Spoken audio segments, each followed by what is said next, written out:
drunk. I'm getting the fuck off. Exactly. And then there's that point Perfect description. You're not doing well at all. There's just no point for you to even play.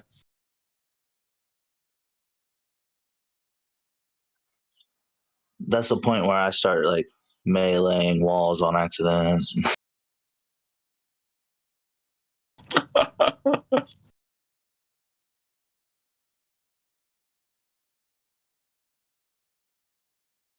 Then you wake up in the morning and you make greasy food and you pop some aspirin and you go, what the fuck am I doing with my life?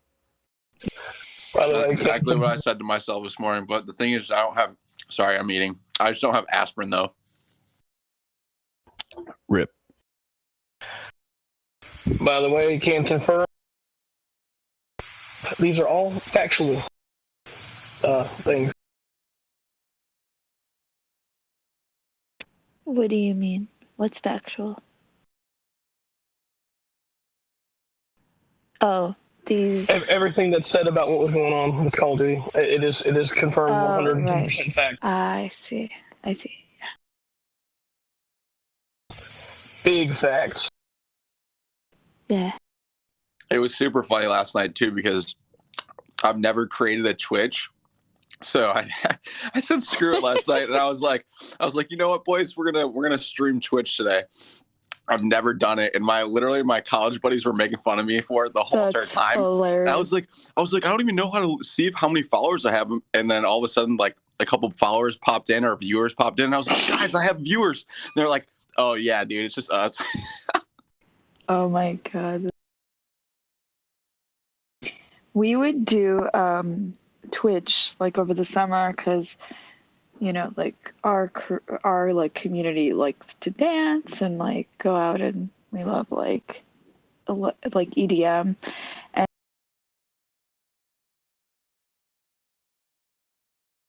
oh no, you cut out. So like, let's say one time we were on, I think Diplo was doing a stream, so there was tons of us right in the stream. And then all of a sudden they're like, let's just go and like after like the set ended, they like started broadcasting some random kids stream, and everyone popped into the stream. It was literally like, I can't even tell you how many people popped from that stream to that, like watching that. And the kid was freaking out that he was getting all these followers. It was hilarious. Dude, that's awesome. He was just like having a hard time playing because all these people, like random people, are now watching him play. But it's cute. They do that often, is they'll just like pick some random kid and then like switch over to broadcasting his stream. Yeah, and the kid did not even know who Diplo was or who like any of the DJs were that were. It's pretty Dude, funny. he was probably going nuts. He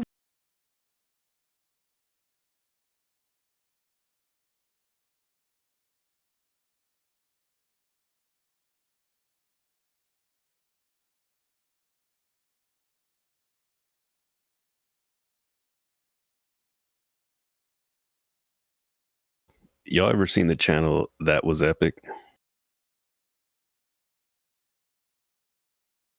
You said what?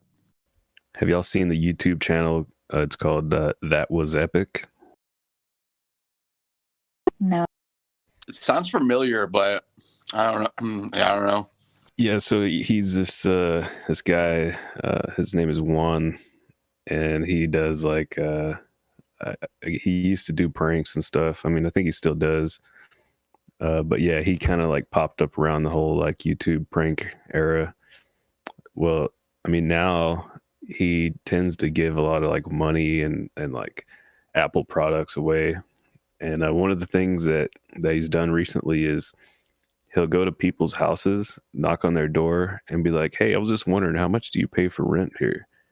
And they'll be like, "Oh, we pay $1,200." And he'll be like, "Oh, okay." And he'll pull $1,200 out and just give it to him. But no way. Yeah, I think that's the greatest thing. Dude, I wish someone would do that for me. Like, come on.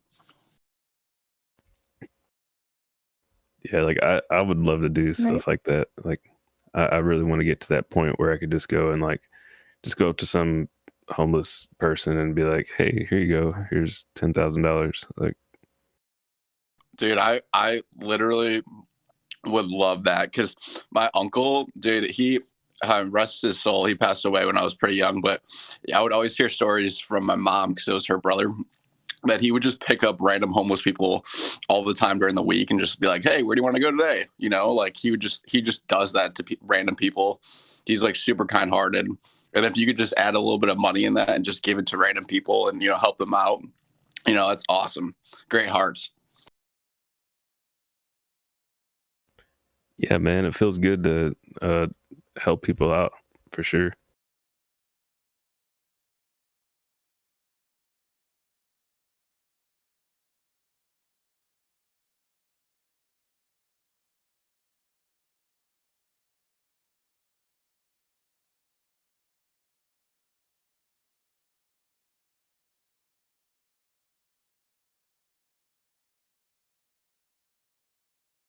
Yeah, I'm so happy I bought CCIB though when I'm 24.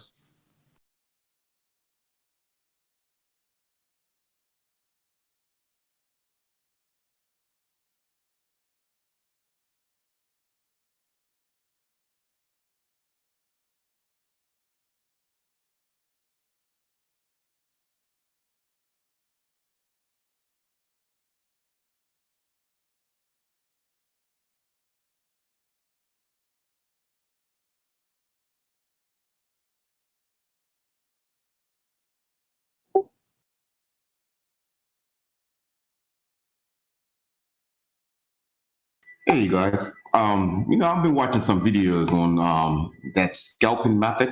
I don't know if any of you guys have a trade like that, or have you been profitable doing it?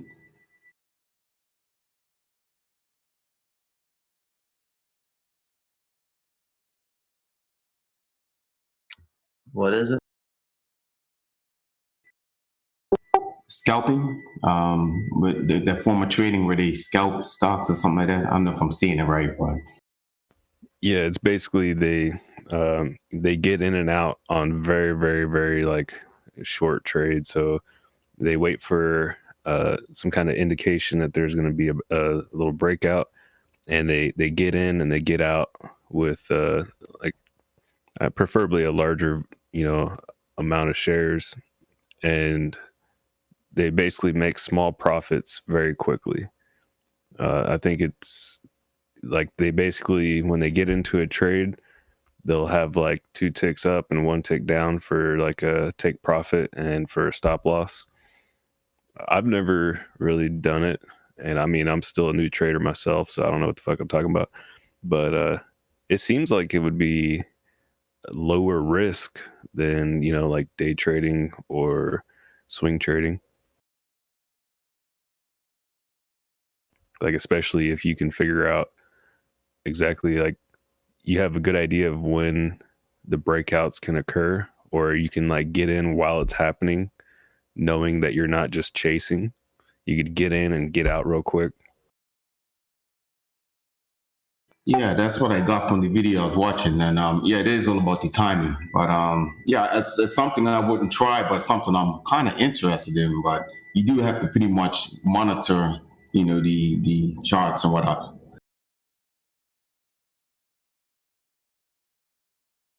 I've done something like that when I was trading margin, but I don't recommend it. Not on margin anyway.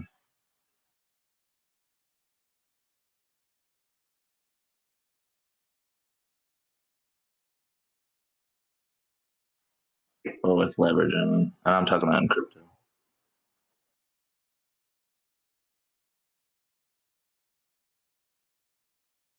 Y'all take a look at CSCW.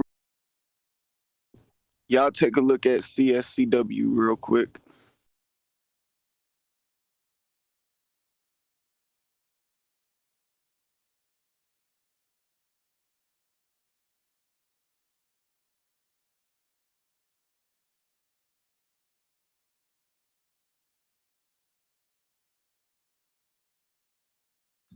Ding, ding, ding, ding.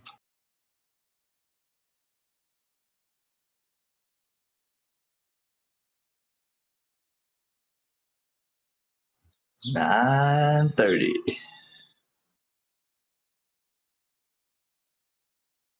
Boogity, boogity, boogity. Let's go racing, boys. Ow! Ah.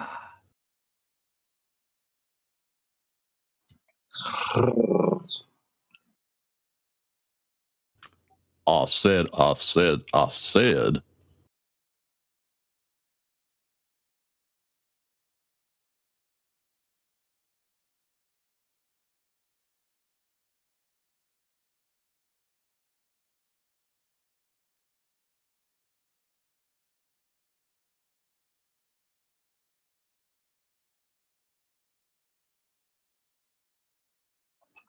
If you guys haven't tried one of the adult electric scooters yet, you need to.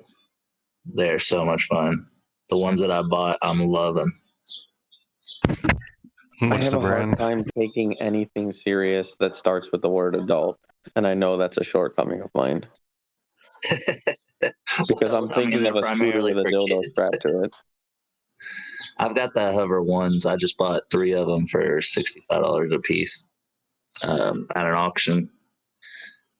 They were Best Buy returns, but the reason people return it is because they put shitty inner tubes in the tires and they don't look like you can be changed easily. So I just put tubeless wheels on it, and the sucker flies.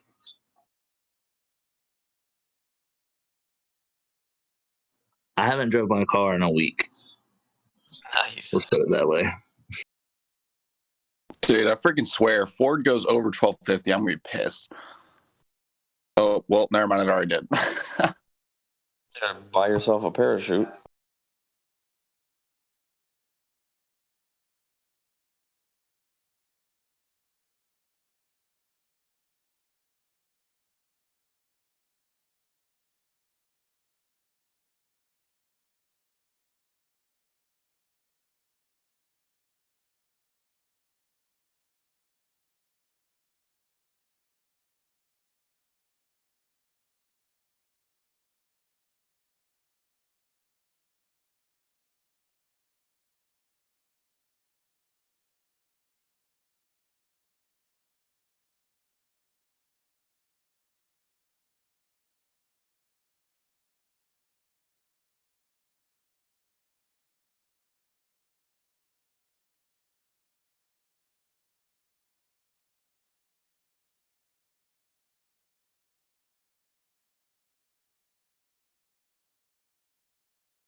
Mic check. Yes, sir. Okay, I thought I was doing something weird there. Appreciate it.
Can you guys holler when the RSI on GameStop starts to get too high?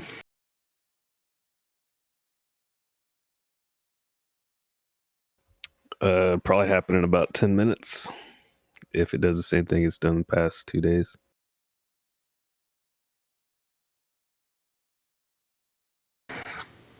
Yeah, I've been kind of banking on that pattern. Yeah, I missed it yesterday, and something inside was telling me to fucking sell high, buy in low again, and I didn't do it, and missed out on a potential opportunity to make about 1,000. But I don't know. Ouch. I'm only making like $80. But it all adds up.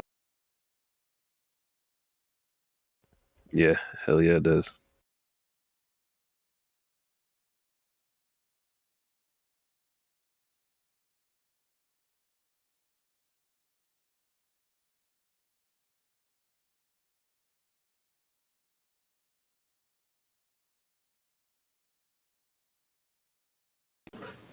Yeah, see, the thing for me is where it's trading at right now. If it breaks like that 204, hell, even just 200, then like there's no telling how far it'll go.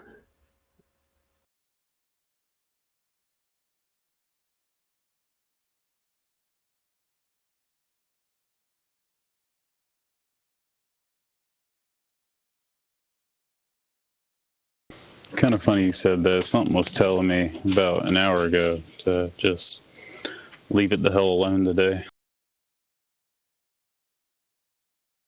But then again, I mean, I don't know. I feel like it could go down today. Like there's nothing really to keep it alive other than, just the squeeze in general. But I don't know. There's no DD anywhere.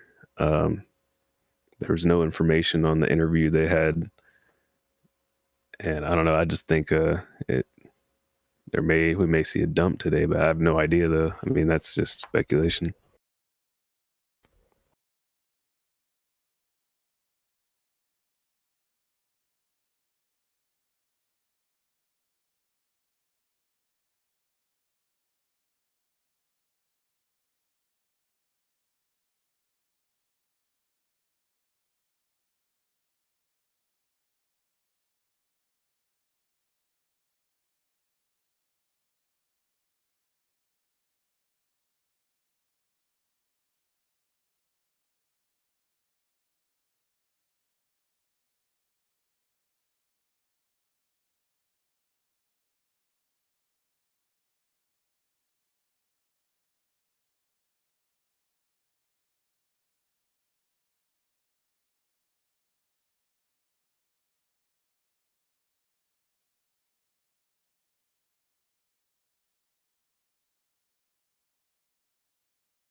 It's trying to break 200.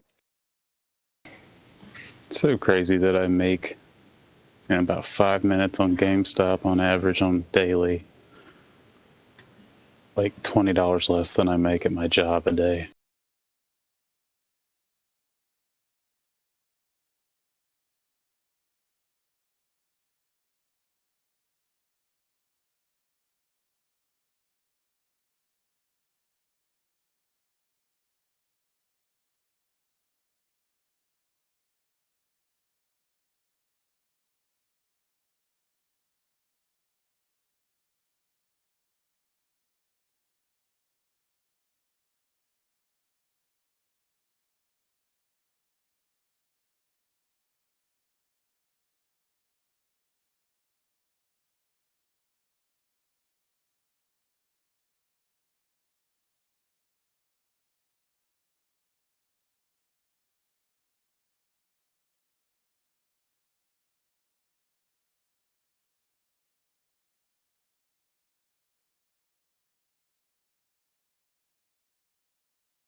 Oh shit! Cold front just rolled in where I'm at in Texas.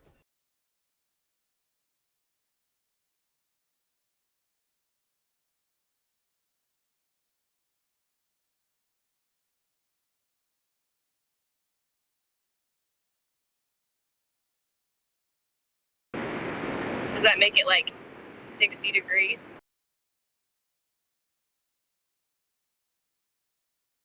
Yeah, it's supposed to be pretty cold today. Shit, let me see.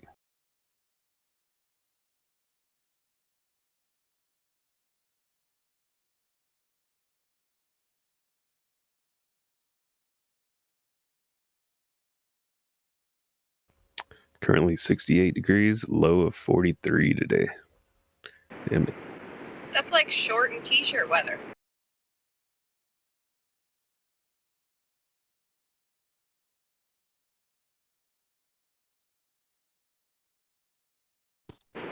It's like 30, 25 to 30 here. You know them Texas folks can't. You know. Yeah, it's just a little cold front. Wind's supposed to be at 25 miles per hour. You know them Texas The winds folks do can't make deal. it suck. Them Texas folk can't deal with nothing under 70 degrees. They need Shit. That's me and Kelly. Nah. Hey, I was out in the fucking freezing cold. Fucking, it was like 7 degrees outside, and I was shoveling cuttings on a fucking drilling rig. It was fucking miserable, but I mean, It doesn't get real miserable till negative 30.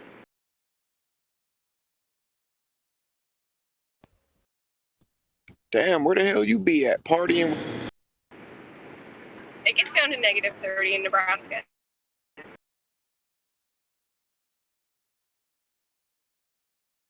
I probably would have died if I went there then. It's usually about a 2-week span in January or February.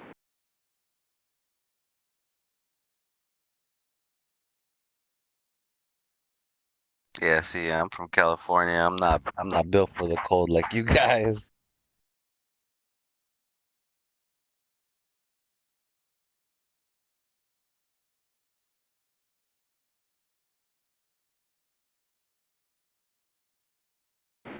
I think we went from negative 30 on Monday to the next Monday, it was 80 degrees.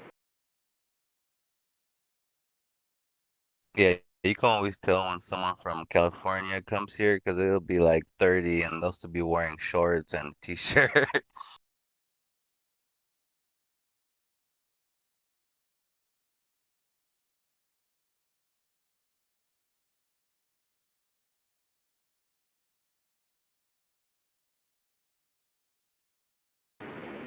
Like, you have to figure out what the weather's going to be before you get dressed, because one day you might have to layer a lot, and the next day it might be shorts and t-shirts, and you never know.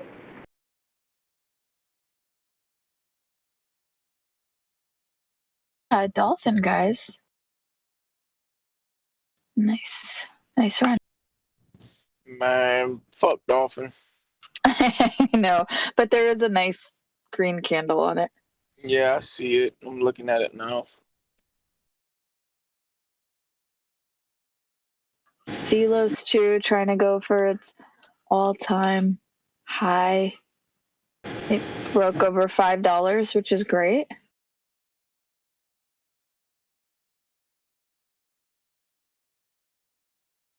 Its all-time high some weeks ago was just around 590.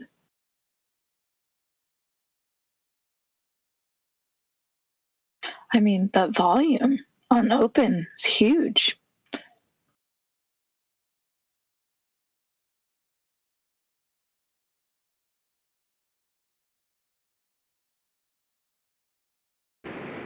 So I bought a couple call options for the first time yesterday, and I'm up 91% today.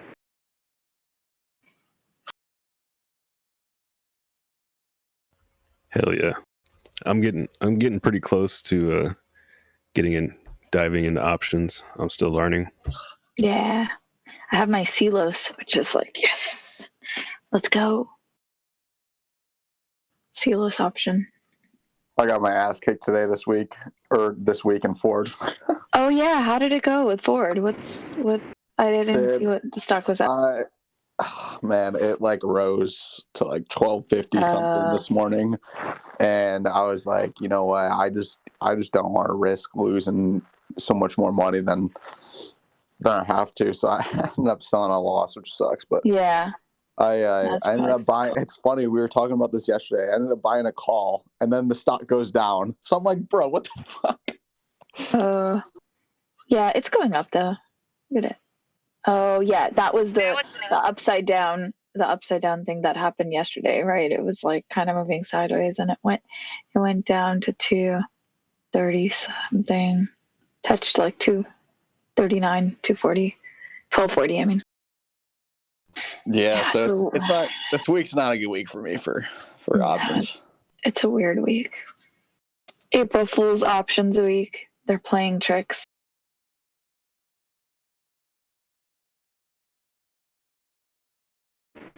Now up 144%.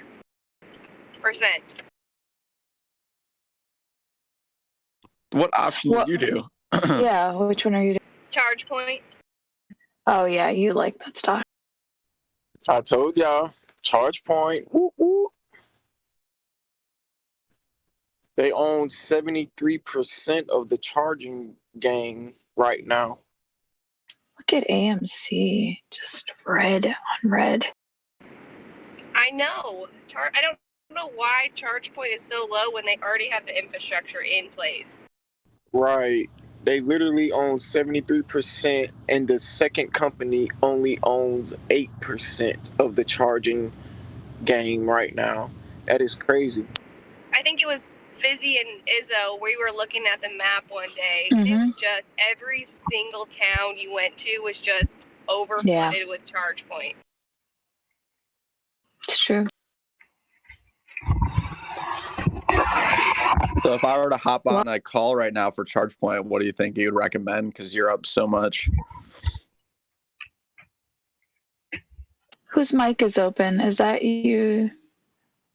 Dumb Money 007? I know nothing. I mean, I know a little bit, but I don't really know much about options. I just did the $35 and $40 call option for April 16th.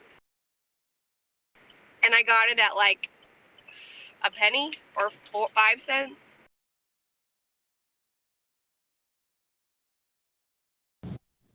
Hey, whoever's tech stocks are gaining back to where they were used to be. What stocks? All the tech stocks. Spotify is up 3.81%. Tesla is up 2.36%. Intel is still kind of doing what it's been doing, but it's still up 0.5%. MicroStrategy continuing to grow just like Bitcoin did. Bitcoin put a dip on it, but it immediately retraced. ARCX continuing to grow, almost 1% up since opening. ARCK is up 3.32%, almost back to its 10-day average. Disney's up. Microsoft, 0.75%. Apple's up 2.36%. So all your tech stocks are all coming back to where they were. I think the market as a whole is kind of turning green right now, and to climb on that tech stock angle, weed stocks with that New York news, everything's up. ACB, Sundial, 5% or more. It's looking nice. Yeah, GM and Ford are still taking a beating. Toyota's up because of the rumor that they and Tesla are doing something together, and Microvision's actually up 10.93% this morning. Excuse me, 11% now. Anybody interested, go dig in on RWBYF, Red, White, and Bloom. They're up-and-comer weed stock that's trading about $1 right now. They've already got sales in states with recreational. They're looking to get into Illinois. Not to cut you off, SCW just shot up like crazy. definitely worth one of the ones to look into if you're going to get into weed stock on the New York News. What's the ticker? I'll put it in general. Discovery B up almost 30%.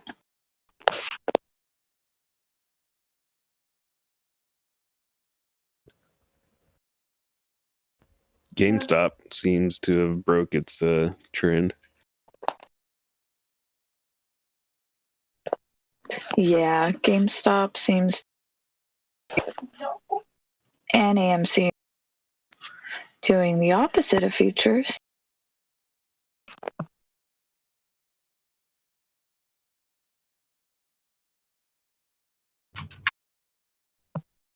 You got Cheerios? So Croms is saying that gold is at 1687. That's pretty low for gold, right? Wait, what's the price right now? 1687. That seems like Yeah, I mean, $400 yeah, it'll go up to like 1800, above It's a 1800 trap. usually. I mean, I think that reflects like how many people are moving Bitcoin versus gold. Yeah, they're moving into other. Yeah. Because also a very popular newsletter, Morning Brew, replaced gold with Bitcoin in its morning tickers. It took gold off completely. I put it in general.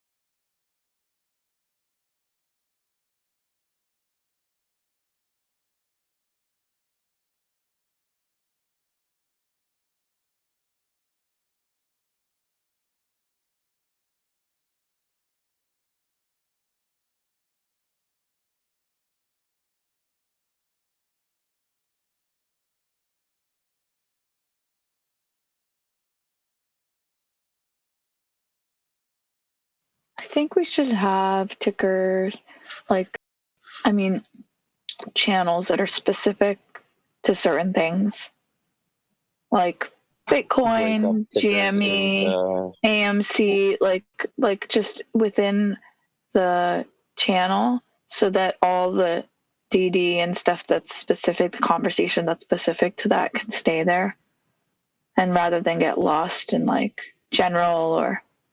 I find myself using search a lot. Yeah, but you know, like sometimes we put like people will put links, but don't write anything in the link about like what it's about. So it's you may not, like, we're not hashtagging it or whatever, you know, so that it can be easy to find. But yeah. Yeah, there's no cataloging. It doesn't have a findable term to search. Exactly. So I think specifically since we do talk about some of this stuff a lot.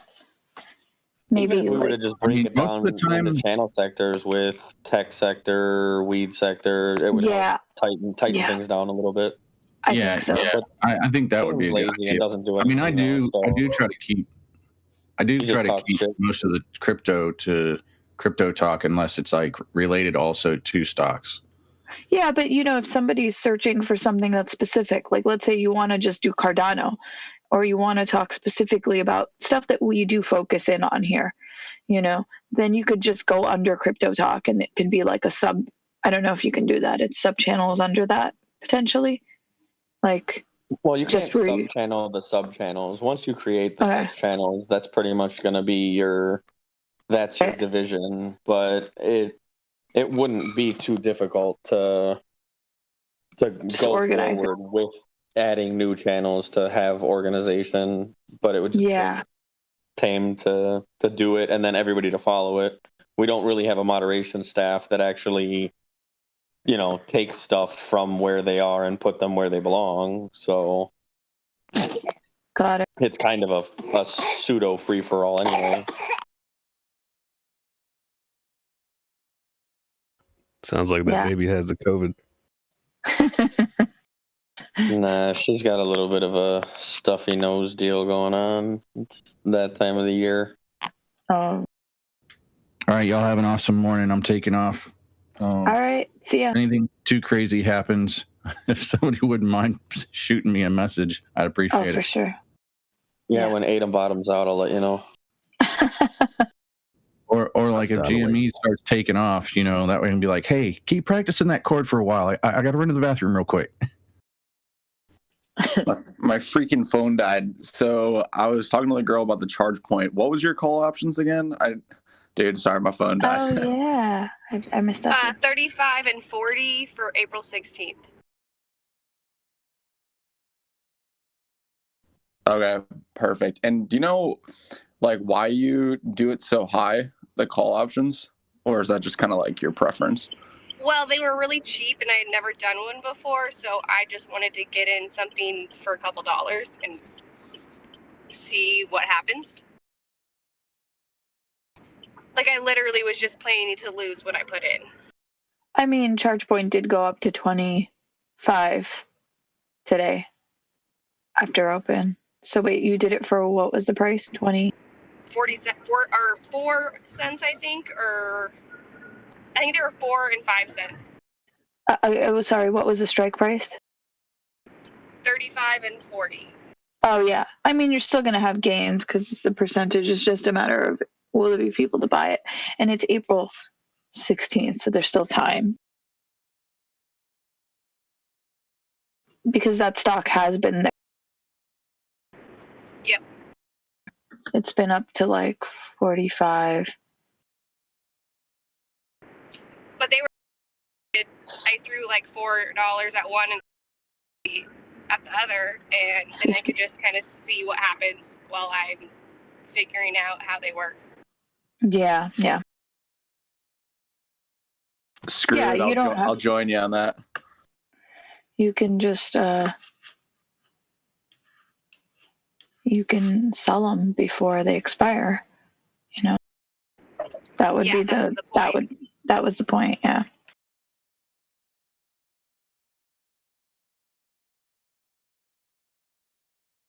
Yeah, I think I got mine for like May, so there is the potential that it could do it. Get there.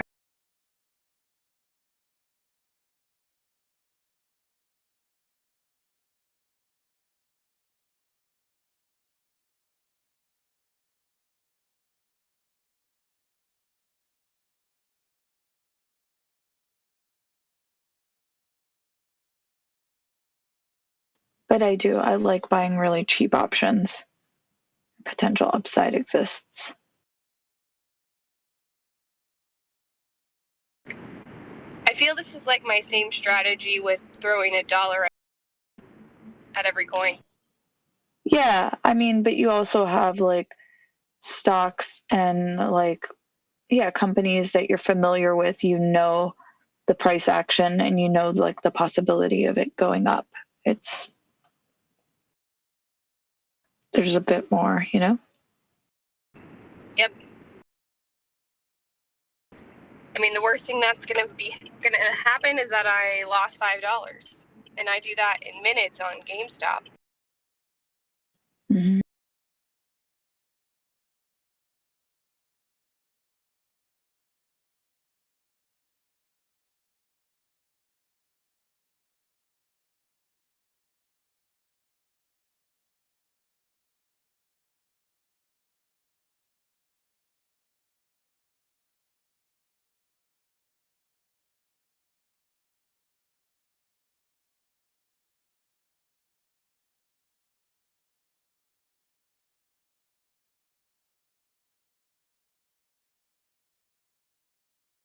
You have to go into work again?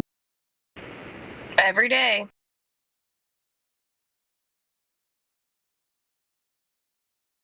And you're like the only one? From my team? Yep. That has to go in every day. Everyone else sometimes comes in like once a month.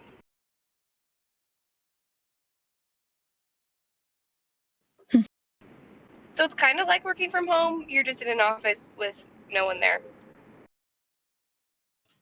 Like, why though? Is there stuff specifically there that you need to do? Not really. She just hates me and wants to be a bitch. Did you make a plan to talk to somebody from the union?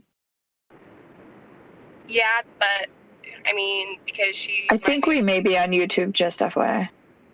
because she's my manager, she can make me come in because my job was based there prior to COVID. I got you, but like, yeah. But why? Yeah, that's a great question. And is she there every day? So yesterday and today were the first time I've seen her in a year.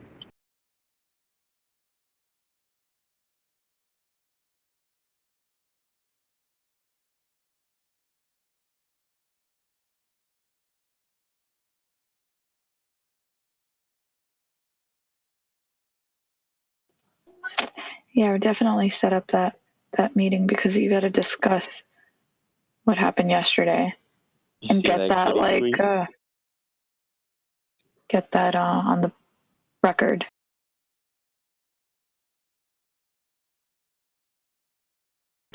I mean, the nice thing is that there's no child in the background at work, and there's no one at work, so I can still do whatever I want.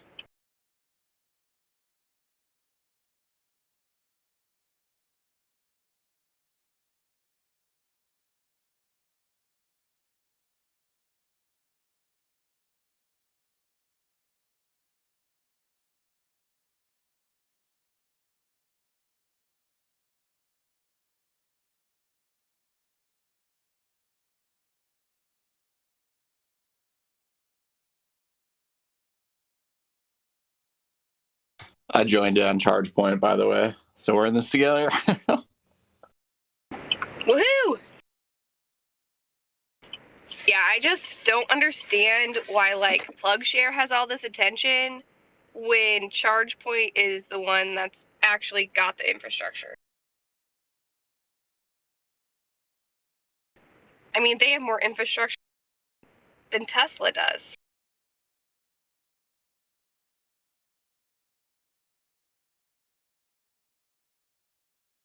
They should be skyrocketing them. I think that it has to do with the fact that they just SPAC.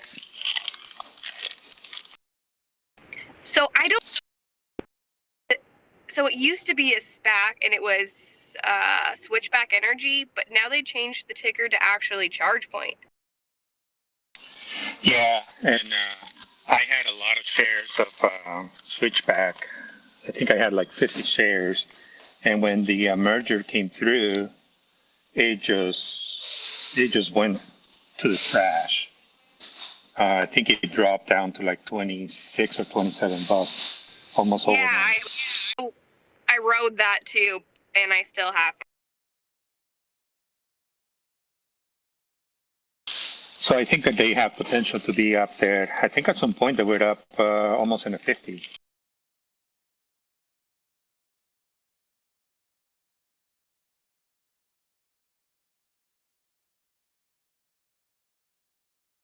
Dude, I'm so freaking pissed at myself. I sold all those puts and now it's going down. So, push to talk. Is it not a SPAC anymore since they changed the ticker name?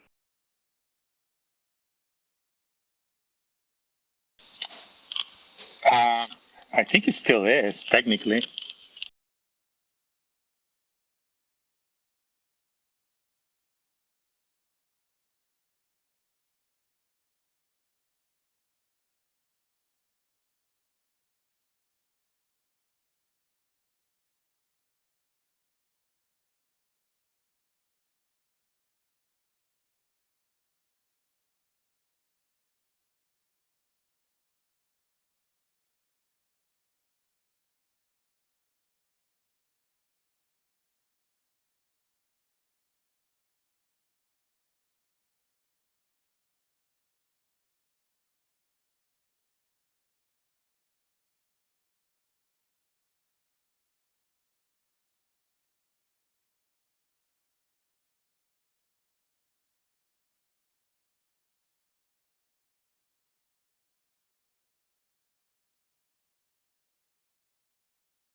Damn it. It's like Viacom didn't go up, but Discovery went up.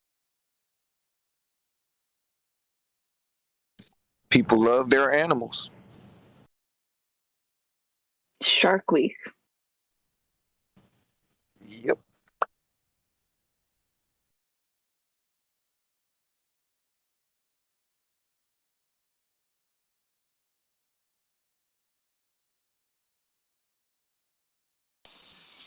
Which Discovery is that? Discovery A, B? I think it's B. I think it was Discovery B that Yeah, that one is going so fast that it's suspended right now.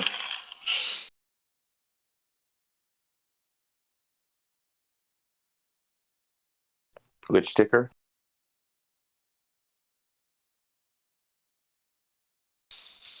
I think it's DISB, as in boy.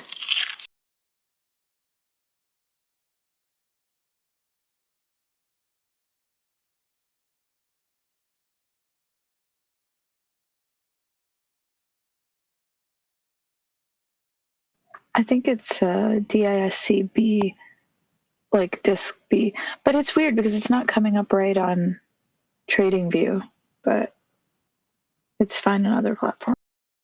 This B is up 18.5% in the last 5 minutes. Yeah, it was up when I said it earlier. It was like Massive 30%. It's just not. I wish I had bought that. It's up 53 on the day. That's pretty crazy. Oh yeah. So when I mentioned it just not that long ago, it was 29%, and now it's 53. On the day, yeah. It's skyrocketed right It's back up to over where it 100. belongs. Yeah. Everybody gobbled up all those shares from Archiago. Yeah. They're I mean, it was gone. like $54 the other day. What do you think? What do you think the chances are that Viacom might follow? I don't know, because like the thing is that I don't think it's gonna moonbeam back to its normalization, but it's definitely gonna climb back. The only reason why it took the hit is because of the massive sell-off. I mean, Discovery's over where it was. Discovery is over. Well, yeah, but you got to think about it, Fizzy. The massive influx of buys caused it to pump, and then it's going to flatten back out. It's not, it's not. This is FOMO. This is massive people, buying like, oh look, Discovery is $1. Let me get it, and it's just chunking up all the way, And Discovery, in my opinion, Discovery is a much more noticeable name brand in your household than Viacom is. Viacom has all the stuff in the background.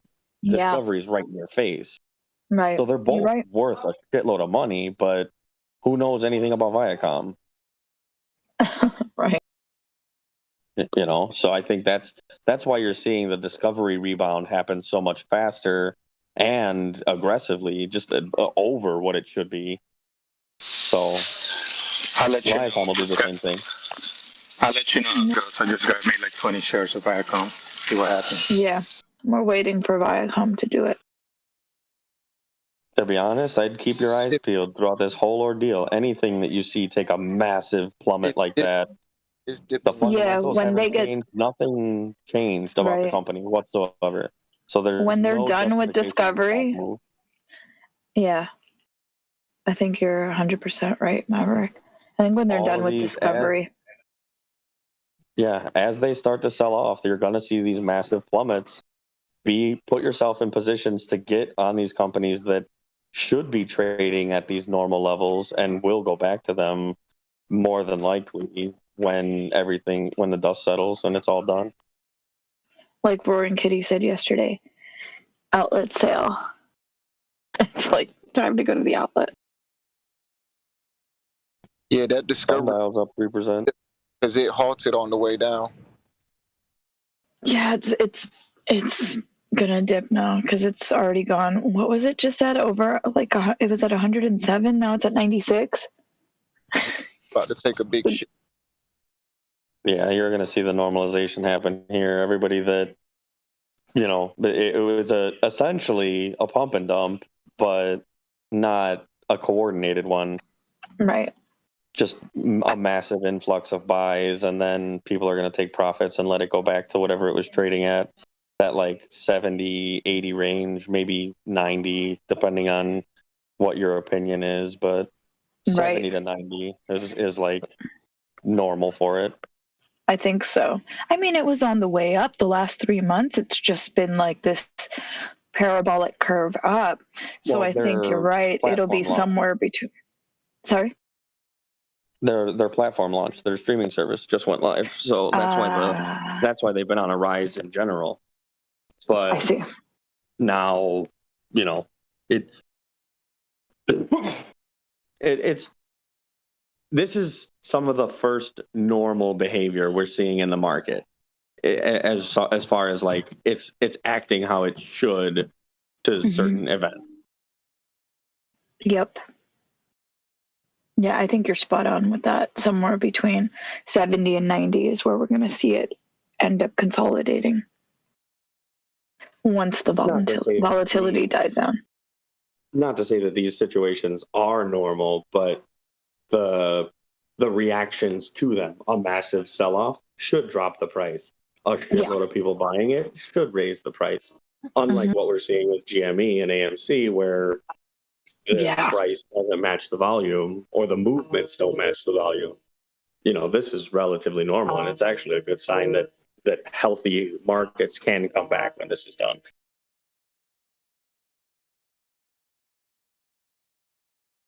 Yep.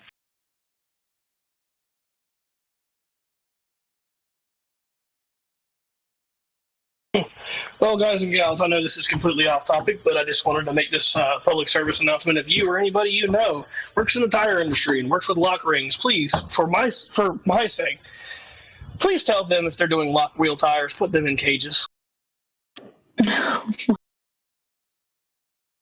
I just had a nice pants pooping moment about 5 minutes ago.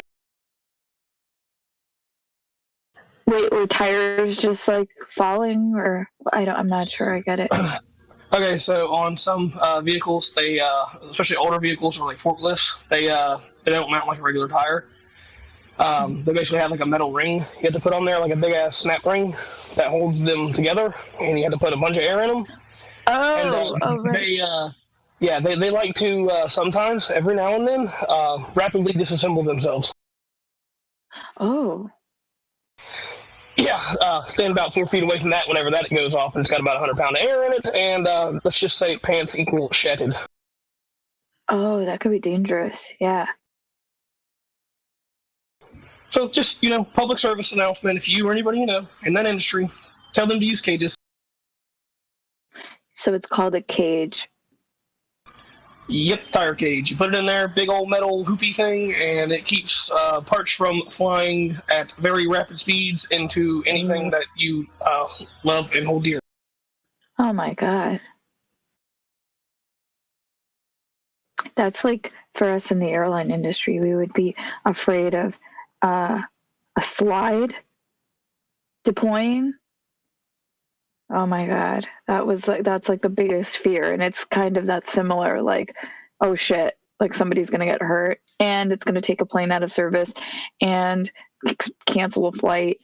And you're going to have to, just deal with this slide coming at you, potentially in the jet bridge, kill people. Yeah, that doesn't sound funny.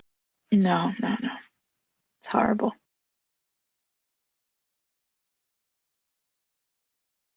Thank God I've never seen that happen. Yeah, honestly, I've seen it in videos, but I've never actually seen it happen like in person. This is actually the first time I've been in the industry for like 6 years now. Wow, so that was your first time actually seeing it in person. Yeah, I've seen the videos. I've seen like the safety letters like when it happens, but thank God, never been on duty when something like that happened. That would be a disaster. P-test for everyone. Oh, thanks.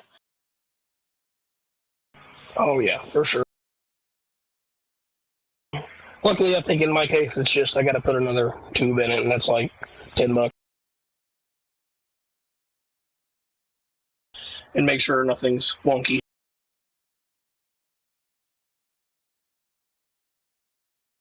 Yeah, what's the Roaring Kitty tweet? Let's see here. It's a cat going up a ladder outside of a building. Like, I mean, hardcore. This cat is like... Yo, Sugar Made is up 15%. Woo woo. Go AZ. And it's to the Mission Impossible theme song.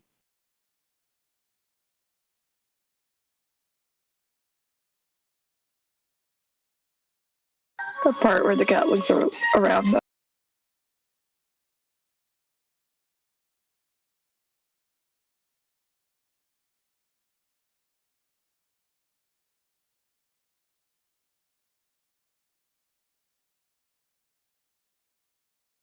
Yo, a short borrow rate of 49% plus, that seems like a lot, is it not? Isn't it typically between like 1 and 12%?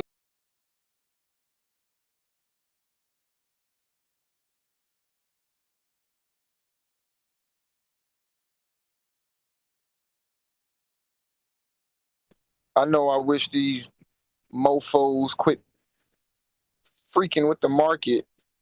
I'm tired of waking up and everything going down one day, like down, down, down, then it don't bounce back up.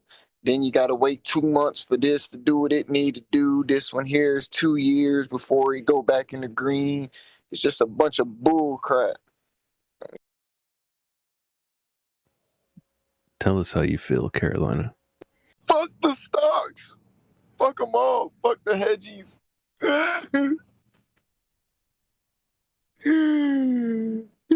I just want to blow them up. It's gonna be okay. You can pull through this. Hey Tracy, how's your CELO's option doing? CELO's option looked good. Let me double check it. Oh, Mouse is about to. Mouse is tuning in on 8. I almost FOMO with like 75 shares last night into CELO. I mean, CELOS is like one of those stocks that it's like, we gotta wait for some big rumor or like news to like kind of hit again. What's the ticker for that? Sierra Echo Lima. It's a long hold. Hopefully not too long. Let me see. The movements that go between its moves are, let's see how long it does. Between the waves, so 25th of Jan, and then the next high was 12th of Feb. It's not that long. It's like 2-3 week moves. This one, 5th of March, up to the 12th of March. Oh yes, actually it's less than that. So 1st of Feb to the 12th of Feb. So about 2 week moves.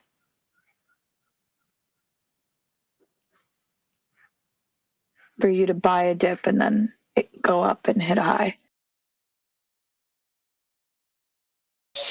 Also, did you see that Kent Farm is up 3%?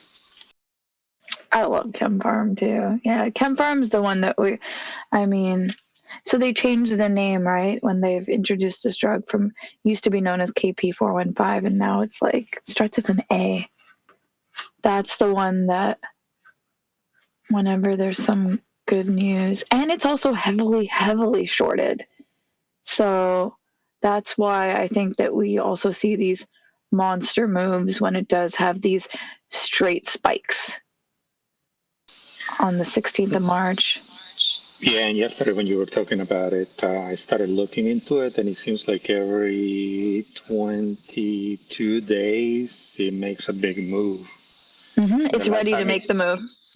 Yeah, the last time it did it, it was like almost 3 weeks ago, so it's gonna happen soon. Yeah, it's literally on my like little timeline there. It's ready to. It's showing that it should, according to this DD, that it should have a next big move. But who knows? Maybe this is the time it'll break that trend.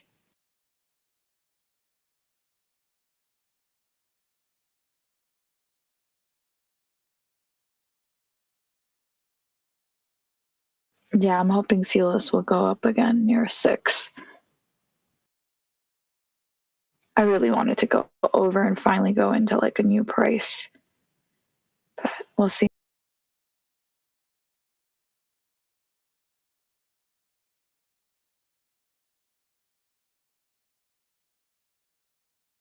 Royal Calvin talking about GME is dead. Has no idea. It's not over.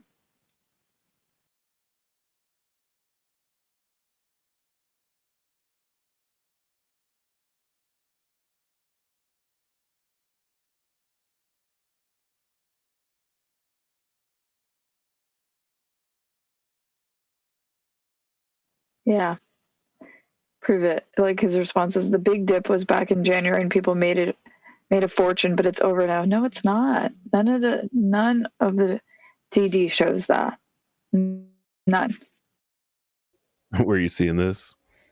The YouTube chat, just random people, like this random dude talking about GME's over. Yeah, you must be watching the 1 minute chart. Right.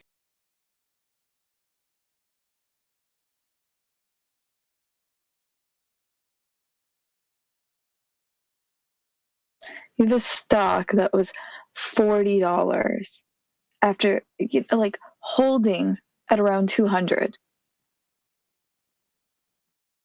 It's not over. Now Discovery's halted again. What's up?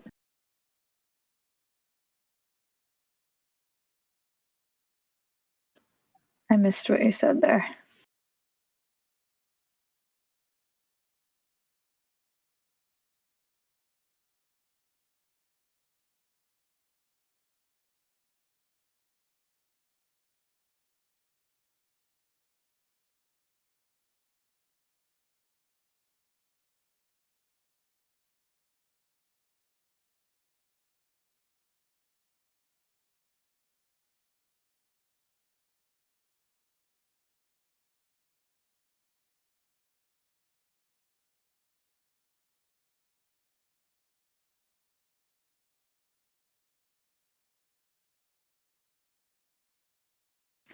Right.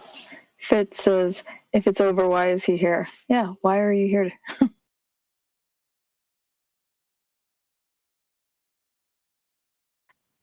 It's true. It is not just about the squeeze. We do like the stock.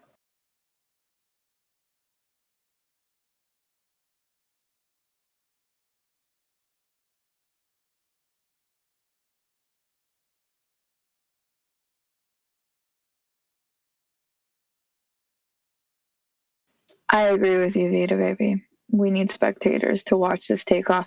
The folks that are not just like, they forgot about GameStop, the ones that come in and check in and are like, oh, these guys are still in it. Yeah. Space. Yes. Space making the moves. That's Virgin Galactic. Look at it go.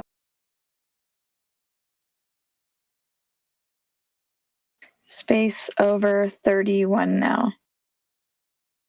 Damn, that Tesla truck looked kind of good there. Good God. Yeah, it looks badass, huh? The Bentley truck. Oh my God. Jesus Christ. I don't want a Lambo.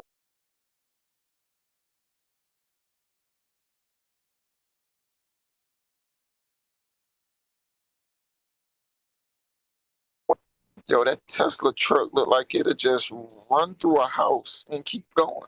Mm-hmm. I think that's why it's interesting, because it's changing the perception of what electric, like how it can look tough and futuristic without, like Prius did a number on the perception of what electric was and how it didn't look like it was this image of a muscle car and racing and what we have in our minds about cars. So I think the Tesla truck really like shatters those notions.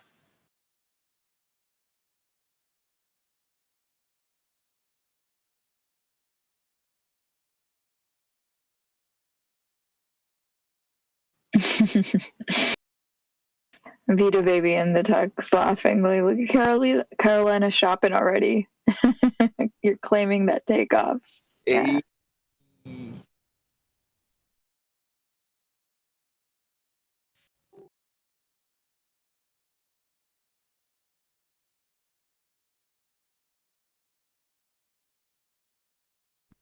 Jim Cramer says he's fascinated by GameStop's latest leadership add-ons.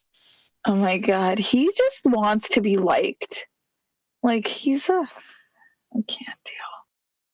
Hey, not being funny, not trying to troll, but if everybody look at what most 216 put in the Discord, just look at the thumbnail.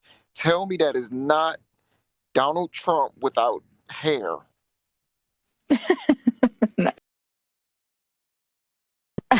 You're so funny. Oh, I see it. The facial expression with the yeah. Oh, I gotcha. With the hands too. Totally. I see it now. I need to get up and go to work. I don't got time for this. No. GME, it's gonna be great. Right, do it. The flip flopping. Oh my god. Jesus. Oh, Carolina, that's too funny. That's it. You should just now. What we should do is Kramer's voice, Kramer as Donald Trump talking about GME. Oh, that sucks. It's too bad.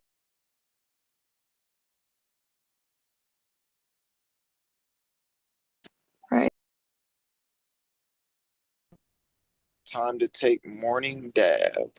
Well, you enjoy that. I won't be dabbing, puffing, huffing, or rolling anything until May 3rd.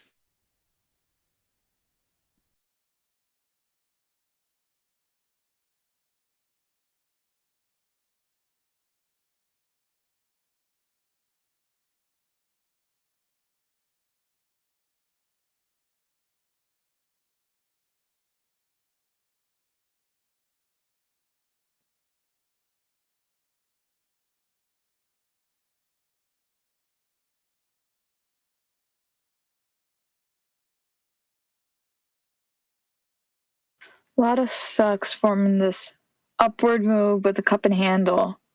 Just a lot of them have the same chart pattern.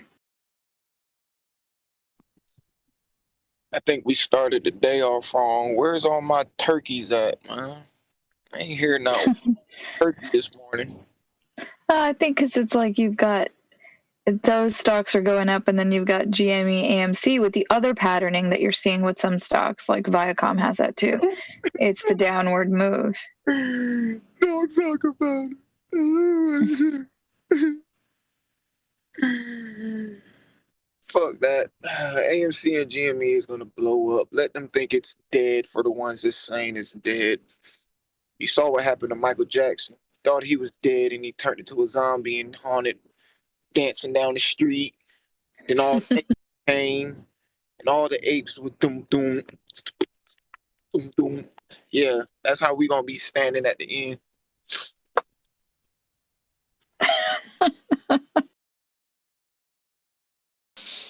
Are you sure you're not huffing and puffing on anything, Carolina? You said right.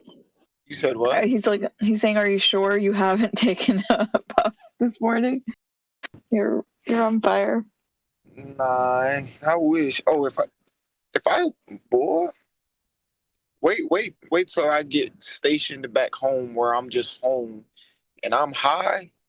Oh, y'all gonna be dying laughing. Y'all gonna be like, yo, we don't know who this guy is, but Jesus Christ, give him his own show. Funny. Hey, what time did you get to Frederick yesterday? What time did I get through what? To Frederick, Maryland? Man, it was an accident right there before you got into Frederick. And it was like 2 hours wait. So I was from here to Frederick is literally an hour and 20 minutes.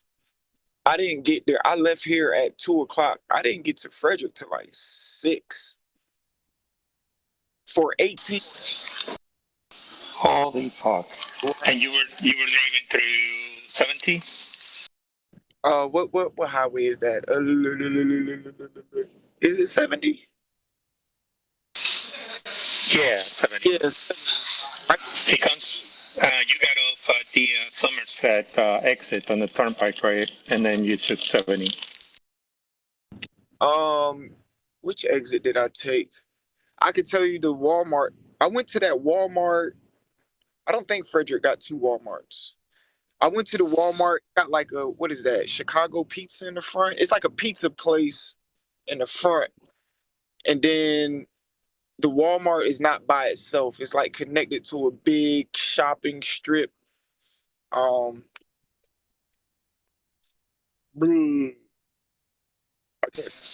Yeah, I live about literally 2 minutes from. Oh, okay. Yeah, I got there. I stayed there about 20 minutes. The guy was pretty cool. Got me in and out.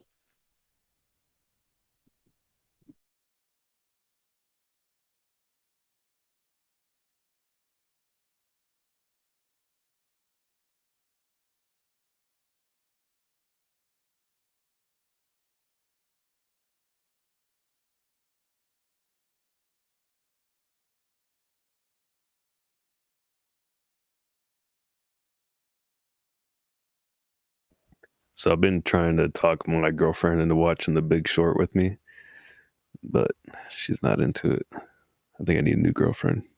Oh my god, that's such a good movie. Oh, trade her out for a new model. No, stop it. Right? Nah, I remember seeing a little bit in the past, but I don't know. It was quite a while ago, so I don't really remember what happened or shit. Maybe I watched the whole movie. I don't know.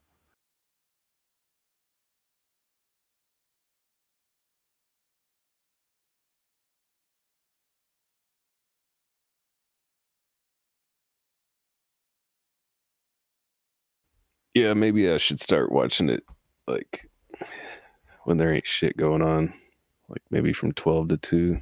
Maybe right now. Mm-hmm. Right. There's some stuff going on. There's some big moves happening.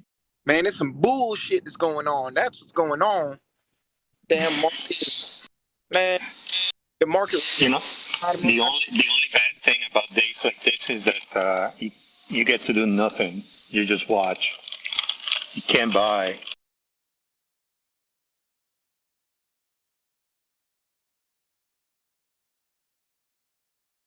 But you get ready to, but you get ready to sell something. I don't know what she took, baby. We don't sell out. Anybody interested in buying a fine bag made out of dolphin skin? A what? I have some dolphin. I have some dolphin shares that I need to get rid of. Oh, okay. What? See, you do not listen. We do not sell over here. This is.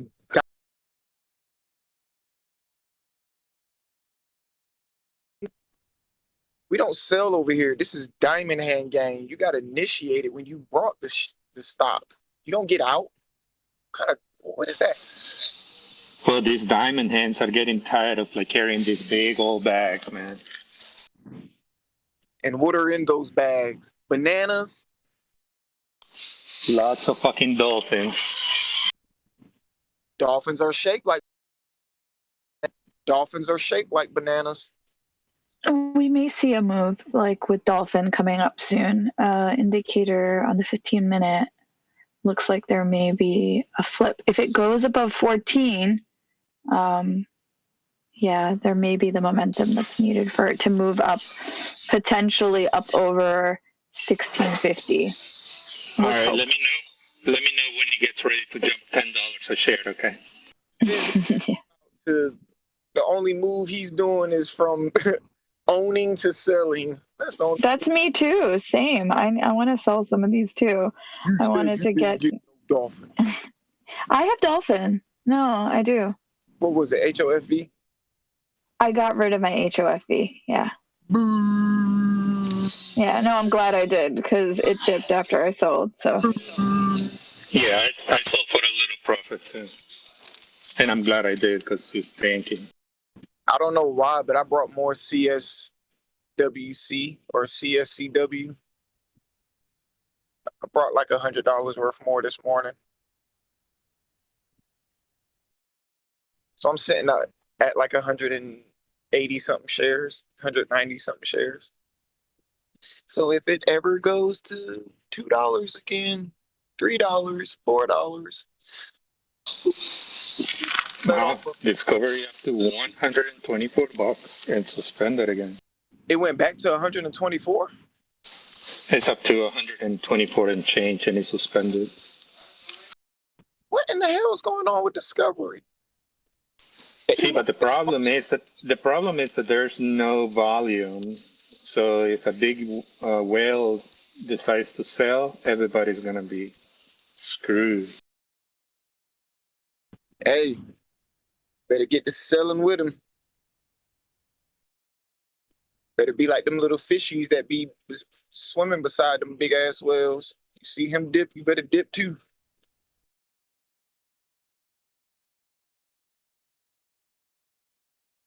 That's not. My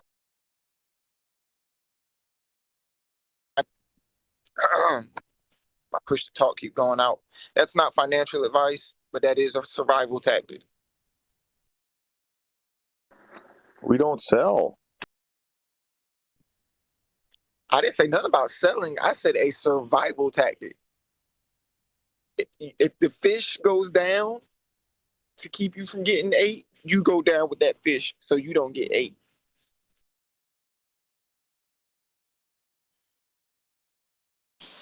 What about dolphins? What do we do when dolphins are threatening our lives? Dolphins always come back. You gotta have faith in a dolphin. Dolphin comes back out of the water. And what does it do? It jumps, goes down, then it jumps, then goes down. Sometimes when it jumps, it does a flip in the air, does all type of crap.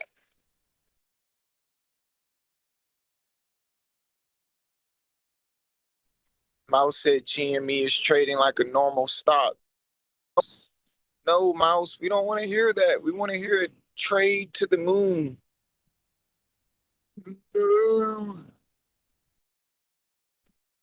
I really do need to get up and get ready for work. I'm in this truck bullshit. I'll keep in touch with y'all folks. Y'all have a good day. Be safe, trade smart. And whatever you do, don't sell. I may sell. I'm sorry. Except for Fizzy. She has cubic zirconian hands. Whatever. Not when it comes to GME and AMC and other stocks that matter, but you gotta sell when it's right to sell. Me no sell. Holy fuck. Discovery just jumped to 134. That's insane. That's absolutely outrageously insane. You about to make it's never been that high. You about to make me Do you think that shit is squeezing? I wonder what maybe that's what's happening. Who knows? Or maybe people are thinking that it's squeezing and still keep buying it. Who knows? I'm not touching it. That's high. Warren Kitty tweeted that post.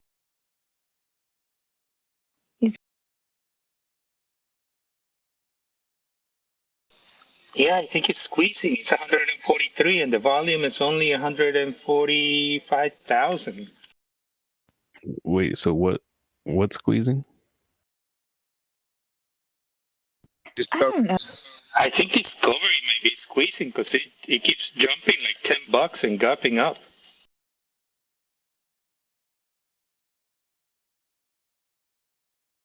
Dang, I wish I'm not touching it. Yeah, if you'd have bought it down below, it's like Yeah, I'm saying some. No. The volume is so low.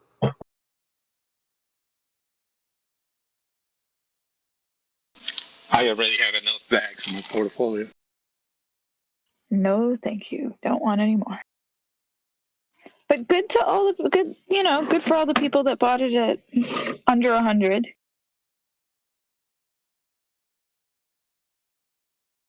it halted on its way up. Do you know what that means? Multiple times. Christ. Oh, man. Oh, you're right. That's probably what that tweet was about because it's like stairs. Like potential. I guess we're just waiting in line for this ride. When are we going to get on? What's the We're ticker on for it. That's what she said.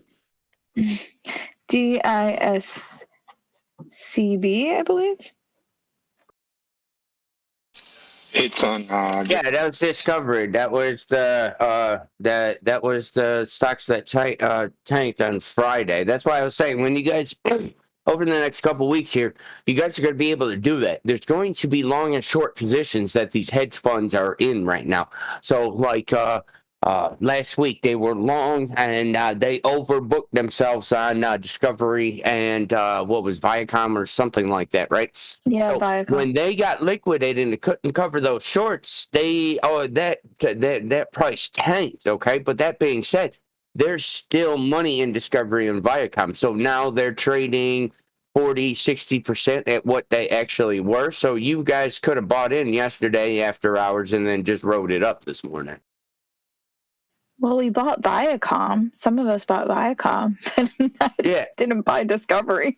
Yeah. Well, see, yeah, it's the same thing. Both of them, Viacom and Discovery, was the two major ones last week. Yeah, and it's like Viacom is still sitting under 50 right now.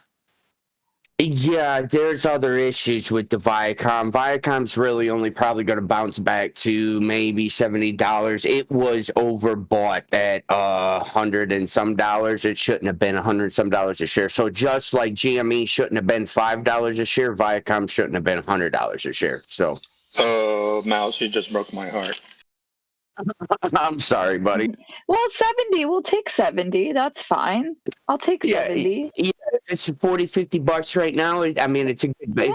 It's just not going to happen overnight. It will get back up $70-$75. It probably won't happen today, maybe not even tomorrow, but within the next 14 days, you guys will see that $70 mark. I'm happy with that.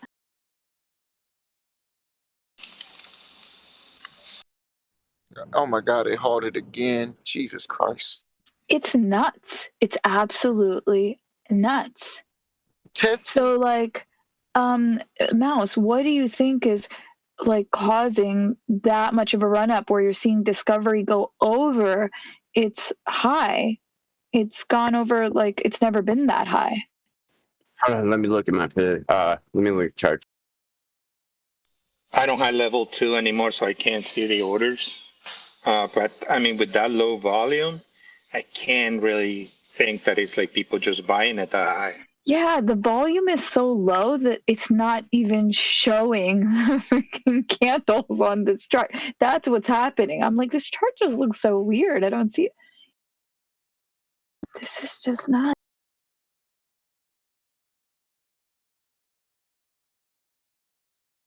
What the fuck?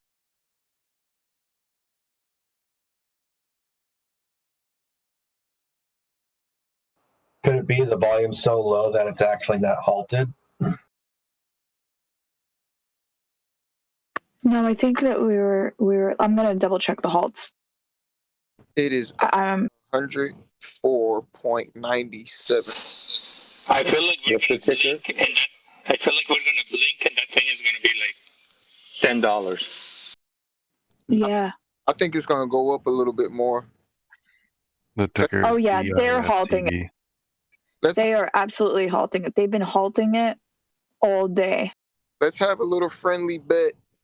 I bet somebody lunch today that it's gonna go up. again? They've been halting for about, what is this? 3 minutes now. No, they've been halting for over 10 minutes. Oh, wait, no, 5 minutes each time. Well, the last one they did 10 minutes. The earlier one they did 5 minutes. They were doing 5 minutes. Now they're doing 10-minute halts on it. They're probably making money with this to cover other areas right now. I don't know. There's nothing in the news. This shouldn't be this high as it is right now. The charts are completely off. So it's severely overbought at this point in time. It's going to come crashing down. Hey, what's the short interest on that? I'm not sure. I'm just looking at the MACD RSI and the charts. I'm not looking at short interest right now. What's the ticker again? Sorry. DISCB. So Delta India Sierra Charlie Bravo. This is all speculation, but I wouldn't put it past them in some of these stocks and areas that they can be able to make hundreds of thousands of millions of dollars to be able to cover the overall gist of this. You got to understand, this is $1 trillion bag that they're holding. So they gotta figure out and liquidate positions as they can, and not just liquidate positions, but they also have to make money where they can to be able to cover all this, because at the end of the day, it's NCSS and DTC. Yeah, but I guess, I don't know. I'm just confused about the volume. It's just crazy. Makes no sense. If it unhalts. Yeah, that's the volume. The volume, that is hedge funds. You guys got to understand. I tell you guys that all the time. That's hedge funds trading back and forth 1/10 of a cent to be able to jack the price up and lower it at the price they want. You got to understand. Then you take it from the price and you go to the options chain. Now, because they've jacked the price up 1/10 of a cent here and there, and now they have the price at 193. Their options are now valid, and they can resell those options as they're keeping the price up here at 193 or at 140, whatever, because it looks like there's money to be made at these options. So by them doing what they're doing now, they have a backload of of contracts at 1,000, 10,000, 20,000 contracts at 100 shares apiece at a certain amount that they're not exercising in full. They're just reselling them. So that's what the ladder, the kitty going up the ladder. Oh my God. Did you buy any stock, Mouse? I sold off this morning because of BB's unfortunate, very, very low earnings. I sold off, and what was the other one? I sold off one more. I think I sold, I was half asleep when I did it. I think I sold off Sundial, and then I'm taking that, and then both of those are going into GME today. Okay, thanks. So basically, I was just liquidating it. But I'm getting back in. Don't get me wrong, guys. I blast BB. BB is very, very great. But we're at the cusp right now. So instead of me just waiting out BB right now, I'm going to rebuy back into BB after this GME situation is over with.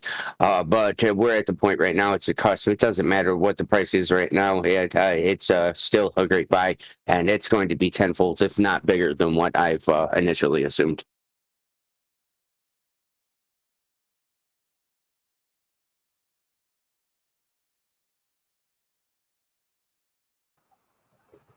Hey, Mouse. So when we see the price go up like this with low volume, that just means that dark pool trading doesn't show up on any charting. Is that basically it? Yeah, it's the institution. It's okay. It's the dark pool, which is legal. Okay, because of state. It really should be illegal because it only sides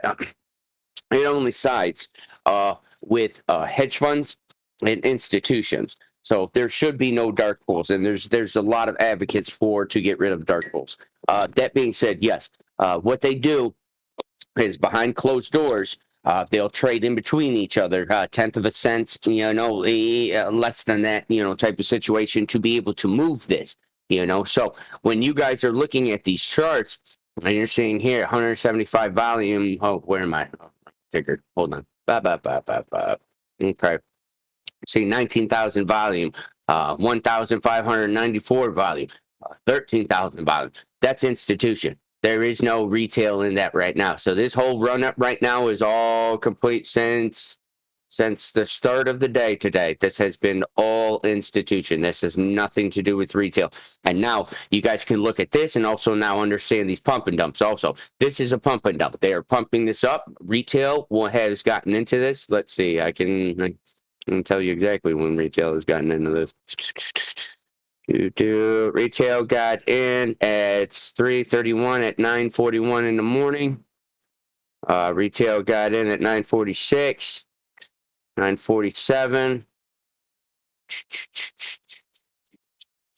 Retail's getting in now still at like Retail got in at 10:01. No, I'm telling you the exact minutes that there is a differential in between the institutions to retail FOMOing in to pump the price up. So I'm just letting you know that 10:01 was also 10:11 is when institutions dumped and took profit. 10:17 retail got back in. Institution retail got in at 10:23. And then the biggest retail bump, 10:31 was the last one. So, and now the marker at volume 18,601 is again retail dumping a little. So, When will AMC start moving? Hey, Benny, 666 on the YouTube chat. I'm with you, bro. Anyone still in HOFV? What's up with that? yeah, because you guys can see. Also, just let me put this out before you guys go on. Then on Discovery, okay, this is what a fake pump and dump will look like. This is what retail will come in if you have low volume, okay, but you see the TA stair-stepping fundamentals that I talk about on these other stocks. You see how you pull out to the 5 or 15 minute. You'll see a green arrow up, another green candle, and then a red, okay? That's your little floor, and then you come up a little more and floor, come up a little more and floor, come up a little more and floor. They're fake consolidating to look like this is a good, valuable run up for the everyday retail investor. So just on things like that, when you see low volume, be careful. When you have high volume and you have TH stair stepping, you're fine. But when you have this low of volume, and when you have no news, nothing else like that, right out the gate, yeah, this is always, whether it's Discovery or any other part of the market, you guys need to be leery about putting your money in. Now, could I have, if I would have caught this and would have been up this morning and looked into this and seen that it started to rise, sure, I probably would have dumped some money in this morning. And I probably would have been pulling out right about now, around the 150, 140 mark, and then I would have just left it alone for the rest of the day. So it's not like you guys can't make money, because I've told you guys, whichever way the market is going, if you put your money in wherever the way the market is going, that's generally when you're going to make money. GME is a completely different exception. That's just something else we're battling. But in the normal aspects in the market, you would have thrown your money in there at market open today, would have pulled out 15 minutes ago, you would have made money. Yeah, no, so it's not like you can't make money. Just be very careful in the situation. Don't wake up, say, oh my God, look at that. I don't know nothing else, but it's going up. I'm going to stick all my money in there, and then I'm not going to pull it out until 3 days from now. You're going to lose money.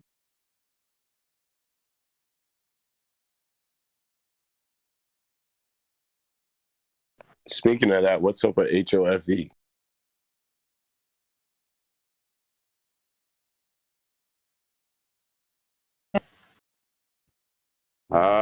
Where they at? Oh, they fell off, huh? A little bit. $7 peak. Oh, excuse me. $8. Seems like they're just in consolidation right now. Gordon Point. Is this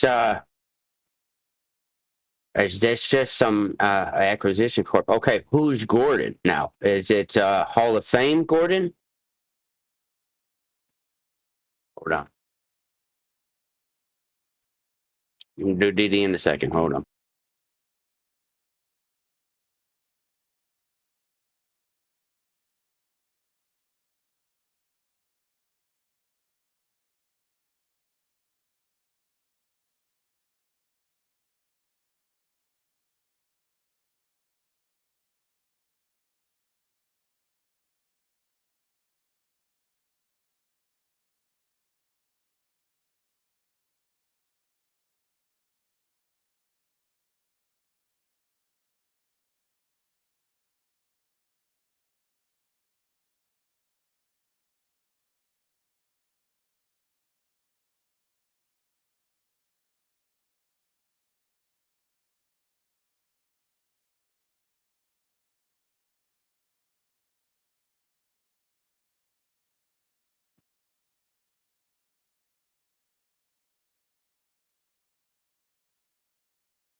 Here, I'm putting all of the details for HOFV and general.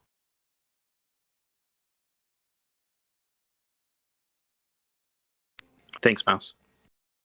Yeah, that's the NASDAQ. You guys can go through there and see exactly who's holding, exactly who has interest and things like that, and be able to make a decision. I know there was a run up with this stock. I wasn't too much paying attention to it though, so I don't know the exact what the exact interest is on it, but it doesn't from here. I mean, institutional shares is only 2 million. Positions held is 434,000. Increased positions is only 1.5 million.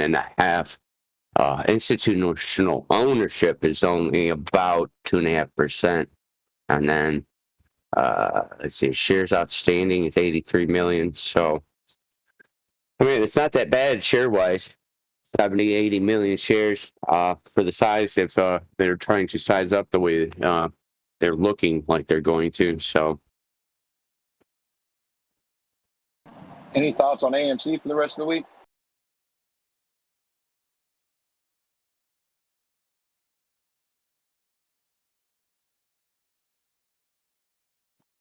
yeah, we with AMC, we're good with AMC, dude. AMC's in the same boat as GME, so I can't talk on anything else because I don't know at this point in time what next hedge fund is going to be margin called. So that's just something we have to look at on a daily basis to be able to catch stocks like Discovery. That being said, our secure moat or boat that we're in with GameStop and AMC is still there. So that's just a matter of time.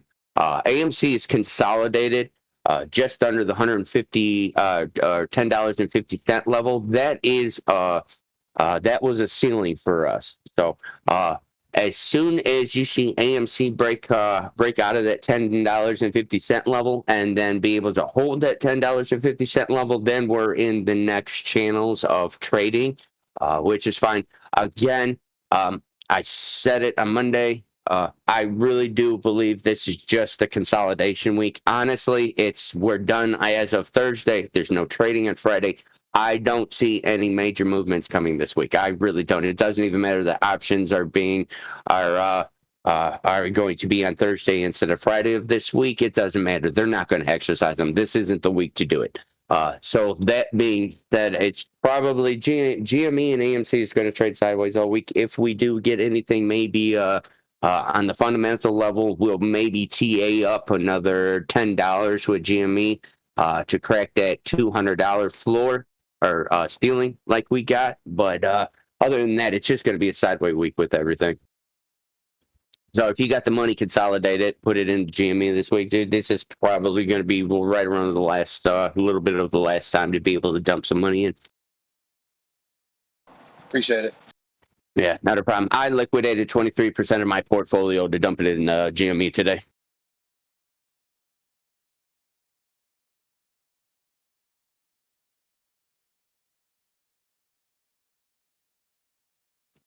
I was wanting the Tesla truck, but then I see the Bentley truck, and now I'm thinking I'm wanting both. So I'm going to take this little 23%, and I'm going to put it in the GME, and I'm buying both.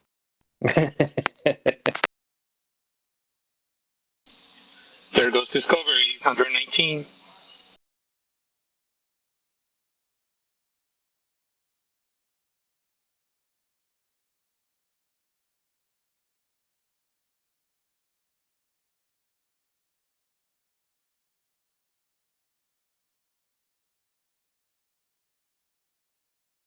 Yeah, another note to you guys: playing these type of stocks from here on out until this is all said and done with, which really is probably going to take weeks.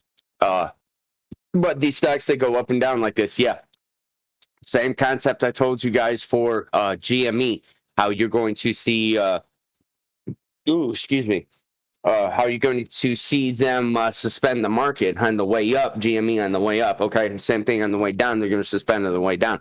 Now, they Discovery, they were suspending on the way up, all the way up, hit the 150.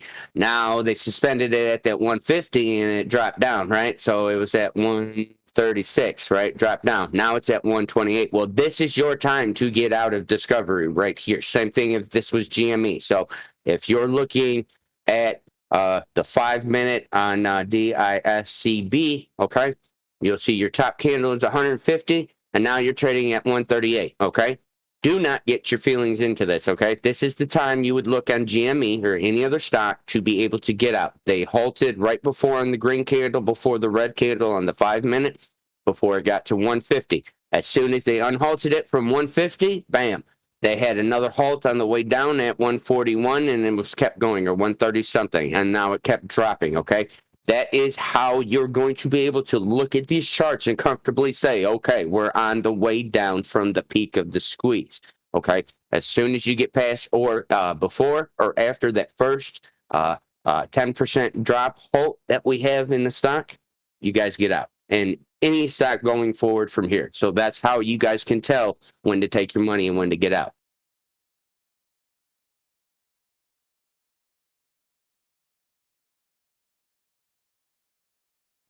All right, now leave me alone. I got to roll a joint.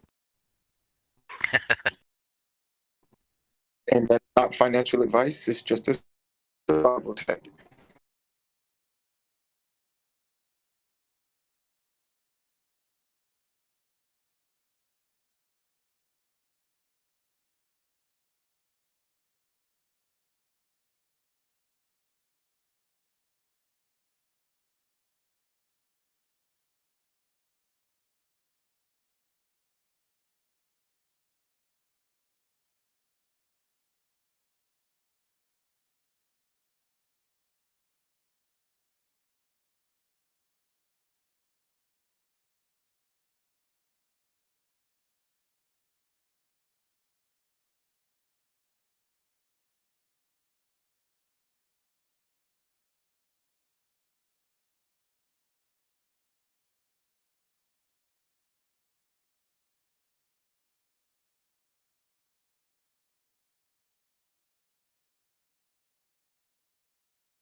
Wait a minute. I was on a call. Their Discovery's down to 115. Oh yeah. Did you miss the whole thing? Okay? Do you actually know how to read it when we're on the peak of the squeeze and then the drop off and this and that? Because that's what I went over. Were you on the call with that or no? My part. He called me because I was supposed to go to Florida. I didn't go because of my knee and all that, and he ended up missing his flight on the connection, and so I was trying to help him with all that. Just all right, give me a second, Matt. sorry, Mouse. No, I was you're like, fine. literally, this is like right in the middle. I'm like, I know Mouse is going over some serious stuff right now, but I had to help him. You're fine. Give me 1 second. Pull up DISCB. Go to the 5 minute chart. Pull back a little bit, and I'll go over it with you. Thanks. Yeah, just let me finish rolling.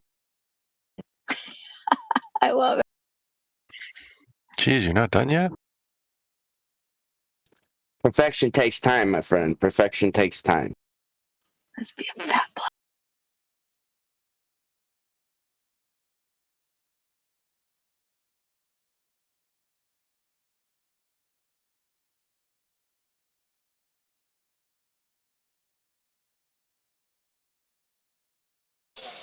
Hey, is there any way to get some of that perfection from you, Mouse? What'd you say? He wants some of that perfection. It's not on a retail level yet. It's just commercial.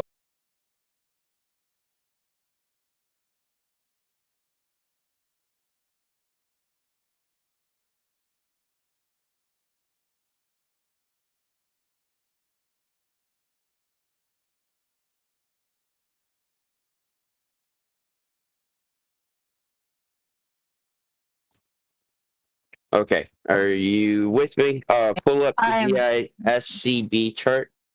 got it. I'm with. Okay. Now, how I was talking about to them, you see how we had the run up today from before hours? It was like 71.60, and now we had the 150. Okay, you're on the 5 minute, correct? Yes, I'm on the Okay. 5 minute. Yeah. Now, do you see how on our RSI we had the massive amount of overbought? Do you see there? Correct? Yes. Okay. Yes. Now you see the MACD, how it was running in parallel to itself on a run up. Totally. Oh Okay. yeah. Okay. Now go ahead and now you look at your 5 minute. You can see the volume on the 5 minutes. We have like on the last 163. That means everyone's piling out. Okay. On this, on the one before the 150, 72 or whatever, 20,000, 14,000, 13,000 on the way down, 9,000, 7,000. Okay. That's how you tell this is all an institutional run. Okay. So then and there, you need to be careful with an institutional run. Can you make money with an institutional run? Of course, you just got to know what you're doing. You could have easily got in this morning at 70 some odd dollars out the gate and then ran it up to 140, $145 and got out before the peak, okay? Yeah. Now, that being said, what I really honed in on, okay, is I wanted you guys to understand that from $70, they went up, and they probably from 70 to 80 some dollars real quick. They probably had a halt somewhere in the lower to mid 80s. Okay, and then they went up. They had another halt somewhere in the 90s.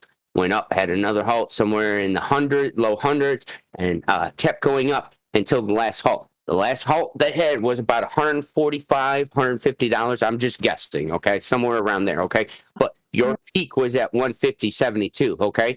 So your last halt on the way up, you reached your peak. Now from the peak of 150.72, you had a 10% pullback, okay? And halted. That's right. That 10% pullback and halt, that is your indicator to get the hell out of the stock. So the 10% pullback that happened on that red candle here. Yeah, if you see the 150.72, right after that, they had a decrease. They dropped down from 150 to 141.71 right there, okay? Right. It says right there, right. So that halt right there would have been your indication to get out because it's not going to drop 10%, get a halted, and then go back up 10%. That's not going to happen in the fundamentals of the market. It's going to continue to either trade sideways or go down from that point. So at that point in time, if you're not in this for the long haul, if you don't see anything, if you're trying to make profits, that 10% decrease in halt is where you want to pull yourself out.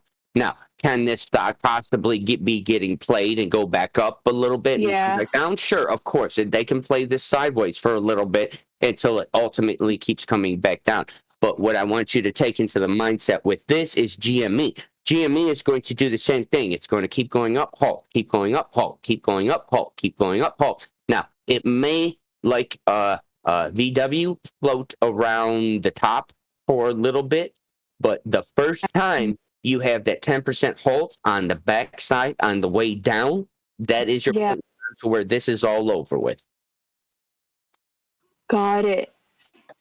And usually what I've seen with these sorts of when it's gone to the peak and it comes down, there's that thing that it's doing right now where it'll come down to this point, like it came down to 110, and you'll see it go back up and it'll have like this sort of like crooked sort of like it won't go back up to that 150, but you see how it's trying to get to 130, and after this it's going to plummet. Okay, well, that again, okay, no, it will. Okay, now this is what I want you guys to understand. The backside, what you guys are just kind of scraping the surface with is options, okay? Now, the stock can rise and hit $150. That's great. But guess what? A lot of your guys' volume, a lot of what needs to be to make the real money, because buying and selling stock is not, unfortunately, not the real money. The real money is the cherry on the cake, which is options once you guys get to get into that. You know, it's, you got to look at this. The cake is stock trading. The icing on the cake is essentially Okay, you can say the icing and the cherry on the cake is your options from that. Once you understand the cake, you can then understand the icing and get the most tendies out of your trades. So that being said, the options need to be able to be exercised and traded on the way up and also on the way down for the smart money, for the institutional money that I talk about with GME, but not only with GME, with any other stock like even Discovery's doing right now. The options need to be able to be exercised on the way up and on the way down.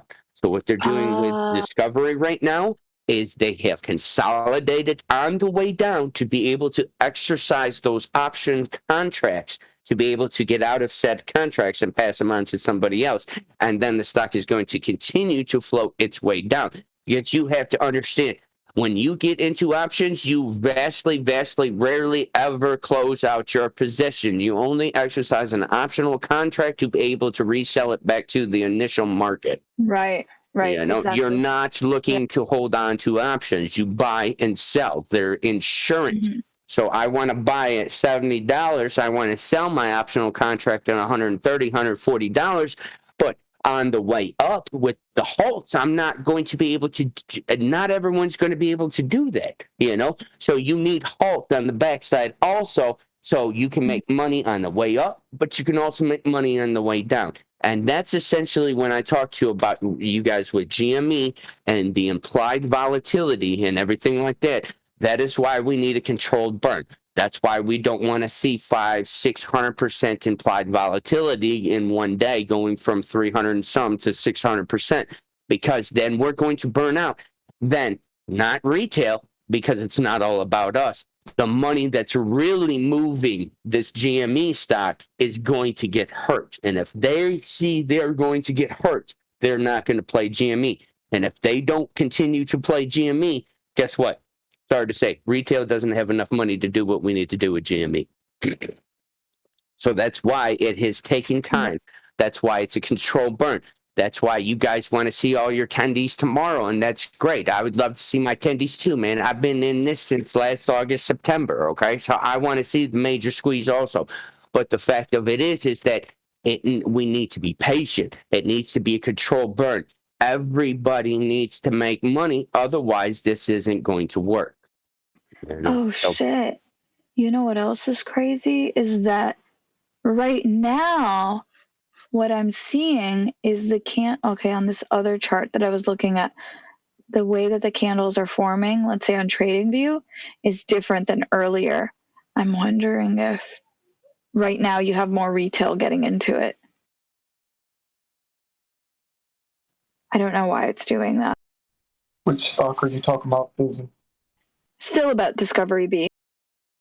They're still pumping that thing? And Mouse was explaining. Yeah.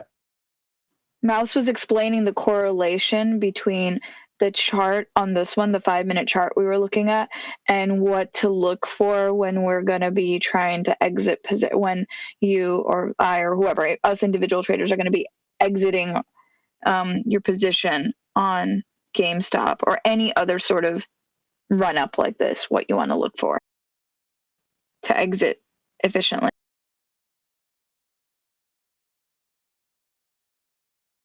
This is like the weirdest. And that's really the concern of it now. It's not even the fact if or when this, or if this is going to happen. It's more a matter of fact of when it's going to happen, and more so than when. Right shit, now, look at it. There it goes. We're just debating on the extent or how high GME is actually going to go, the probability of if retail is actually going to hold at the peak of the squeeze. And if they hold at the peak of the squeeze, then we're into the infinite squeeze. And if we're in the infinite squeeze, you just, geez, God forbid, dude.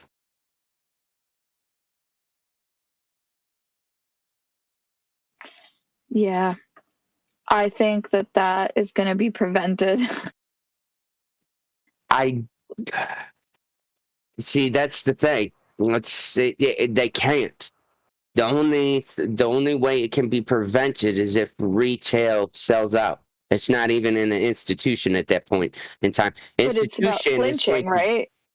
that's just it. Institution will get us to institution, and retail is going to get us into the squeeze, okay? Because they've already Yeah. fucked up. It's already there in place. It's been playing out. But the fact of it is that when we get into the squeeze, there's nothing more institution can do. It's all on what retail is going to do. Is if they're going to sell out their shares and not. It doesn't matter a small portion of people sell out their shares. I'm talking 46% or plus people are selling out their shares at the peak of the squeeze. If they don't actually sell out that portion, that 46% doesn't sell out and just holds through the peak of the squeeze, then we're on to the infinite. Won't the price just halt though? Price will halt, but as soon as they unhalt it, it'll keep going up. There's nothing they could do. At that point in time, when we're into the actual squeeze, they could flood the market with 50 million shares, and it still won't even cover a fraction of what it's being covered. I told you guys, I very conservatively, I think there's 140 million shares out there that need to be covered. Again, that is conservative. I am vastly 68+% assured that it is probably north of 200 million shares that need to be covered. So are we just going to see the price go up like exponentially over like days and weeks, and it's just going to be like madness? It's going to be it will probably from the start to the end, it will probably last somewhere in between 8 to 14 days. The peak of the squeeze will only last probably at most 3 trading days. Yeah. Wow, that's crazy. But That's what again, I was going to say, 3 if days. that peak is hit and nobody sell, okay, and then we're into an infinite squeeze, and now we're into gray area that I have never even seen, okay? And when we're talking infinite squeeze, now you're talking for sure 5-digit numbers. Now you're talking for sure 6-digit numbers. And as a whole, globally, retail hold, you're talking high 6-figure number. They're not going to let that happen. They are not going to let it happen. You know, they have all these tricks under their, like, you know, like that they use to try and fake out. Yes, but here's the thing. They can try all the tricks in the book, but if retail does not, this is what I'm trying to reiterate. If retail doesn't fall for it, if the apes continue to hold because you're irritated and pissed off and they want to see those big numbers, like some of them do want to see those big numbers, if a vast amount of the population does just continue to hold, we will see that. That's not outside of the norm. It's really not. You know, it's outside. Go ahead. How many, like, in your estimation though, how many shares would need to be held for that to happen? Over half the total float. So we'll say at least 48 to 56% of people would need to hold.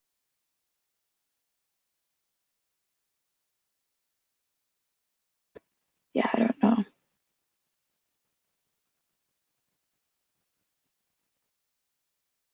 Listen, I never thought I would see. Unless other institutions also get involved in that, and there are rivalries out there, so that there is the potential for that to happen. That's why I'm saying, listen, you have to understand the institutional money that's on our side, the long positions that's on our money. If we reach the peak, you understand it? If we reach the peak and no one is selling, at that point in time, all they're going to do is slowly exercise their contracts. And if they slowly exercise those contracts, that is going to continue with retail's help to be able to infinitely squeeze this stock. The problem that'll occur, though, I think, also is that the fight that'll happen between when there's going to be, let's say, if there is volatility happening on the way up, the ups and downs, the swings, and if you have then the institutions that are hedging their bets with not hedging their long, the ones that want it to drop, there are going to be those out there that want it to drop, that are going to then, let's say, do the puts, right? And then you're going to have this tug of war happening. Is that possible? What, back and forth? No, back and forth for the price? No, it doesn't matter. Basically, when the squeeze is happening, all mathematics and fundamentals get thrown out the window. There's nothing for the stock to do but continue to go up until it hits its point to where supply and demand is met, and then the stock starts to plummet. If supply and demand is never met, then the stock has nowhere to go but continuously going up. It doesn't matter how much they're trying to get the stock to tank, or if they've taken out these many puts for this to happen. At that point in time, it doesn't matter.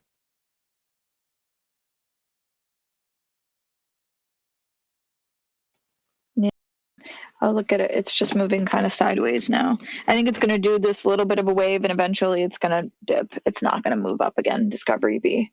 Oh, no, I say that, and then it's like trying to go to 140. You got to understand. It was 2.5 trading days before VW actually dropped in price. Yeah. Okay. Good DD. Thanks for that, Mouse. Yeah, thank you so much. Not much. I'm trying to help everybody out, man. Yeah, There's thanks more for than going enough over money. it again. There's more than enough money to go around for everybody. There's more than enough information out there for everybody. Just, you don't even have to be an A student, but even if you're a C plus B student in this, you can still make money. There's still enough opportunity here for each and every one of you guys to be able to wake up and do whatever the fuck you want to do in life, dude. You know, you just got to just keep grasping to the information. You know, so it's not just myself. There's a bunch of other people out there that, you know, are willing to, you know, reach out and teach and this and that, you know, type of situation. So as long as you're paying attention to them, man, all you guys are going to be successful because you're here, dude. It's already been what? How long have we been on Tame Stream for? Since what, January? Mm-hmm. You know, so that's the amount of information you guys have already collected. So just, you know, find that within yourself and, you know, exponential that into your trades and the rest of your business life, and you guys are going to be just fine. It's busy. I think we have 90% of the float for AMC alone. Is that right? Okay.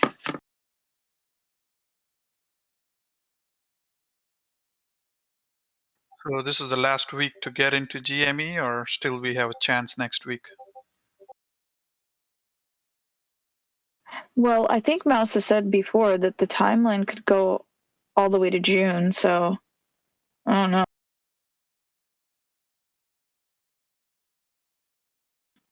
Right? I don't know. Yeah, sorry. Okay, June is the big board meeting with GME. June is when shares are going to get recalled. There's no ifs, ands, or buts about it. June is when we're going to see what they replace. 3 right now, so there's 5. 5 other board members are going to be officially, their seats are going to be secured by June. But here's the other thing.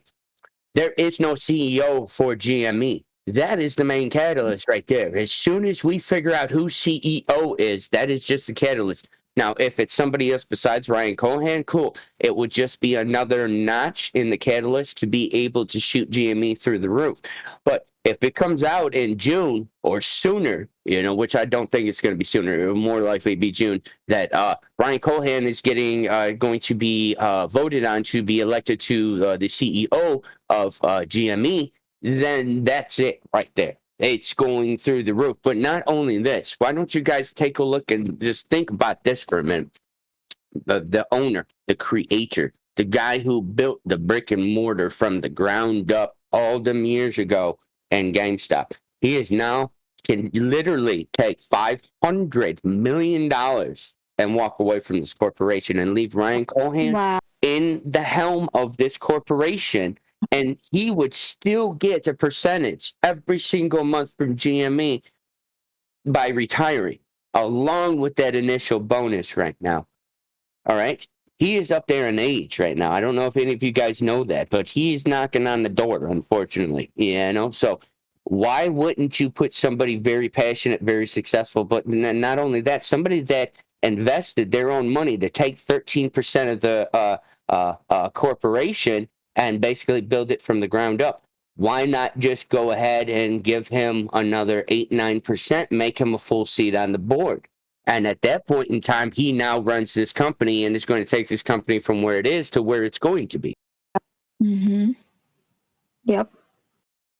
Hey, Ernest. Big things are happening. I promise each and every one of you. It doesn't matter what your account is looking like now. For every 1 share of GME you have right now, you can guarantee that that 1 share of GME is worth no less than $1,000. So, Mouse, I got a question.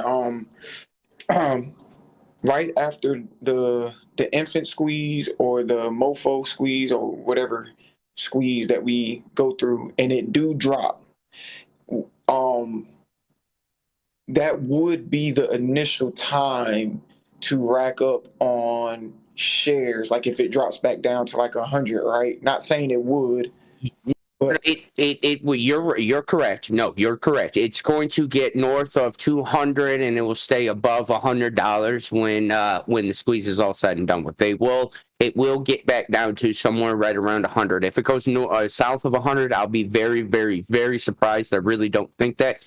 But yes, again, I told you that. Take your tendies on the top, okay? Pull out. Just wait. Be patient. You don't even have to get back into it that day. You can just wait a day or two to get it back into GME. But yes, I would highly advise you guys getting back into GME because GME will be trading somewhere in the ballpark of $850 to $1,300 average after this is all said and done with by the end of the year. okay, cool. So basically, we get to fuck them twice. Pretty much. It's just at that point in time, it turns into a long-term hold. You're not going to have a lot of volatility with GME, but GME will eventually get to the S&P 500. There's no ifs, ands, or buts about it. With Ryan Cohen on the board, with everything they're trying to do. So I would literally buy back in and then hold until you hear GME is going to the S&P 500. Upon that news, sell out a portion, not your whole position, just a portion upon that news, and then just hold. And then take that and put it into your long term and just keep it in your long term. Each and every one of you guys, doesn't matter if you're day trading, option trading, you still want to have a long term. So it sounds like we get to fuck them over 3 times then.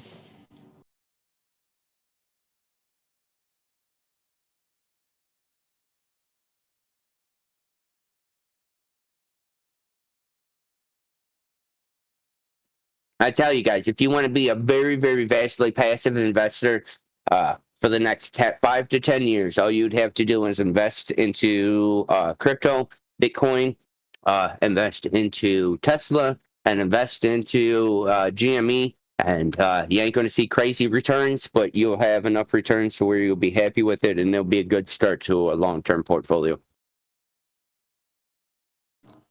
What about the other stocks like Apple and Disney and things like that? No, any FANG stock, I wouldn't get into any FANG stock for the next 10, 20 years. Their growth is over with. They're going to be trading sideways. At best, they'll have some highs over the next 10 years, but nothing to where they had before. So you need to shoot with, you need to look at the economy as a whole and see, okay, what's the up-and-coming businesses and what's going to be here in the next 20, 30, 40 years. Apple and Microsoft and all those corporations, those are corporations that you can park your money there and know that your money is not going to drop $100, $200 type of situation. Those are just basically, you got to look at them like a gold situation. You can put your money in gold, and, securely gold is generally the price that it's going to be. That being said, you want to get out into basically you need to, if you want to be successful and get very vast amounts of wealth, you need to look into how Kathy Woods does, disrupting sectors like uranium, anything to do with uranium mines coming out. Nuclear power is going to be vastly a lot bigger than what it is today. The next 20 years, pretty much our society is transferring over to clean energy, nuclear power, which we should have already been doing. Beyond that, get into the sectors that are game changing, I told you a couple tech with GME and Tesla, things like that, but also branch out into say 3D printing, 3D printing companies, whether it's houses or other products, that's going to go through the roof. Genetics, anything to do with gene editing, that's unfortunately going to become vastly big. China, there's already doctors in China that are gene editing embryos before the baby is born, so they're smarter, they're stronger, they have abilities to be not susceptible to diseases and things like that. So that's going to get vastly big. So again, I don't condone branching out a lot of your investments, diversifying. I'd rather you guys pay attention, hold on to your money, get the information, and then invest correctly. Diversifying is just for weak investors that don't know what they're doing. That being said, though, you still want to have a small diversification in between your daily trading portfolio to your long term. And basically what it is 1/10 of all your income at the lowest goes into your long term, or you split it between your long term and your daily trading portfolio. But once you get your daily trading portfolio up and running and you know what you're doing, you shouldn't have to invest any more into that. That should just make money for yourself. And again, 1/10 of all that you're making off your day trades goes into your long term. At least 1/10 of your income every single week that you make on a weekly basis should go into your long-term stocks. Your long-term should be somewhat slightly diversified. Warren Kitty just tweeted. Okay, I'll look at it in a second. Yeah, we've got it in. Yeah, from tech to like the new energy sectors that are coming up, and from the new energy sectors like the new deep green mining we've talked about, things like that, maybe some medical, with the genetics and things like that. But beyond that, your everyday average trading portfolio, day traders, day traders, they do branch out and they do a few stocks a day. They do up to, just depends, 5, 10 stocks, whatever. But again, also, me, myself, my trading style, I'll look for a stock and then generally 50% or more of my overall trading portfolio that I option trade or day trade on, I might stick that all into one stock, and then I have my set where I'm in it, and then my set where I get out exactly, and by me investing a substantial amount of money in the beginning, that's basically, it's like if I put $500 into a stock and I put $500 over there, well, the first $500 I put into a stock, that stock went to $10,000, but the other $500 I put in the other stock, it only went to $1,000. So instead of me putting that other $500 into the stock that went to $1,000, I could have put all of it into the first stock that went to $10,000 and got a better ROI on my investment than diversifying into 2 different stocks. So that's just a mindset you guys got to kind of develop as you're a trader to be able to see what kind of trader you are, day trader, option trader, a little bit of both, growth, value investing, how your mindset is set up and what your risk and what you're able to be willing to lose, So sorry, I rambled on, guys. I have a question about the whole options thing. So say I had, 100 shares, I have a covered option, or I can cover the call for an option. Say I was to set that for this Friday and take the principal on that. When Friday comes and my stock doesn't get exercised, do I get that back? Do I get those stocks back? Yeah, if it's not exercised, yeah, you'll get it back in your account. So then you're just basically collecting premium every week if you do it on Yep, that's exactly what options are. Options are just insurance. They're not stock. You're not trading stock when you're trading options. You're trading insurance on said stock. So that being said, it's called theta. Okay, so maybe what's the site, dude? I used to go on there. Oh my god, I'm gonna beat my cat's ass. Move, man. I'm plugging shit. But Oh my god. I don't know. Hold on, guys. You just unplugged my crap. Hold on. Oh my god. I'm gonna totally say that to my Poor cat. kitty. That was awesome. Dying. Buddy. That was hilarious. All Piece of right, shit so cat, get away from my cheese. go on YouTube. I know there used to be, there probably still is. There's a Reddit gang that does it too. Go on Reddit. Look up r/Theta Gang. Look at Theta Gang, and basically all those guys do is just have enough liquidity to where they own the stock, and then they just go ahead and sell premium on a weekly basis and collect the premium, and then when the stocks get called for whatever reason, they'll just rebuy in and get more of the stocks, or they move on to a different stock and they sell premium. So again, it's called Theta Gang. I know on Reddit, and I think YouTube should have some videos on Theta also. So, but yes, you guys, if you have enough collateral, can easily just sell premium every week and not do anything else. Awesome. Yeah, I was reading a little bit on it, and it was a tad confusing on the website I was reading on, but just wanted to make sure before I put all these stocks up for options that they just don't disappear if they get called out.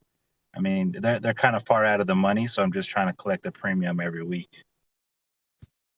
Yeah, you can, like I said, you can do it. There's thousands, hundreds, maybe even millions of people that do it. It's like I said, you want to get more in depth with just selling premium. Like I said, just go and start researching on Theta Gang on Reddit, and like I said, look up some videos on YouTube. It'll easily be able to get you started with that. Tesla pays really well too. Right on. Appreciate it. Holy shit, it does.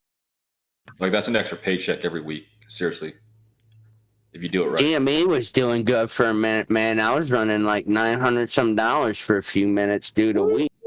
Damn, nice.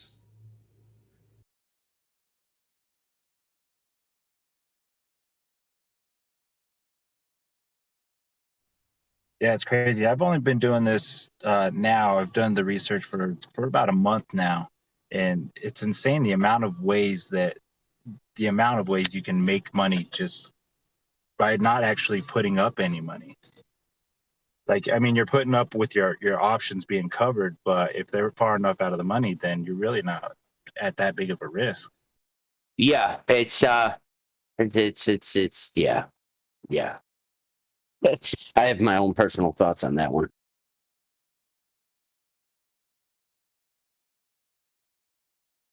And then you can do the other way too, where if you want the stock at a cheaper price, is you're selling the covered puts, I think, and you're collecting a premium on that.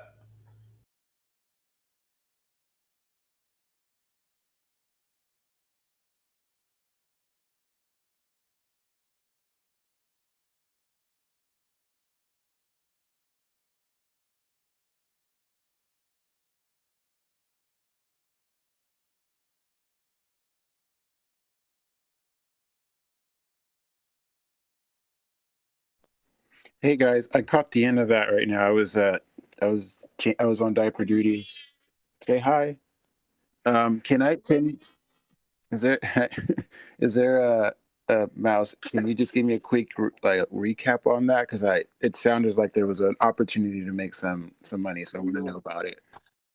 Yes, there is, but what we were talking about was options. And if you don't play options, again, options is the cherry or the icing on the cake. If you don't understand fully the fundamentals of stock trading, I can't really sit here and try to give you advice on options, because options are the icing on the cake, but you have to understand the fundamentals. I can't just throw you out there and say, hey, you need to buy a call for November for this at this price, and this is what's going to happen, because you got to understand what delta, theta, gamma is, all the fundamentals of the Greeks, implied volatility, things like that, So you got to understand.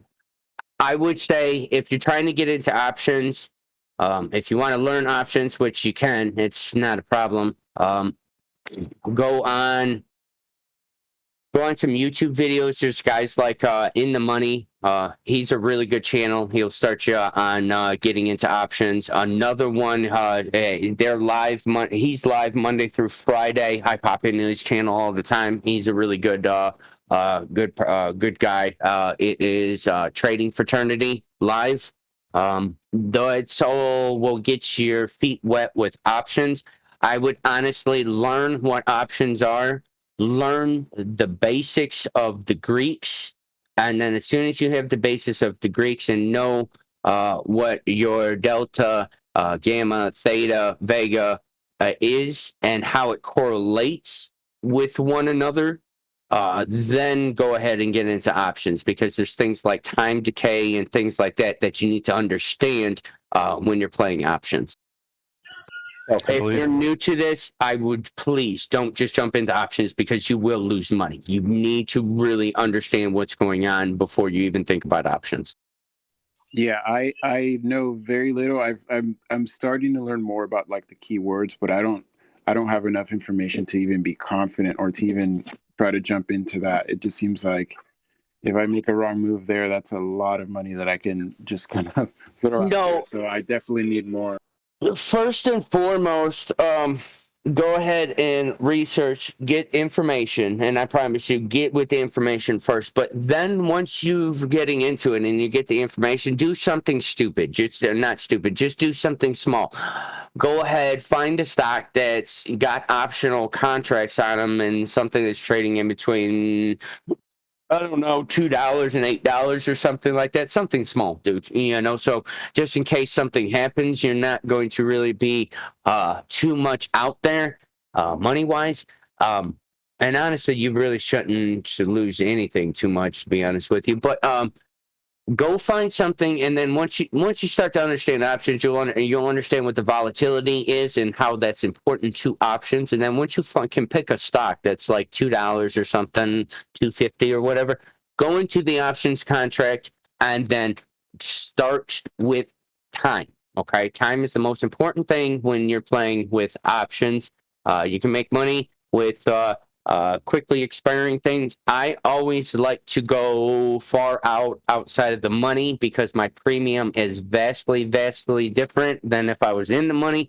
And usually the ones I don't mind not getting paid for 90 days. You know, I don't mind not getting paid for 6 months off of a play, because I know a dollar today could be $1,000 tomorrow. So I always pick time out. So go into the options chart, pick something for like 233 days out or 198 days out, and then go ahead and just get yourself somewhere, either depending how you want to play it, around in the money or, you know, a little bit outside the money, and just pick a call. And don't start with puts. Pick a call. Buy one contract, you know, a little bit in and out the money, whatever, you know, 200 days from now. And then over the next 200 days, you can watch and you can learn and you can see what that contract does when the stock does this. And then next week, the stock is doing this. So I can see my contract is now doing that. You can see how you can exercise it when it'd be at the most for you to be able to get that money. And then when it'd be at the least, you are learning from that investment into that call. So that being said, just baby step it, man, because once you figure it out, dude, the floodgates get open. And then it's really amazing how this whole financial system is built on a house of cards and no one actually knows what they're doing, because we're able to do things like options, you know? So. Yeah, thanks for that, man. You said, so the first YouTube one was In the Money, and then the second one was? In the Money. The second one is the Trading Fraternity, or it's Trading Fraternity Live, I think. Trading Fraternity also has some courses on their website that are fairly cheap.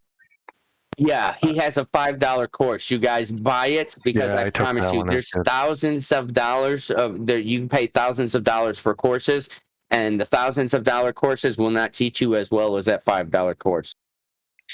And In the Money is $5 course was good. Done and done. Yeah, and this starting the end of next month, I'll start getting videos up on my YouTube for you guys also that will blatantly explain everything in simplified terms, and then I'll also be pulling up charts and things like that. I'm sure I'll go live to where I can screen share also and be able to walk you guys through questions and things like that. So not just with stock market, but overall, just everything, from the market to business, taxes, life in general.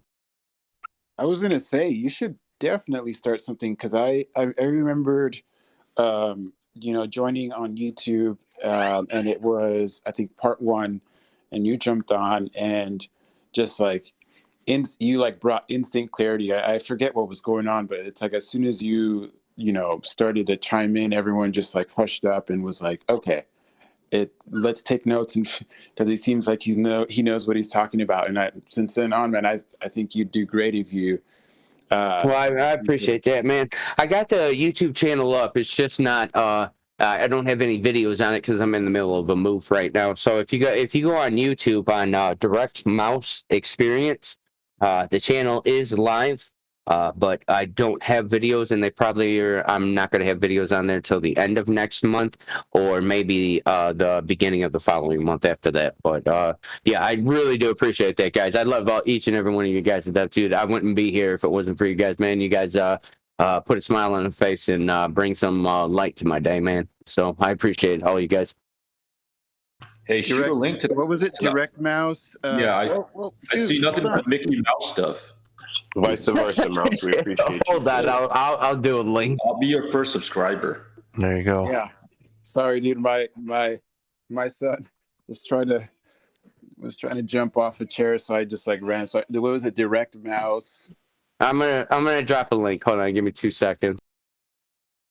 It is Direct Mouse Experience, though. Direct Mouse is together, and then Direct Mouse Experience. Give me 2 seconds. I'll drop a link.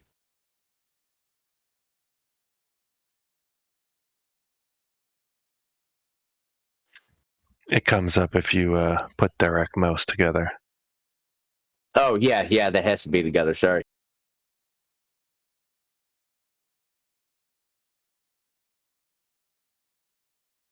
Okay, link's in the chat, and then I'm going to shoot over to Tame's YouTube channel right now. I'm going to drop it there. Where the hell's Tame? He hasn't been on all morning. He came on for a minute earlier.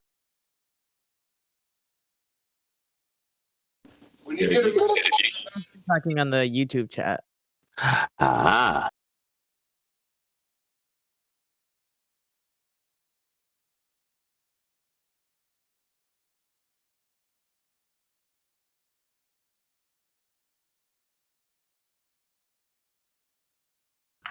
Mouse, Straw Hat Theory just subscribe to your channel. Yeah, I really appreciate all you guys subscribing. Thank you very much for that one. That's first and foremost, I love teaching people, dude. That's just my thing, entertaining and teaching people. So each and every one of you guys, positive love and vibe that's being sent out to you guys. Yeah, thanks for the info, man. Yeah, I feel like I'm a sucker for just trying to study and learn as much information as I can for whatever I do, and stocks dude, I can't get enough of it, so I definitely want to learn as much as I can. Yeah, this is a great great place to do it at, man. It's just it's vastly, it's just, hold on a second.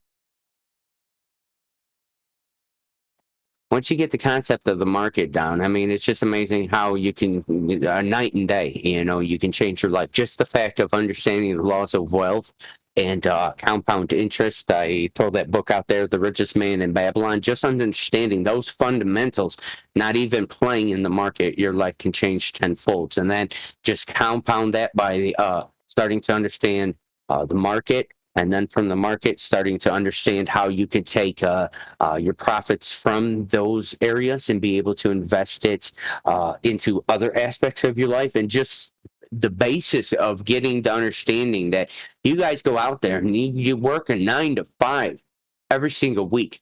Well, you guys get home at the end of the week, and then you pay this guy and you pay that guy and you pay this and you do that, and you forget to pay yourself. Each and every one of you got to understand the laws of wealth start with no less than 1/10 of your income you keep forever. Okay. And now when that 1/10 of your income starts making other little baby 1/10s of that income, then you take 1/10 of that new income that's coming in and you forever keep that. But then now you can take that and the other 9/10 of that income and be able to pay a little bit to yourself or go and buy a house, go and buy a car, go and do things. You know what I'm saying? So it all starts with the fundamental of a mindset to be able to understand the laws of wealth. And then once you can understand the laws of wealth, each and every one of you guys can literally take $1 and make $1 million off of it because you have the mindset to see where others see a problem. You just say you see a solution. Your mind is set in a growth mindset. So you want to solve this problem, no ifs, ands, or buts. So if you see a lack of something, whether it's in your life or somewhere else, you look for the solution within the problem, and within the solution comes wealth.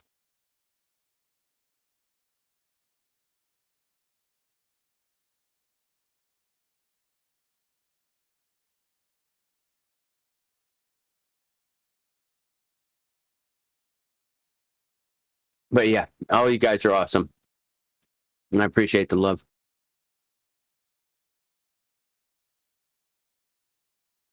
Yep, we appreciate you too, Mouse.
Oh, Mouse.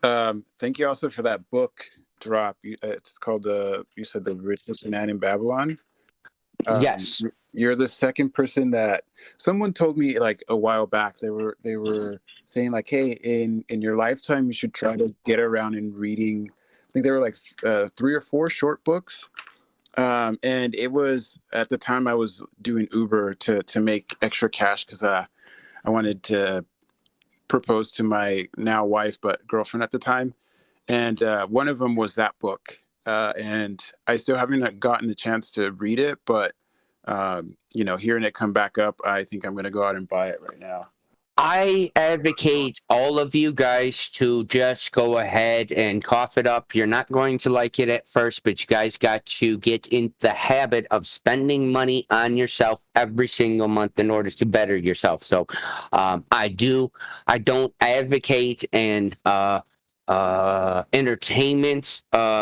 I don't allot a lot of my money for entertainment purposes just because entertainment, I mean, don't get me wrong, we go out places, I go to trips, this and that, blah, blah, blah, whatever. But like a lot of services like paying for like Xbox Live or some shit like that. Instead of me doing that, I allocate that money for like Audible. Okay. Now Audible is $15.99 every month. You get a credit once a month with that $15.99 membership. Now, a lot of people I hear on here sometimes they don't like paying membership fees or a lot of membership fees for something. Well, I advocate that you should pay those fees because you are, again, investing in yourself. And eventually, if you start a corporation, you can just get it to the corporation to pay for it. Now, that being said, we're not how you guys have been taught your whole life to go to school, to open a book, to read a book, to memorize a book that way. That is not how our brains work. Our brains are more visual and audible. So that being said, you learn and retain knowledge a lot quicker and a lot easier by visually seeing something or hearing it through your audible senses. So that being said, I would highly advocate just go ahead, get Audible. That way, you're walking through a grocery store. Well, guess what? You're picking up food, but the rest of what you're doing is on autopilot, or you're stuck in your head thinking about some shit you don't need to be thinking about. So that being said, at that point in time, you walking through a grocery store on a weekly basis to go and get food for yourself or your family, or drive, or shopping, or whatever you could be doing out and about, or shit, cleaning your house. That's all dead time that you guys are doing nothing but that specific task. So if you guys want to be successful in life, if you guys want to honestly learn on how to start playing 3D or 4D chess with life, it's starting with those little moments to where you're doing one task. Now compound that task. Put in some earpods and start learning something. So now you're in a classroom as you're picking out groceries. Now you're in a classroom as you're cleaning your house, which then translates into you obtaining that knowledge, being able to take that knowledge, apply it to the real world, and now that real world knowledge that you've applied to the real world then turns into real world wealth. You eventually start creating your dreams. It's a sense of a lot of people ask you, do you have dreams? Do you have dreams anymore? I honestly don't believe I have dreams anymore. I don't, because I look at my life like I have premonitions. If I see something, if I want to do it, if I truly say, am I going to put in the time, the effort, and the work to wake up every day and accomplish that? I can accomplish it. There is no such thing as dreams. There's only premonition and how determined you are to make it happen. I will add, if you don't want to pay for the Audible subscription, check in with your local library. A lot of libraries now, they actually have an app that they work with where they try to basically do the same thing that Audible does, but it goes based off your library card, and you can get the audiobook for free. It's just kind of like you have to return it, you don't get to keep it. And there is wait lists for like more popular titles, but check in with your library first, your local library, because chances are that they already actually have developed an app that you can do everything that Audible does, and it's completely free. Yeah, I just posted Life hack. general. So the three books that the gentleman gave me to read are The Alchemist. It's a great book. Yeah, he told me it was a really good read. The World's Greatest Salesman, and then The Richest Man of Babylon. There was a fourth, but I don't remember. Yeah, I second everything he just said. Just a quick rundown of my story. It's actually Audible that pretty much changed my life, because I started to learn that you need to invest in yourself in order to turn your life around to the direction that you desire. And so in the past, I just smoked weed and got drunk all the time, which sounds wonderful, right? But it wasn't working out for me. I had pretty much had no direction in life, shitty ass job. Eventually, from Audible right now, I'm sitting at about 83 titles. I also read physical books, but pretty much turned everything around to a point to where today I just landed a six-figure position at work. And hey, that's awesome, dude. Yeah, and so I'm also like heavily invested in trying to become an entrepreneur, and I also just started my first LLC. So it's kind of crazy. So everything he's saying, like, I'm pretty much like living proof, you know?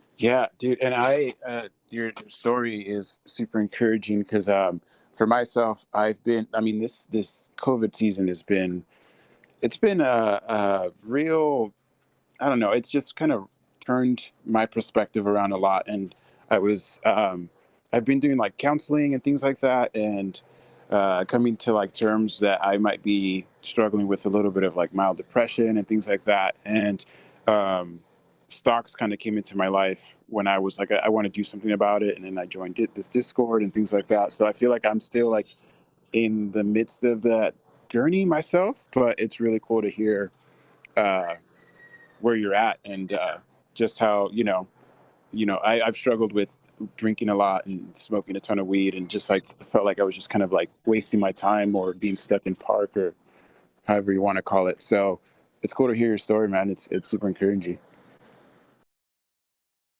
It's the journey, guys. I promise you guys. Once you guys get to the end destination, you guys are going to be bored. It's the journey. So just appreciate each and every moment you guys got in between then and in between here and now, or here and then.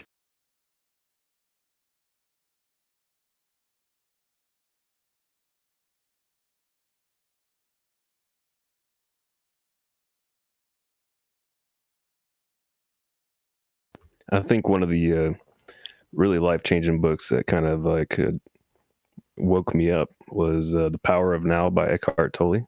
And so he was briefly talking about this the other day, but it basically talks about living life in this ongoing like river. It's like everything that ever happened in the past and everything that will happen in the future will ultimately unfold in this ever present moment that you're listening to my voice. And once you realize that and you're able to separate psychological time from what's fucking real, it's a big mind opener.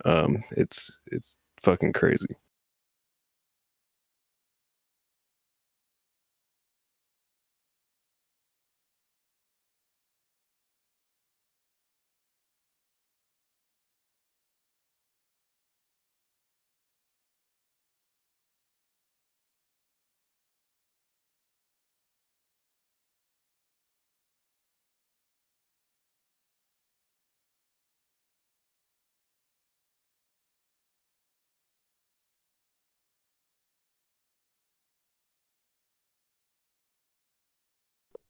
I'm gonna add that book to the list, man.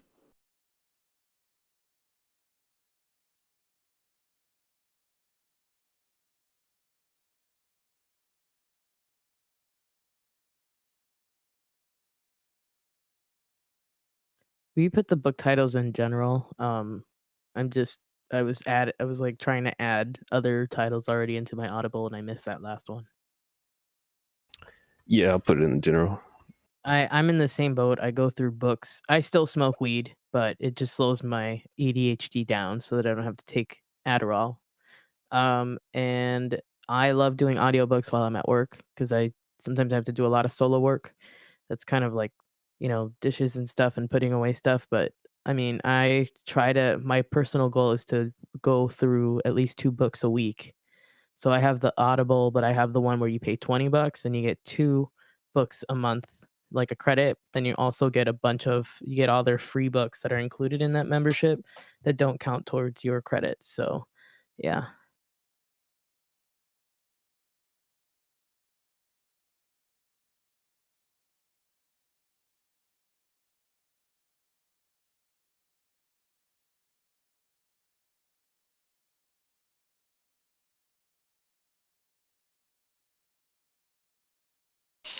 Or maybe we can create a tab on the Discord.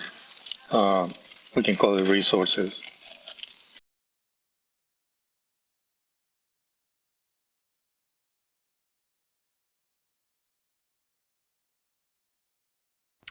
Yeah, maybe we should make like a self-development section.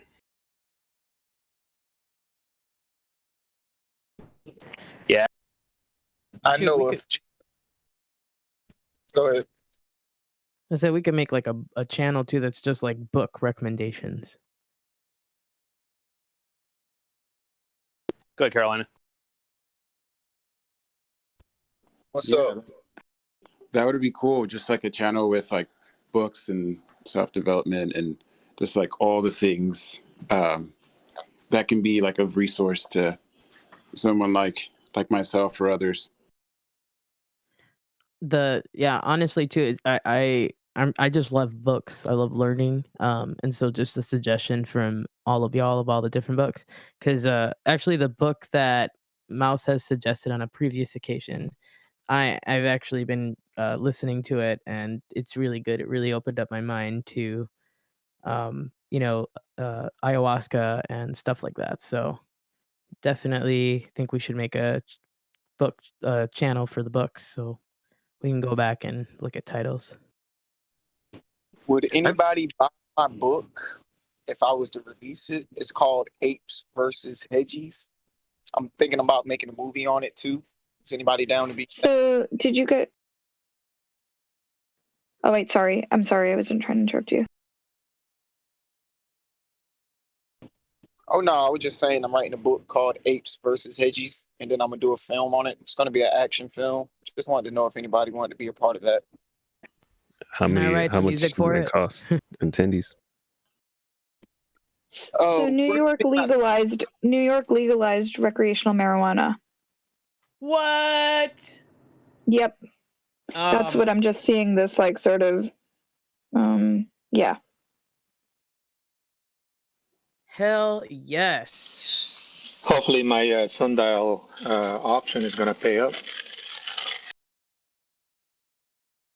It's funny. As soon as Fizzy said that, I went on Sundial. It was in the red, and then it just went to green. It went to green real quick. Yeah, I'll post the article. It just I guess is it just happened right now? Like it's New York Times for today. Oh yeah, that's got activity, yeah. Oh yeah. I'll I'm not post it. seeing no change in volume. I just clicked on the wrong one. I'm on Weeble. I'm looking at the charts right now, the 1 minute and stuff like that. You're right. It's looking at a different one.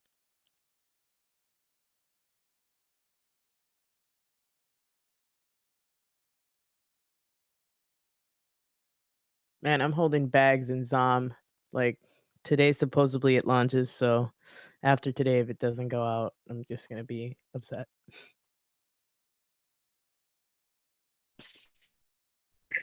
I'm holding the bag of CSCW, but I know it's going to launch later on sometime this year, so I'm not worrying about it. I got 187 shares or 190 shares, something like that. I don't hold bags. It's not part of my belief system. Hey, you listen here, buddy. Just because you don't got a bag doesn't mean I can't. Hey, then you're in the wrong Discord then. Oh shit! Hey, I just hold bags of tendies and bananas. You got to get out of here with that, son. Okay, just to clarify, folks, it did get passed yesterday after they did hours of debate in Albany, and Cuomo signed the cannabis legislation right now. So he signed it. And that's why you're seeing it sort of hit the news. YouTube chat, can you do me and my fellow smokers a favor and put gas and smoke emojis in the comments? Marijuana stocks to the moon. To the moon. Nico, can you hit us with a jingle real quick?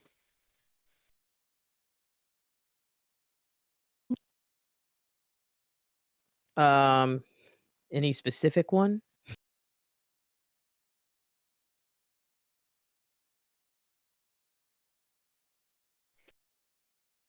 Your signature jingle. What is it? Oh, got it. Hit that like button. Diamond hands for GME. Hit that like button. Put gas emojis if you smoke weed. My son was dancing and now he's clapping. Yay! Yay. You got a sweet was- voice, man. Thank you. I was gonna trade some stocks, but then I got high. Ooh, I was gonna New trade some York stocks. passed the law. Now we can get high. Ba-da-ba. Roll up another joint and go to the sky. Hey, hey, cause we getting high. Yeah, we getting high. Cause we getting high. Ha-da-da-ba-ba-ba. We go past the blunt. I wanna get high. Doo-doo. I don't know what to go with blunt, but to get high. Ba-da-ba. Now I'm all fucked up, floating in the sky. Hey, hey, we getting high. We getting high. We getting high. La da da da da. Baby, light that joint and turn them lights down low. Hey! Oh my gosh, this is too good right now. That's a good one right there. Hey, we need to do a group. Welcome Damn, to son, group that's good. therapy. Call us the Blazers. Ew.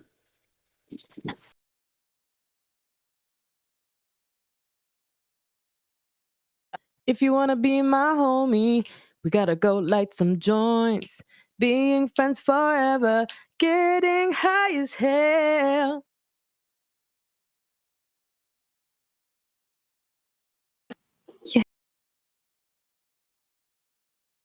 I'm waiting for that Jay-Z soundboard to come on right now.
I'm jamming right now on this new Bruno Mars song. And there's a line in there that's like one of my favorite lines. It goes,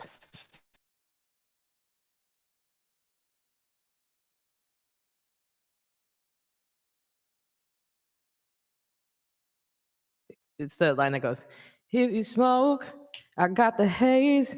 And if you're hungry, girl, I got fillets. Oh, baby, don't keep me waiting. Ain't that the song with him and that other guy? Bruno Mars and Anderson .Paak. Oh yes, I love that song. Ain't it like keep the door open or something? Yep. It goes, I'ma leave the door open, girl. I'ma leave the door open, hoping that you feel the way I feel and you want me like I want you tonight, baby. Damn, you sound like Bruno Nico. You do. You sound just like Bruno. Yeah, people often Nico say that. Mars. That's your new name, Nico Mars. Hey. Holy shit, dude! I thought you were fucking playing the song. God damn, lady, dude, you got. That was really, really good. Oh my god. Hey Nico, I'm a call my old lady one of these days. We're gonna be on three-way, and I'm gonna need you to sing, and I'm gonna act like it's me, and you just hang up the phone. Okay.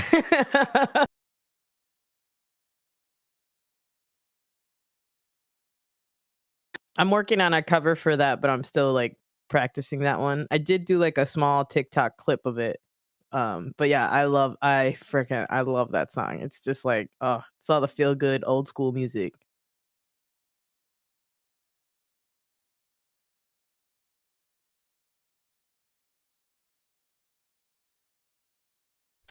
I know one thing: GME, AMC, HOFB, CSWC, or CSCW. You better do a 360, or I'm going to pay some hedgies a visit.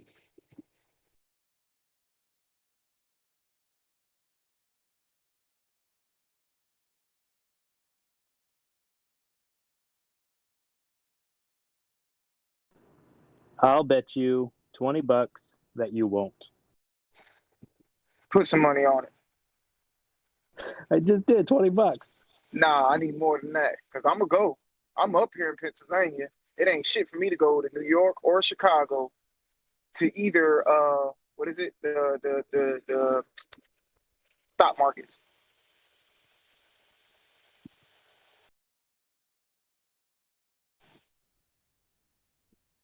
When I go, all I want to hear is my cash app go. Ching-a-ling-a-ling-a-ling. Such and such has cashed at you $20.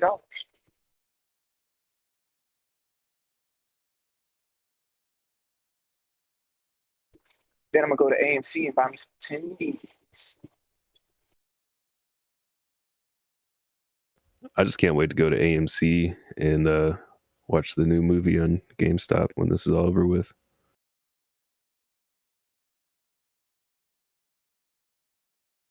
This summer, coming to theaters near you, GME, power to the players.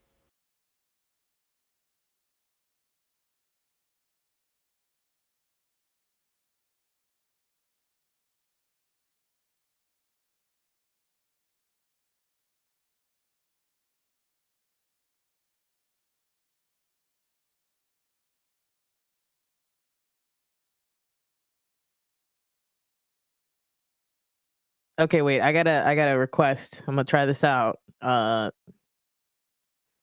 This is from Mr. Beefy. He wrote the lyrics. I'm just the voice. I know the hedges think that their shit don't stink, but in the end, we're gonna see the tendies from GME. Yeah, tendies from GME.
Mic check 1 2.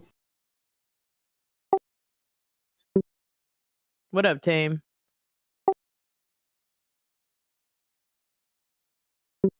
Okay, Tame Tom.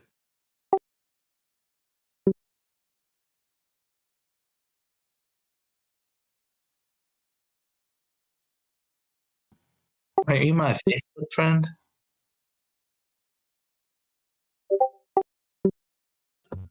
Tom, my Facebook friend? Oh no.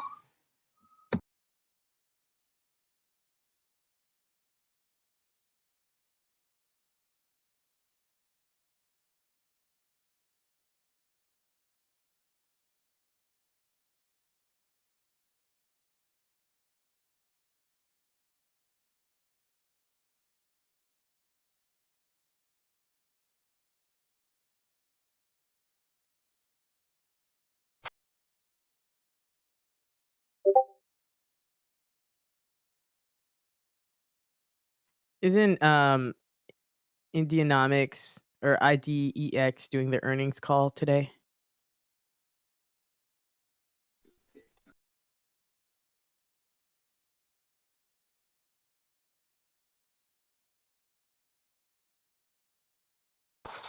Hey Nico, when did you get into HOFB?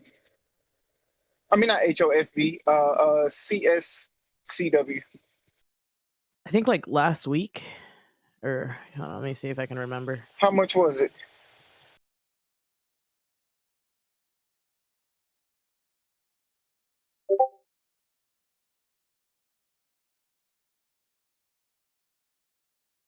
Okay, the C you mean CSCW, right? Yeah, that's what I meant. I'm sorry. You good?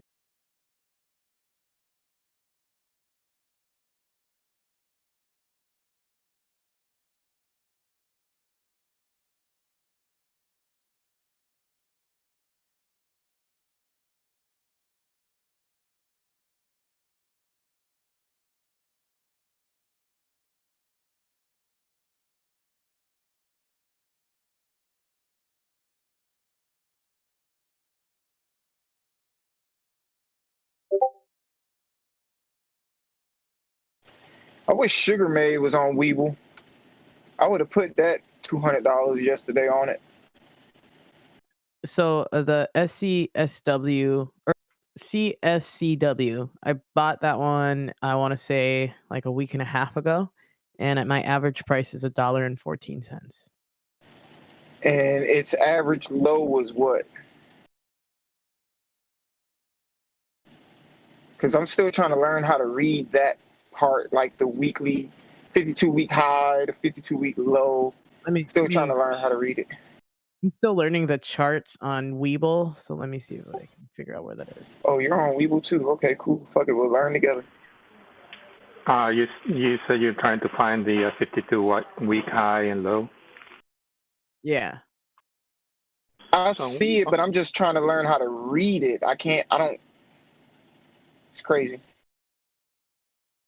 Yeah, on Weeble, it tells you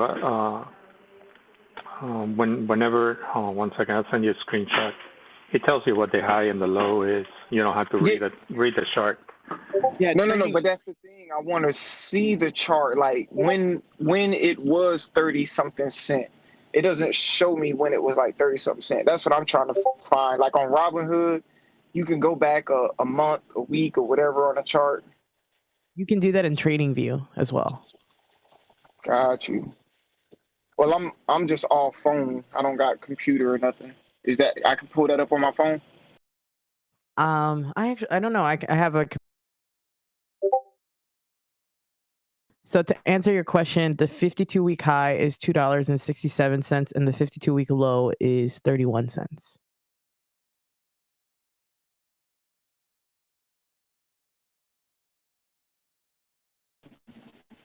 Thank you, Nico.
Hey everybody, I'm new to the Discord. Can anyone hear me?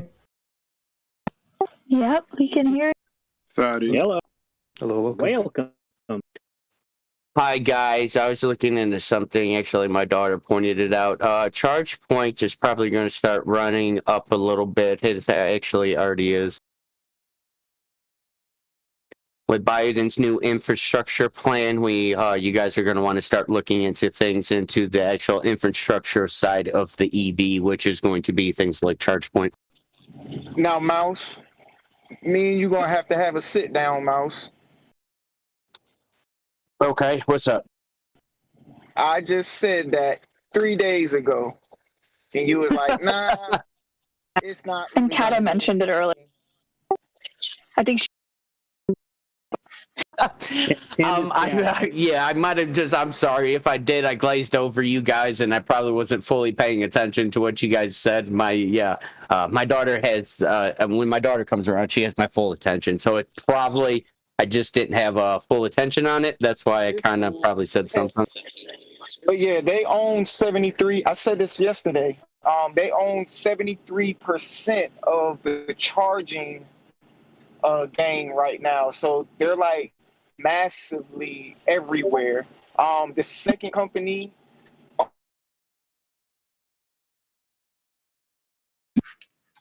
So you cut out. You cut out, man. Oh, I'm sorry. Can y'all hear me now? After you said that, you said the second company, and then it cut. Okay. Charging Point is 73% of the charging game, and then the second company only owns 8% of the charging game, and then everybody else falls under the rest of the percent. So right now, Charging Point is like the Tesla of the charging game right now. And Kata bought her shares yesterday on ChargePoint. She's doing some chart analysis right now on it. Yeah, I'm reading here. Fourth quarter ended in January 31st, 2021. Revenue was $42.1 million compared to $43.2 million fourth quarter of prior year period. Fiscal year that ended January 31st, 2021, revenue was $146.5 million, up from $144.5 gross margin is up 21%. Their net loss, GAAP net loss fourth quarter was $90.7 million compared to the 33.8, but I'm just chalking that up to growth. The fiscal year 2021 GAAP net loss was $197 million compared to $134 prior. Their liquidity, though, there's what I like also liquidity as of January 31st, 2021, cash on hand balance sheet was $145 million at the close of business combination as of February 26th, though 2021 cash on hand was $651 million. The only two also a little bit on the high side, but that don't matter. I can see buybacks depending on how this EV structural plan goes, especially if it's $4+ trillion. They have 277.8 million shares of common stock out there. So yeah, that will be a good long-term play, right? I think that we may see some 2022 plus. Sorry, go ahead. No, go ahead. I was trying to say this is probably we buy in and then infrastructural plan will start. He's probably going to pass that within, we'll say, next 6 to 12 weeks. The next stimulus check will be passed for the infrastructural plans. That won't probably come to light until November, December, to where they actually get contracts out there, signed, dated, whole 9 yards. I doubt anything will start this year. So this is probably a 2022 plus hold. So I would buy in today, pull out sometime in 2022 when there's news that they're actually starting to build things like that. You know, the infrastructure plan is being exercised, and they're going through that route. At that point in time, you'll probably be able to take profits from this, and then you can hold through 2022. The infrastructure plan is going to last for a few years. Wait, you said there's another stimulus check coming? Oh yeah, they're already working. No, not. Okay. No. You guys are hearing things from the news saying that people in the parties of the Republicans and Democrats are wanting another stimulus check. Okay, I promise you guys, if it doesn't come from the mouth of Joe Biden or Kamala Harris, you guys are not going to get another check. That being said, there are other stimulus packages that have been passed last year that didn't include a stimulus check. And going forward, there will be other stimulus that don't include a stimulus check that is going to be approved. Oh, okay. I thought you said once the stimulus passed. Yeah, this stimulus for the infrastructure. It's a stimulus infrastructure package. It's basically putting out $4 trillion to improve roads, businesses, to basically take us from a gas society over to the EV side. And not only that, also, too, I mentioned it yesterday. I'm trying to find tickers. Biden, a lot of that plan is going for Biden's offshore wind farms that they got going on, to where they're setting up those big wind farms off of the coast of our waters. So that being said, those businesses also are going to benefit from this $4 trillion package, which is going to make their stock price go up too. So it's just all things to look at. Again, you don't just look at the stock market for the stock market, feel the overall sentiment and get the balance of what's going on in the overall market, because you can always make money through what's going on through business, especially in political. Anything that goes on in political, you can always jump on that bandwagon and make money. So, but ChargePoint and things of ChargePoint is going to benefit from this. Solar energy, wind energy, all of that's going to benefit from this $4 trillion+ package.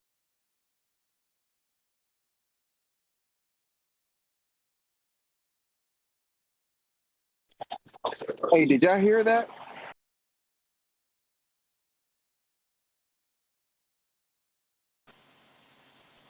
Am I the only person that heard that?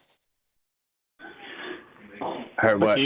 Hey, Mouse, but do you think that it would be wise to get in today? I mean, especially with like ChargePoint, and they're up like 23% on a day. I think that since the plan hasn't been signed yet, it'll cool off probably by next week. We can get it. No, listen, ChargePoint is normally, it should be trading this is on discount. ChargePoint's a $40, $50 stock plus easy, especially the only reason they're so low and they haven't been able to hold the $40, $50 position is because they don't really have the infrastructure there right now to be able to make this viable. That being said, with this $4 trillion package, along with what they're already were doing by growing their company and being able to get these chargers out where they need to be, the price will easily be $40, $50 plus stock. How big they go, it's just that is all going to depend realistically on how many people is in the market, because ChargePoint is not going to have, yes, they got 73% hold on what they have of their chargers going across the United States or whatever now, but they're not going to continuously hold 73% of the market. There's no way. Just like Tesla said 2 weeks ago, there's no way they're going to be the biggest player in the EV game, because it's just not possible. It's better to have 10% of a watermelon than try to retain 100% of the whole grape. So that being said, there will be other players that come up, but either way, this is a growing market. Most of the stocks I talk to you about, these are things I'm getting into, and I probably won't pull out for at least 5 years. Yeah, I think that's the thing to take into consideration, though, about the stuff that Mouse is saying right now, is that he's talking for 2022. Now, if you're talking like short-term plays on this, yes, I think you're right that the way that the chart looks, that you may see it get up near $31, and you're going to see a dip again.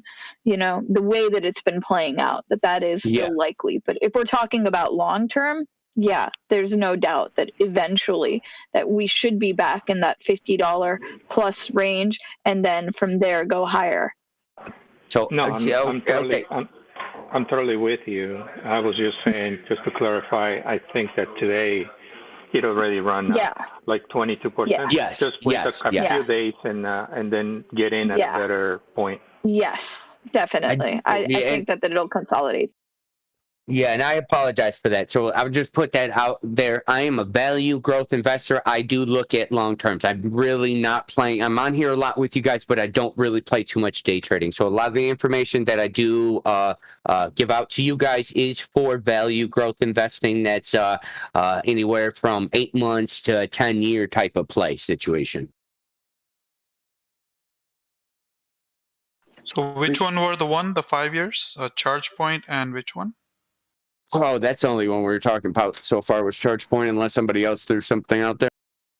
Well, the gentleman earlier had mentioned that there was like a second company that only has like what is it, like 8% in the market? I mean, there's a few plug powers out there. They have something. I think they're trading in the high 20s, low 30s today. I mean, that's a decent. They have some other issues going on with them though, so I would be careful with them.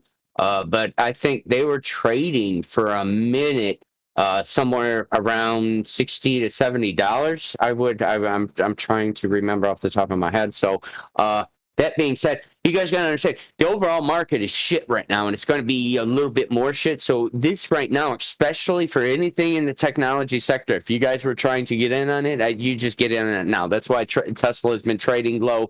You have some other stocks that are trading lower. Beyond the other catalysts of what's going on with the market, there's a lot of deals out there right now, and it's going to consistently be out there because even if you don't hear somebody being liquidated on the news and they're going out of business, these hedge funds are still adjusting their positions. So there's still going to be run-ups. There's still going to be vast drops in a stock because they have to liquidate their position because they're over-leveraged or for whatever the reason is. So there's if you guys are looking value investing and looking long-term portfolio type of shit, there's vast amounts of stocks in the market right now that are on sale that you can literally scoop up, and not even that long, you'll start seeing a bounce back within 3 weeks here. I already told you guys, usually 6 to 9 weeks is all a bear market lasts these days. So we're about 6 weeks in right now. So we got another week to 3 weeks. Everything in the tech sector and everything else is going to bounce right back up through the roof, and you can just start holding that, and adding to it for the long term. And then before you guys know it, you guys are in, triple 6-digit, thousands type of situation, vastly quick. I concur 100%. Good afternoon, everybody. I am back. What's up, man? Just getting back from my first lesson. I got like 3 new students. I got 4 lessons today. Hell yeah. That's real what's quick, up, man. I'm just going to say something real quick because I have to go. I'm going to run some errands today. I'm going to be listening. But for everyone on the YouTube chat, if you like my singing, please help me out. Right now, I need a lot of help with the algorithms in order for me to get in a position where I can get back to making money singing, because that's what I do. I need people and fans and views, because for label companies, that's what they look at. So if you like my singing on here, I know there isn't a way for you to tip me or anything. That's what I do for money. But if you could just help me out by following me, Miko Blaze. I'm on TikTok, Instagram, Facebook. Look me up on YouTube. If you like that, just hit like, support me in that way, just because it just helps me out with visibility. But I just want to say that. Thank you all. I'm going to dip out probably for the day. I'll be listening, but I won't have the nice microphone. But one more time before I go, hit that like button. Diamond hands for GME. Hit that like button. And don't forget to subscribe. I'm on Instagram. Just look me up at Miko Blaze, MIKKO BLAZE. Positive vibes and love, Miko. You have a good day. You too, Have man. an awesome day, Miko. I'm going to eat all the melty cheese for you, man. Yes, I love my cheese.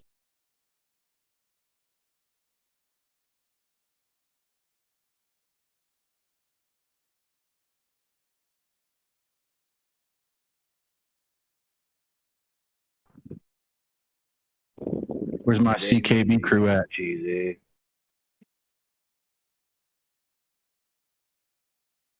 I never.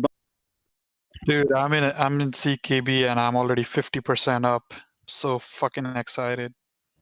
Bro, I pulled out this morning, put back in, and I'm already at the same amount of profit that I took this morning. Again. That's awesome. What ticker is that? This thing is the little engine that could, man. I'm telling you.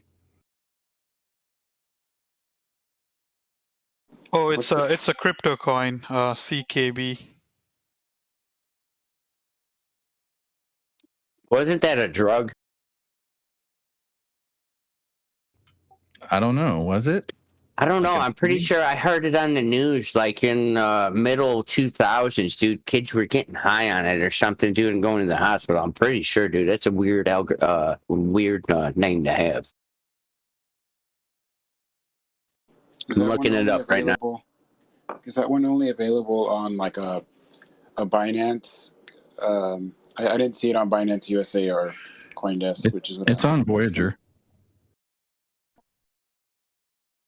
And I think it's on Coinbase too, if I'm not mistaken. And yeah, it is on Binance.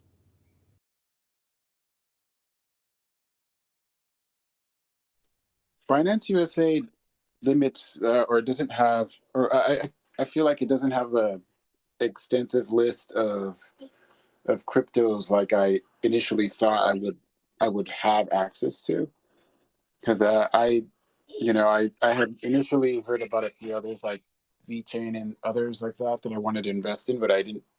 The only place I could find them initially was on Binance, but then when I tried to get it, it only let me download Binance USA, which is kind of limited. I don't know if maybe I'm doing it wrong. It is. No, you're not doing it wrong. Those of us that are in the U.S., due to regulations, like there's certain things that we can't do because it breaks securities and exchange regulations. So that's why like Coinbase Pro, Kraken, Voyager, Bittrex, but just don't leave coins in Bittrex and just make sure like what you can get, you can transfer out before you get it. So you kind of got to shop around sometimes to get what you want and then move it to your wallet, or check your wallet and see if you can just do an exchange internally in your wallet. That I do that a lot actually too.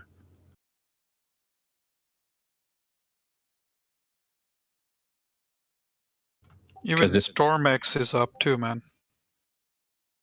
I just wish CKB was on Exodus.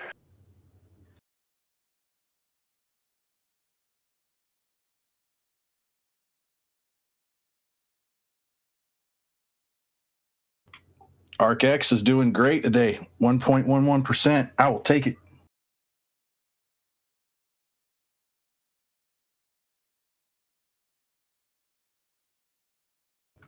MicroStrategy up 2.95%.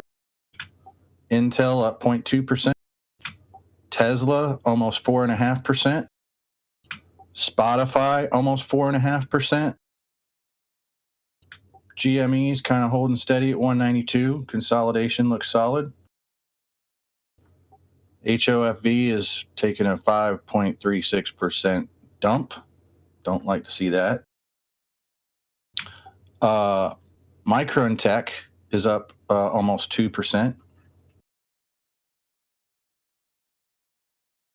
Toyota and Microvision both up. Microvision 10.64% on the day. Apple's almost 3% up. Microsoft's 2% up. And Disney's 0.38%. What Mouse was saying, I concur, guys. Like, I was buying the dips on all these technology companies this whole past week, and yeah, it was super bloody, and some of them seemed like really bad initially, but they're all slowly but surely starting to come back in the green for me. So, like, all the ones I just named are pretty much the ones I've been looking at. So exactly what Mouse said, I concur 100%, man. These technology stocks, yeah, they're a little in the dirt right now, but they're great buy positions. I mean, not financial information, but just what I see as far as DD and concurring with Mouse.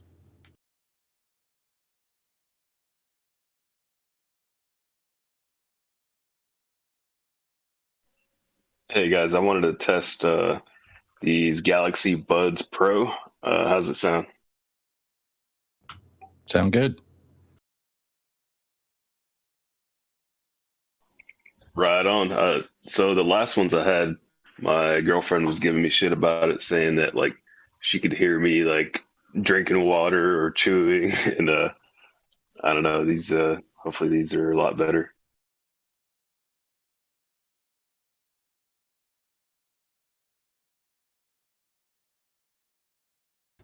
Yeah, sound clear, man. Badass, appreciate it. How do you guys feel about the Cardona? Is that did I say it right? The crypto. I was looking to put some money into it just because of there's been a bunch of articles that I've been reading, but I want to ask. What did you buy in at? I'm looking at it right now, and I was looking to buy in now. Just because I see. Yeah, I just stumbled into more information on it yesterday. Well, Neat is like super bullish on it, and he's done a lot of like DD and analysis on it. I'd say that I'm somewhere like more, sort of just in the middle about it.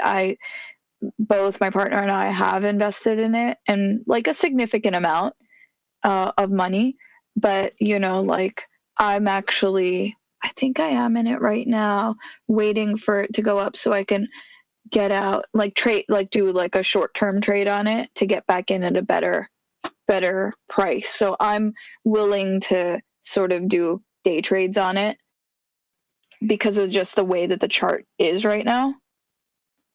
But I think I do sort of believe in it long term, that Cardano could be, potentially a long-term investment. But I can take a look at it right now if you want to see, and we could talk about that. Yeah, that'd be great. I keep hearing the comparison, or people saying that it can kill Ethereum, but Ethereum is just way too big in my opinion for it to just kill it. Yeah, I think my approach with it is a little bit more measured. It's like I would love for it to be able to do something like that, and it's possible, but I'm being like trying to stay measured in my approach because it's at $1. Yeah. So, yeah, let's $1.17, and I need to just look at. Yeah, my goal is to buy in somewhere around that, less than $1.08, basically, is where I want to buy in on Cardano. I want to get it less than $1.08, and I'm hoping that it'll do that. I don't like holding it when it's above that price. That's just personally my thing. I don't think it's going to go below that. I mean, it hit that $3 on the 24th of March, and it's done a lot of consolidating and stuff over time. But you see that the way that the chart moves, it's very like sort of consistent. It has these. Let me do a little measurement. The best way to look at ADA Cardano is on the day, because you can see how consistently it moves and consolidates. But the thing about it is that, I mean, yeah, as Fizzy said, I'm like super bullish on it because I watched Charles Hutchinson. I know where he came from. He came from Ethereum.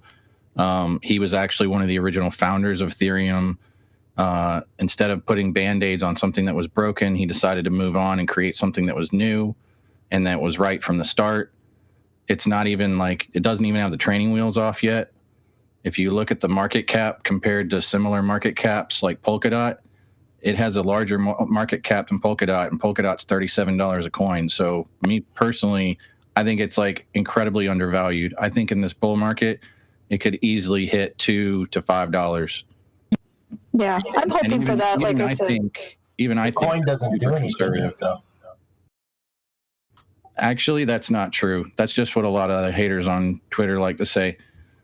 No, it actually has smart contracts being launched actually this month on the coin. Right. So right now, this month, but right now it doesn't do anything. Actually, that's not true either, because every single piece of ADA, over 80% of it is being staked. which means everybody who owns ADA is currently getting money. So Right, you but can't really say it's not doing anything. Like the power of the coin is what you can do with it, and you can't create NFTs or anything with it yet.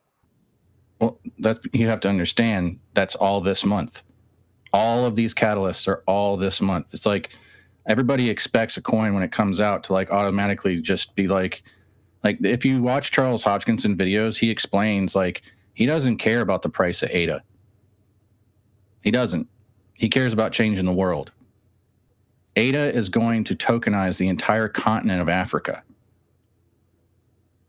Why not America? Because Africa is the largest and the fastest growing country in the world, and they're also one of the places in the world that actually needs stabilization. Those people's currency is so bad that they're buying freaking phone cards because phone cards hold their value better than their own currency does. What Cardano brings to those countries is a stable coin, so they don't have to buy phone cards anymore. Right. I get the money aspect. If people are willing to do that, because that's going to... No, you can't do any work with Cardano right now, which is what they're doing with all these other Ethernet or ETH coins, is they do work with them, and that's why they're useful. And I think also with something like Cardano... Pay over $100 in gas fees. But hold on one second, though, because I think that culturally, too, you have to take into consideration that the idea of something that is digital, a digital currency, a lot of Africa is Muslim. And I'm not saying all of it, but a lot of it is. And there is going to definitely be pushback against something that is digital. They're actually because of the whole Sharia compliant aspects of it. I'm telling you this as a fact. The whole movement against, yes, Federal Reserve, fiat currency, there's all of this with interest and interest bearing. There will need to be buy-in from that, because there's like a lot of skepticism when it comes against like hard currency. Like I'm talking about gold and silver and that type of currency. And yes, people have to use central banks in this, but you're going to have to convince a lot of people that this is Islamically okay for them to do. Understood, but this isn't something that like just started yesterday. I mean, Charles Hodgkinson has been working on this deal with Africa since 2016. So this is like I'm just talking about like on the street and like literally like from experience, from that perspective and that mindset about it. Like literally there are Muslims out in the world that, and it's not everybody, but a good number out there that do not buy homes, do not take on mortgages, do not have credit cards. It is like the finance, Islamic finance is a completely different animal. So you have to take this into consideration. I agree with you, and I think that's why it's taken 5 years. What I'm saying is like this is all fixing to come to fruition. All of it. Everything you just said is what they've been working on literally for the last 5 years. Like they call it differently, but basically like their House and Senate have already approved it. They're literally all they need is the minister to sign off on it, and it's a done deal. Period. Like that just came out like 2 days ago. I think that it's still, I'm hearing you and all that. I'm just putting an alternative, sort of perspective there, just so that it's also presented that there may be sort of like these obstacles that need to be overcome for it to take off in the way that one may want it to. Yeah, absolutely. Posted an article there in Crypto Talk. It sort of talks about African migrants, sort of along the margin what we're talking about. Yeah, dude, the Africans, I mean, like the people that live in the African continent are some of the fastest adopting digital currency people in the world because they're in such crisis over their currency. Mm-hmm. Like it's ridiculous. I mean, like there was somebody literally in this chat, like the way I found about the phone cards, like he was in here, he was talking about it. He's like, dude, I was there. He's like, these people buy phone cards, prepaid phone cards, because their currency sucks so bad. They would rather buy a phone card because it holds value better than their own currency. That's ridiculous. And that's the thing. Like, also behind this, I think that it's, I'm not saying that wanting, wanting your coin to be valued doesn't have its point, as long as it's not the point. And that's another reason why I'm super bullish on Cardano, is because first off, like, Charles was already a billionaire by the time he was 36. This dude could do whatever he wanted. He sees the potential for this to actually kick off the entire tokenization of the world. He sees Africa as like the boulder. And if you can push that boulder down the hill, the whole entire rest of the world is going to follow, because they're going to use Africa as an example. Like, look what happened in Africa. Like, that's what they're going to do. To be, and I do like the information on it, and I'm gonna do more research on it, because I want to say maybe a month back, I was talking to a friend who was very bullish on just anything Africa, just because of the potential there, and he was telling me about a company called Jumia, which is equivalent. It has we've talked about it here. I don't know if you brought it up or did somebody else, but we talked about it here. Oh, you did? Yeah. He had brought it up, and he was telling me about it being a potential Amazon or overstock to Africa, and just he was explaining more about just the difficulties out there of getting a lot of these like goods in general, and he was the one that kind of sold me to the idea that there is a lot of potential in Africa that I think us, at least for me here in the States, I just didn't even consider. So I definitely want to do more DD on it. And if you got any information for me, I'd love to jump in and read some more stuff. And I think that there's a lot of stuff on Crypto Talk that has been posted on Cardano. Just look up, for Cardano specifically. But if you're still looking for the entry point, I would personally, this is me, I am waiting for it to go back down below that $8. And my partner and I have invested about 4,000 into it. So I'm just doing trades on it right now. It's good to know. Thank you for that. Yeah. So I started looking at Viacom because we're all kind of talking about some of the dips and rises based on that big sell-off. And I think I found something that's slightly indicative of they were fucking around before the margin call.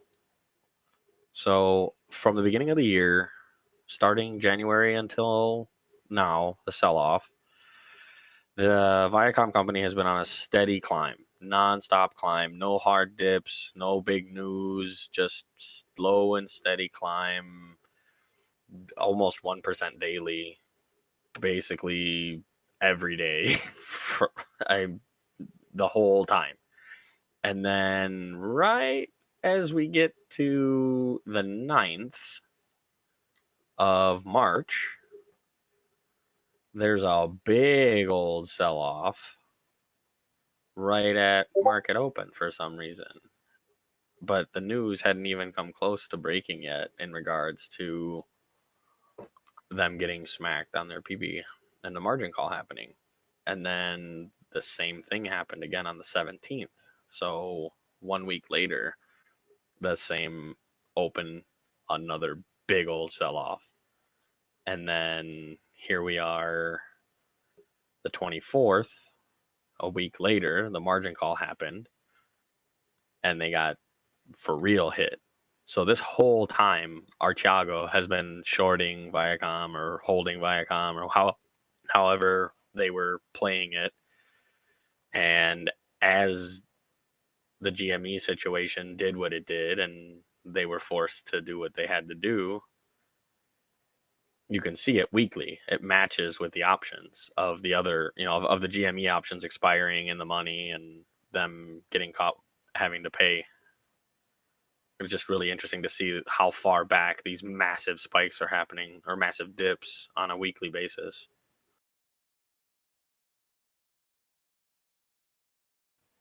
So, Captain, if you're listening, just breathe. You'll be good.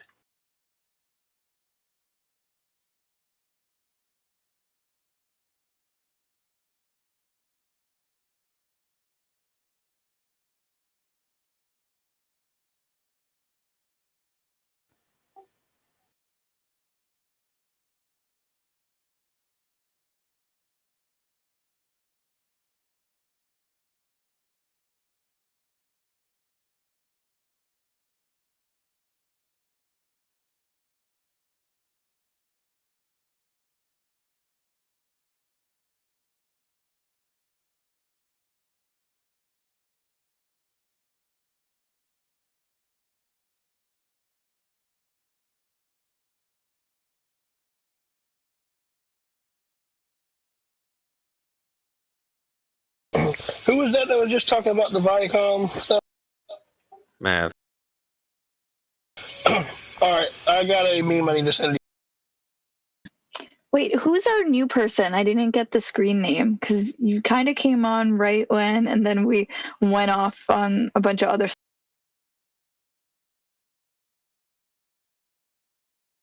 There was somebody that popped into the Discord, was like introducing themselves as being. That's me.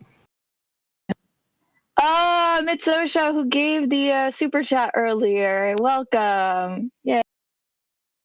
Yeah, what's up? I've been listening to you guys for a while now. Mad jokes, mad information, just love it.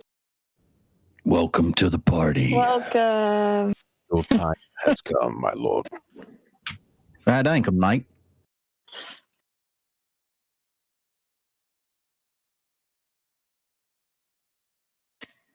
Cool. In a time full of apes, bananas, and tendies, hello and welcome. Don't forget my crayons. Stupid hedges ruins it all. Oh my god, we've got Gollum. But no, Master loves me, girl. Absolutely remarkable. What? Tendies? Hey, precious? Oh my god, that's so good.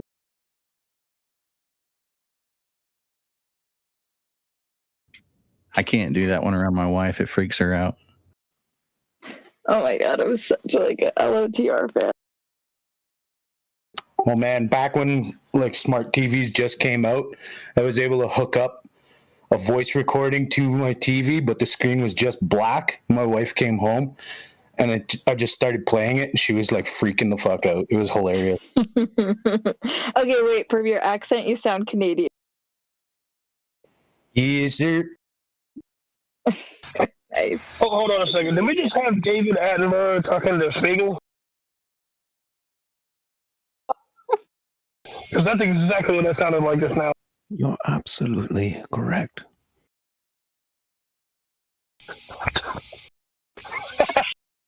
Silly, stupid hedges.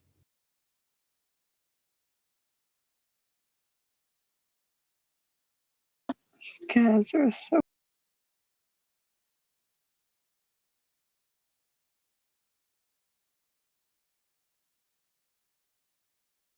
It was then I saw decided to run.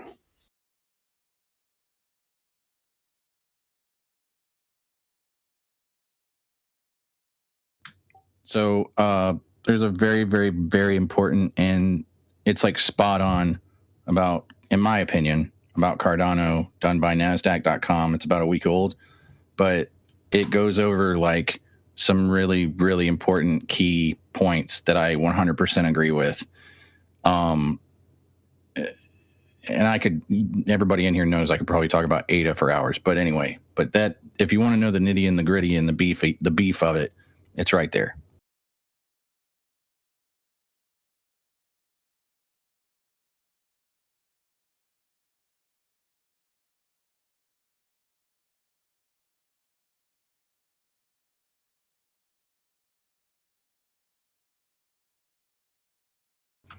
If they just add some propane tools, it would be perfect.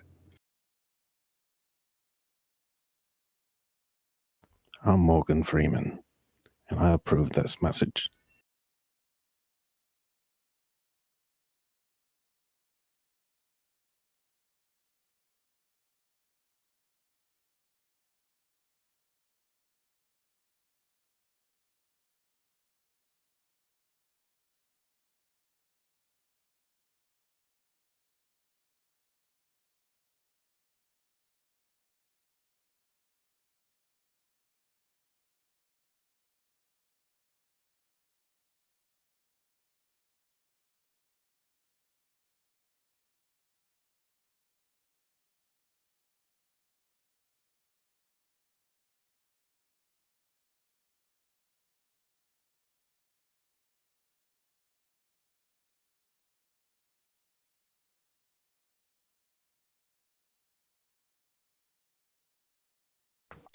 So this is just a random fact for me at least. So I have a Robinhood account still that's like only holding GME, and then I have a Webull account.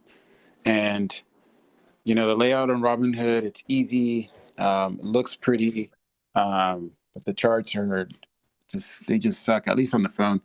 But Webull's, it's just like the everything on there is like very detail oriented. You can use indicators. I like it. And then I feel the same way when it comes to Coinbase and Binance USA, because Coinbase, like, really easy to use, can kind of figure things out quickly. And with Binance USA, you can actually see a little more of the charts and everything like that. So I'm trying to figure out where to put some money in to next. KuCoin is a lot like Webull if you like Webull's interface. I'm a big fan of KuCoin. Only thing is to, I guess, if you wanted to purchase, I mean, unless anybody knows a better way, if you wanted to purchase any crypto, you pretty much have to go through Simplex, which they charge you like 5%. So if you were to put $1,000, they charge you 50. I would be very careful Margin, or are using you talking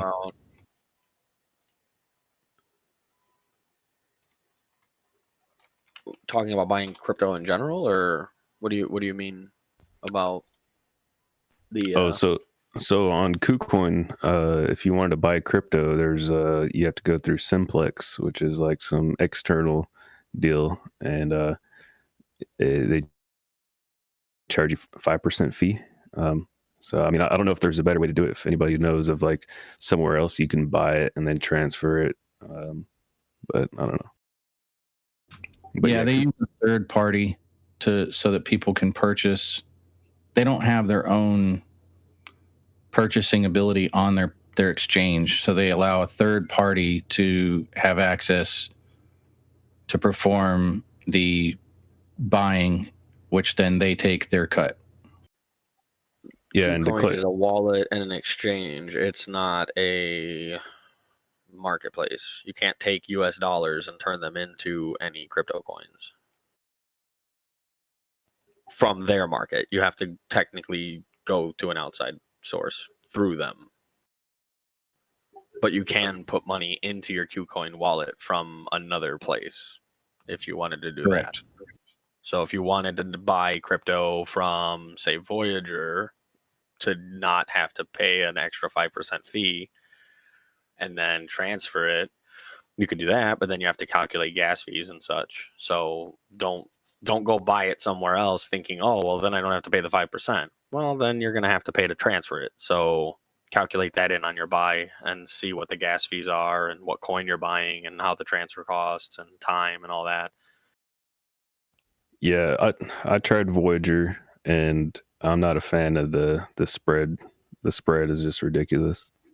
Well, yeah, I just happened to mention that one just off the top of my head, but they do they do like to take their little cut there. Yeah, I lost money because you think Voyager spread's bad.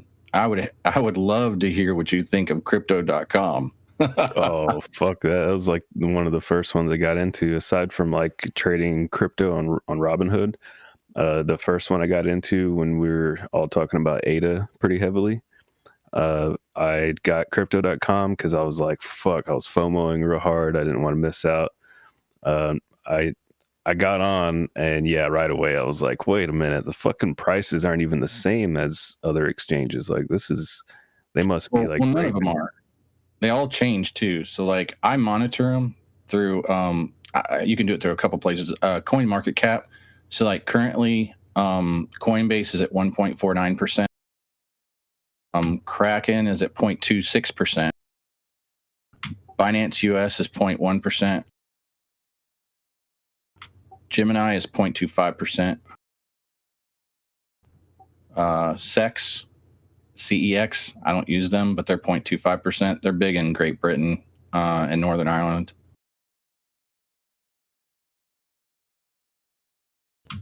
Voyager is 0.22. Yeah, so far I've tried crypto.com, Voyager, Kraken, Coinbase. I mean, I haven't traded on it, but I downloaded it and opened an account and just kind of checked it out. I don't like the selection of coins. And then I tried KuCoin, and like so far, KuCoin seems to be my favorite. That's the beauty of crypto. There's freaking so much out there. It's like ice cream. Taste is subjective. Everybody's different.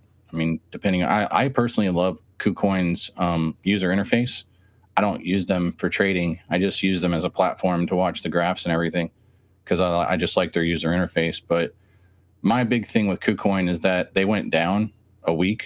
They went down for about 24 hours, and see that stuff like that terrifies me. Like with an exchange going down for 24 hours, like not being able to touch your funds and your Especially with a crypto. lack of transparency. All they have to do is put a tweet out, send an email out, and say, "Hey, this is happening." But when it goes dark and you don't know why, that's what's really like, ooh.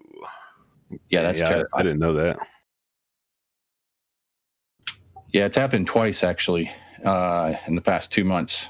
It's happened once in February and once in March, and it like scared the ever-loving bejesus out of me.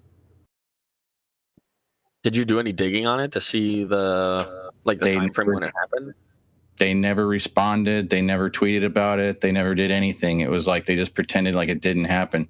And the thing is like when it came back up, the UI, because I use the UI religiously, like I'm using it right now, and like I use their UI to monitor a lot of coins because I just love their UI, and it was super buggy, like super buggy. Like you guys know how I like to do like draw the lines and have everything on my TA. Like I was having stuff disappear off the screen. Like it was really crazy.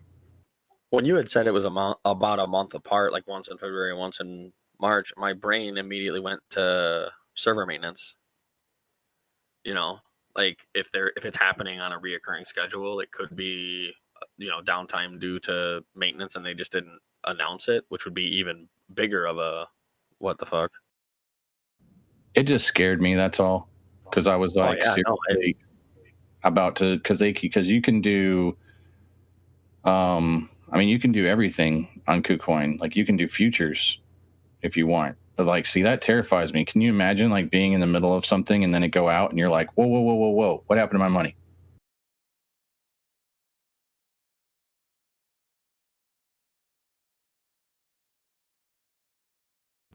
I mean, I don't do futures, but from what I understand from Kata, it's like, like you have open contracts. Like, can you imagine having contracts open and not being able to execute or sell them or close them because the server went down? I mean, that would terrify me.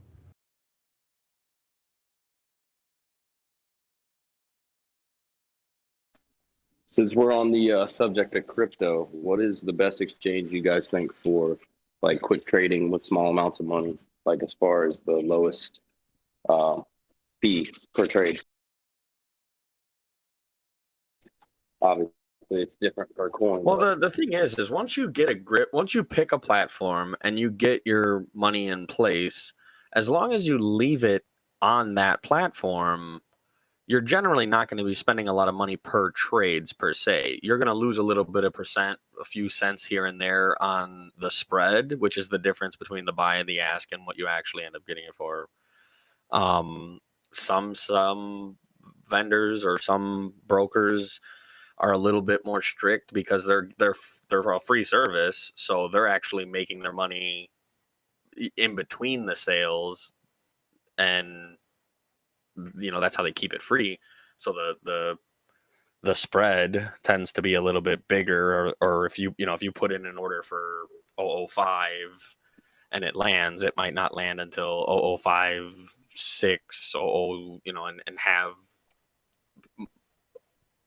less of a how do I explain that?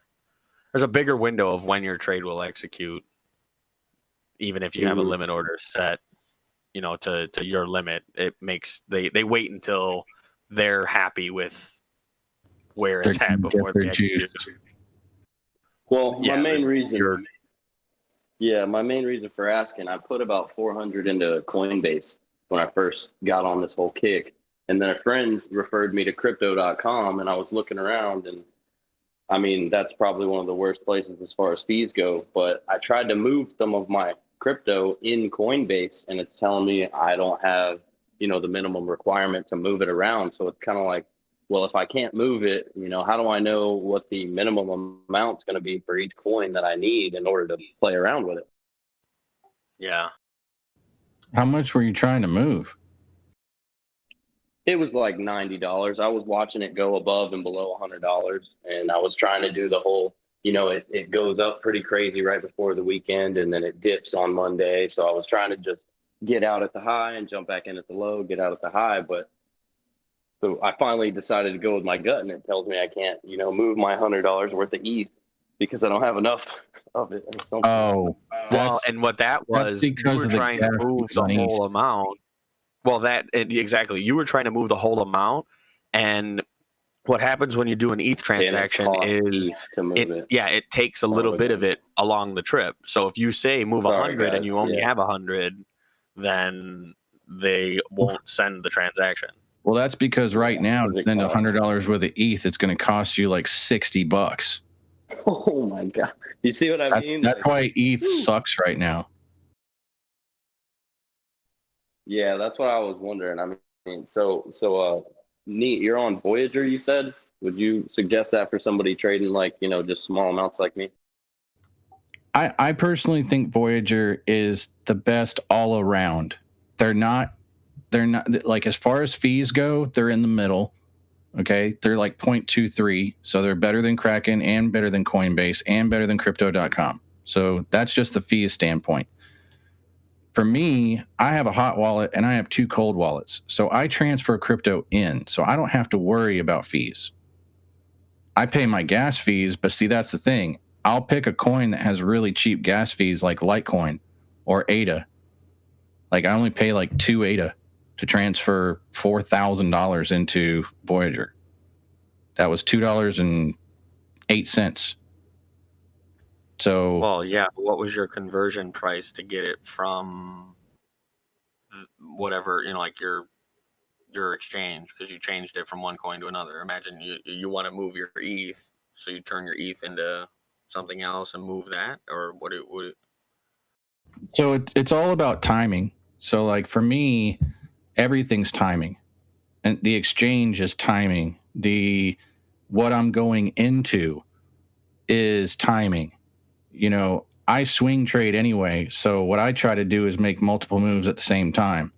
So if I'm at a high in a coin and I'm going to get out of it, I want to move it to a low coin at the moment, because then it'll be super cheap to move. I think I know something. Stair stepping all the way up. As And they rise then and fall, you're kind of climbing. Right. Like, I think of it like, this is going to sound crazy, but I just thought of this analogy the other day. Think like Tarzan swinging through the jungle. He swings all the way up on one vine and grabs the next vine on the low and swings to the next vine. That's pretty much what I do with my crypto. I ride a coin to the high.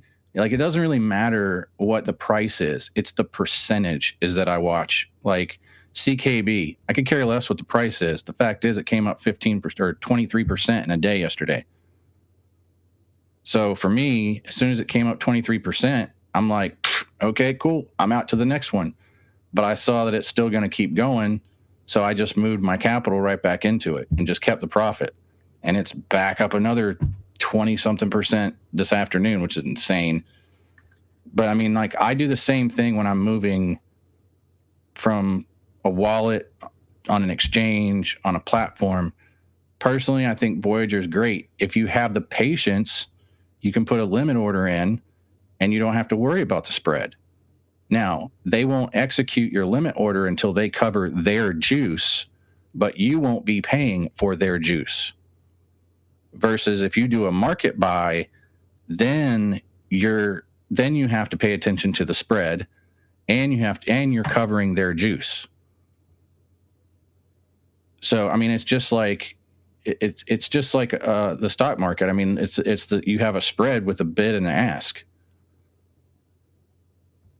I mean, so for me personally, I try to only do limit orders because that way I don't have to, or either that or I'll work the juice into my profit. If I know I can take profit at 4 cent, then I'll wait until it hits like 0.042. And that way, then I'll take my profit because I know that's going to cover the juice. It's all about figuring out when you're going to get out, what you want out of it, the percentage you're looking for, covering your profit plus the juice. That's it. So does the bid and ask like, so let's say you do a limit order like right where it's trading, but let's say you're on Voyager and the bid and ask is like far from what it's actually trading at. So do you still have to wait like until it gets into the bid or the ask price before you buy or sell? No, you can put a limit order in for whatever you want. It can be under or over. So like right now, so like for example, CKB right now at this second, God, it's going fast. Let's just say 0.04310. Oh, shit, now it's 14. Anyway, it doesn't matter. Let's just say 4310. Okay. To buy is 4420. So that's like a 10 thousandths of a penny that you're gonna. That's the difference. So like if you were to buy at market, yeah, you're buying a thousandths of a penny higher than what the current price is. But see, that's why I'm saying, like, when I buy on a dip, that's why I buy on a dip, because I believe it's going to come back up. So it's going to cover that spread, and then I'm going to be in the profit. And actually, if you would have done that right now, you're pretty much almost there, because I mean, it's just all about it's just knowing the coins, watching the graph, believing in what it's going to do, or like I don't do a whole bunch of just toss it in and hope for the best. And in fact, I don't do any of that. Yeah, one of the things too is Voyager doesn't have good charting, and I would like to have everything in one. If I'm going to be trading anywhere, I'd like there to be good trading and the spread not be too crazy. Well, the desktop app is coming. The CEO was just on. He did an interview last week.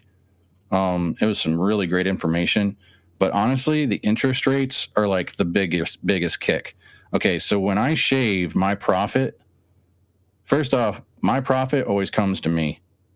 I'm always using the same amount of capital, and anything I make off that capital always comes back to me, and that goes to USDC, which I'm getting 9% a month on, which is insane. Not to mention that almost every coin I'm invested in currently also has interest every month. And you can earn an extra percent if you own, I don't know how many it is, Voyager token, but I don't do that. I did, but I sold it. 9% in USDC. So like technically, if you really wanted to be like, okay, you can't really say all crypto is safe, but if you wanted to say like the safest, where it didn't fluctuate at all, that would be USDC. Okay, it's a $1 stable coin. If you had $10,000 in savings, you could dump it into Voyager, put it into USDC, don't have to worry about it going up and down because it's a stable coin, and you'd make $900 a month for free. And it compounds. That's like the super safe option, and heck, 9%. They need. Isn't Voyager also FDIC insured up to $250,000? Your USD is. So like once you convert into USD, any USD that you have parked in Voyager is FDIC insured up to $250,000, just like most banking institutions.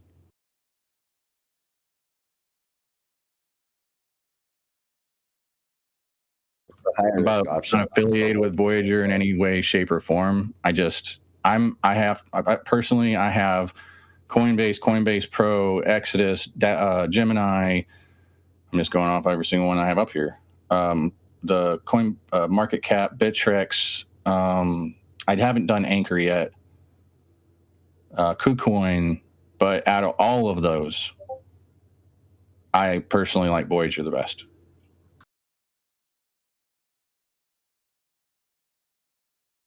Yeah, I could see how that interest rate would be a big selling point. That's pretty good.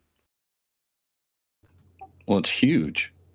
I mean, that's the thing. I mean, like, you can get 9% anywhere in any bank right now.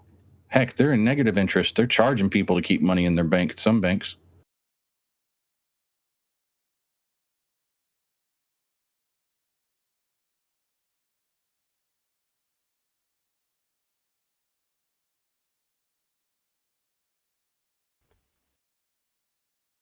A lot of volume on GME right now. And that is 9% APR paid on a monthly basis, just to like clarify that, because somebody just brought it up to me that it sounded kind of misleading. I don't want to be misleading anybody. It's all interest rates are APR, but they're paid on a monthly basis, and they're based upon your monthly average. So, you know, like if like me, sometimes I move a lot of USDC because I'm constantly going in and out of stuff. So my monthly average is going to be, I don't know what my monthly average is going to be, to be honest with you. It's probably going to be all over the place.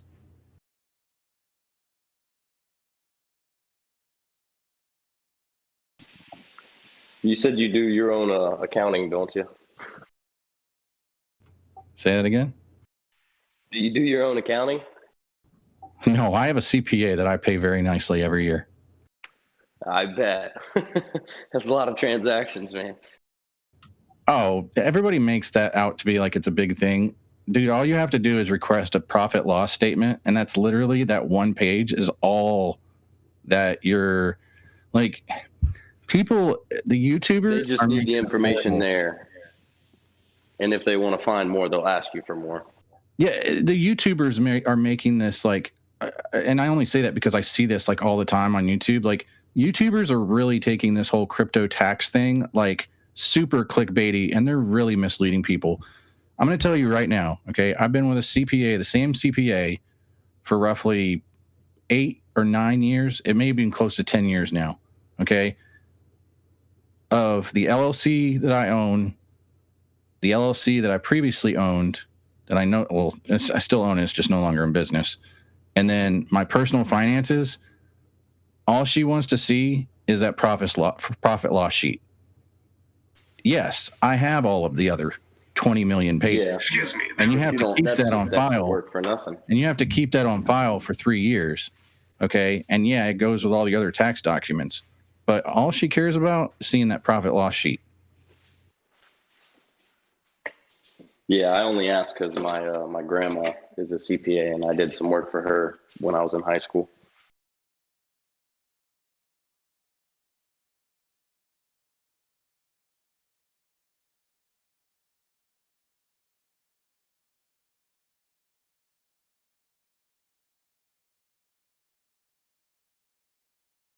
I mean, right now, like the most recent thing that I've been seeing is people like paying, you know, to like for a company to like monitor all their transactions and da da da da da. I'm like, no way, dude. All you have to do is contact your broker and ask them for the .csv file for your year, and they'll email it to you, and then just send that to your CPA because that's what you pay them for.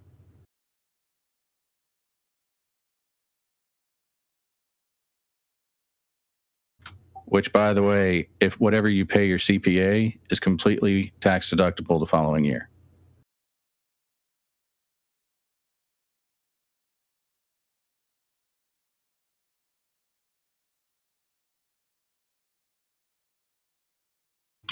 And not financial advice, but I do highly recommend that everybody use a certified public accounting person.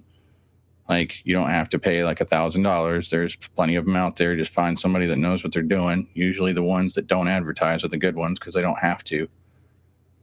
But I promise you, you will save more money than going back to H&R Block or doing it yourself. And statistically speaking, having a licensed tax professional do your taxes cuts your chance of being audited by 50% versus if you like do it yourself on TurboTax.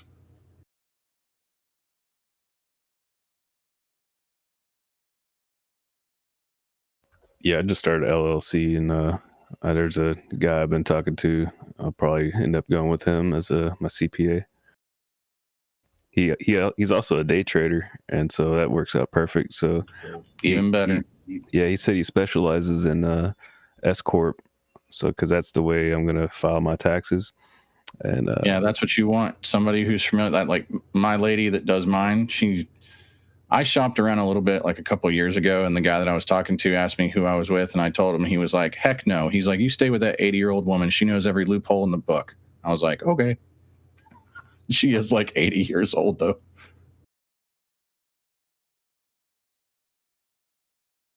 But yeah, that's what you want, man. You want somebody who, especially like, they're in what you're doing. They're gonna know like all the ins and outs of it. The tax code is so convoluted. You could talk to 10 different people, and all 10 people would have a different opinion.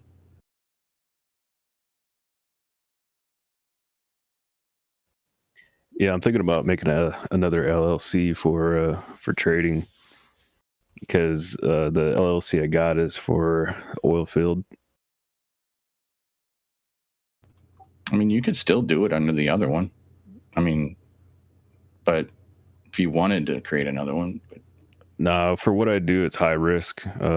I work on a drilling rig, operate excavator, and handle a bunch of equipment. So if anything were to happen, I were to fuck something up, cost the company a lot of money, or the drilling rig company a lot of money. I'm protected by my LLC as far as all my personal assets go. But if I had my trading income and everything tied in with under the same LLC, then I'd pretty much be screwed. They could take all those assets. yeah, that's true too. Also, I mean, check with your CPA, but according to my CPA on the stock market side, as an individual, I can only write off up to $3,000 worth of losses. But if my trading that's done through my LLC account, there's no limit. So, like if I had $10,000 worth of losses on the stock market, I can write off all 10,000 of that as an LLC. Versus as an individual investor, I can only write off up to $3,000 a year.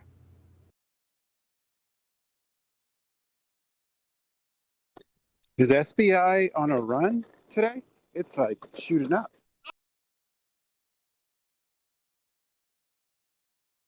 What was the ticker? SPY, SPY. It's 0.8%. GameStop is currently running back up, but I don't know. I'm thinking about maybe trying to sell at the top, get back in $5 less.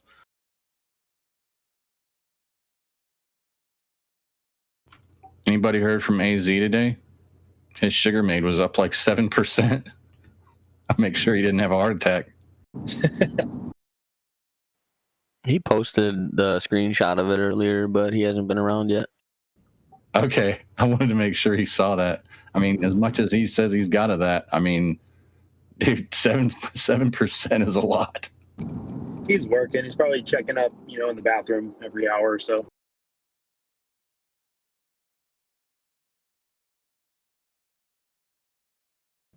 Man, I'm watching this Hall of Fame Resort and Entertainment where my buy-in is, and I'm like, oh my Lord. I'm holding a bag on this thing. Join the club. Yeah, I got in and got out on that one pretty quick, but with very little money. I was like, fuck it. I mean, I got some extra buying power. What the hell?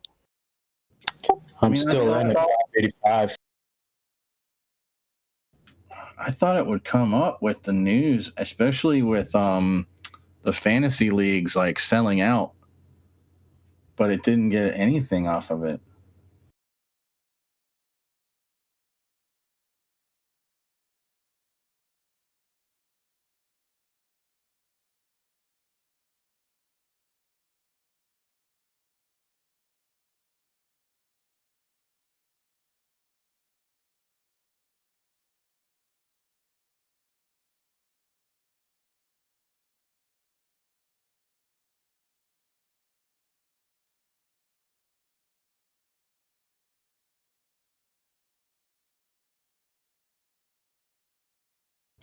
So, does anybody have a ticker that they recommend since New York just legalized marijuana for recreational use? Or a ticker or two that they would recommend? RWBY. RWB, red, white, bloom. Roger.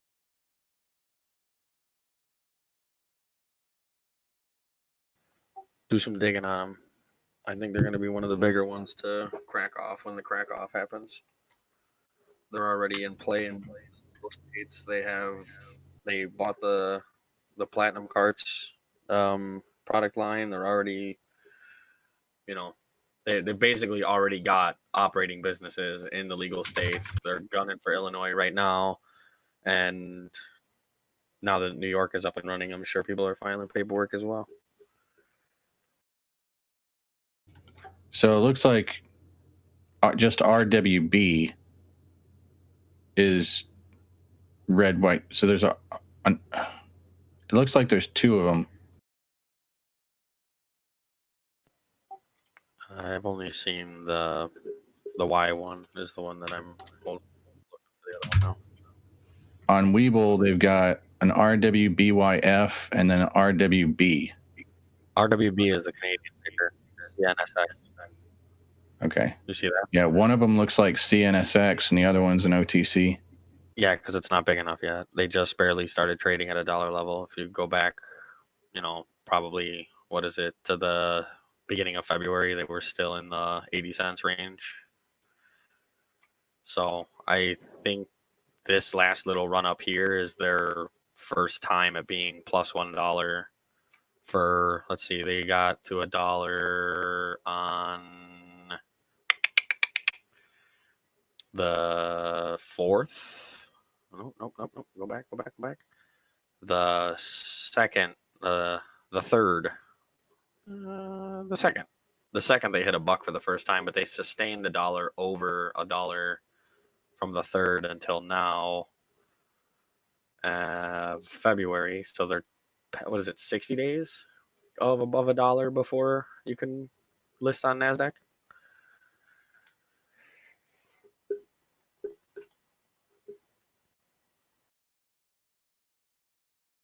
Yeah, that's what I was just about to ask. I don't know. I know it's $1. I just don't know how long you have to be at $1.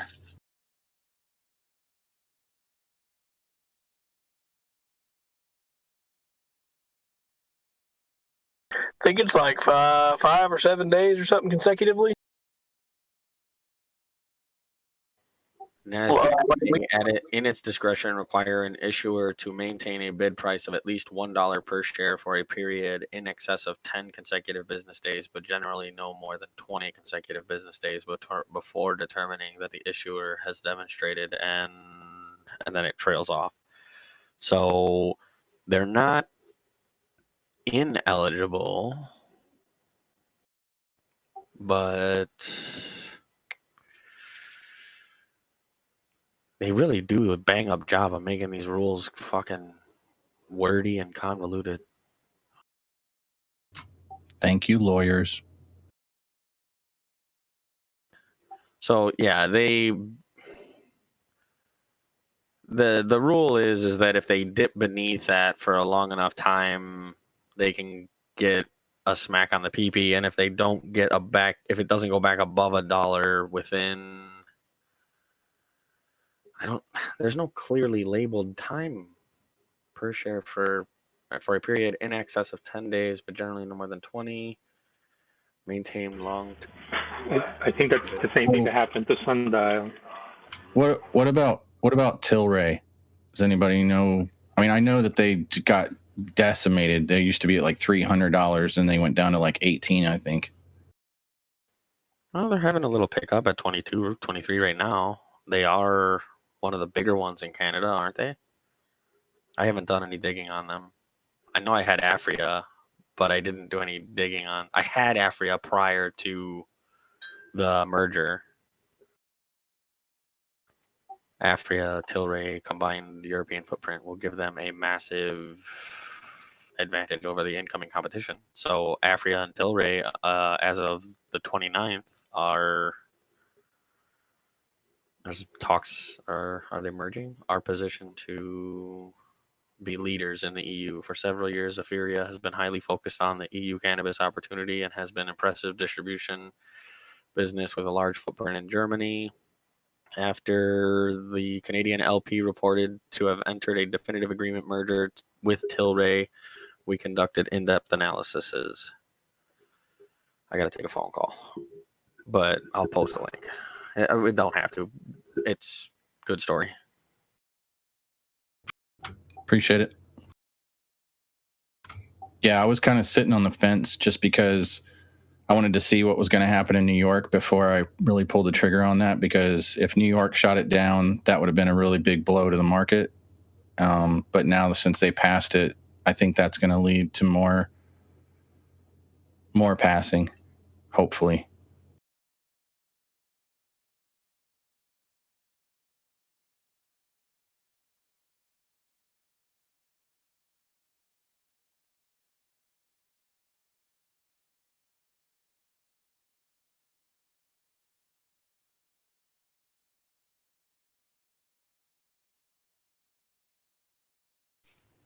Was that weed stock you said or OTC?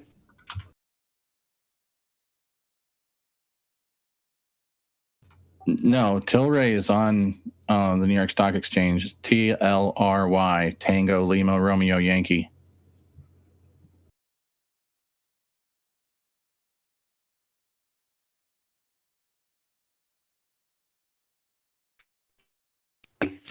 Yeah, every single weed stock that I had in the watch list is up today, except for two. What's the two that aren't? WSRC and GWPH. Thank you.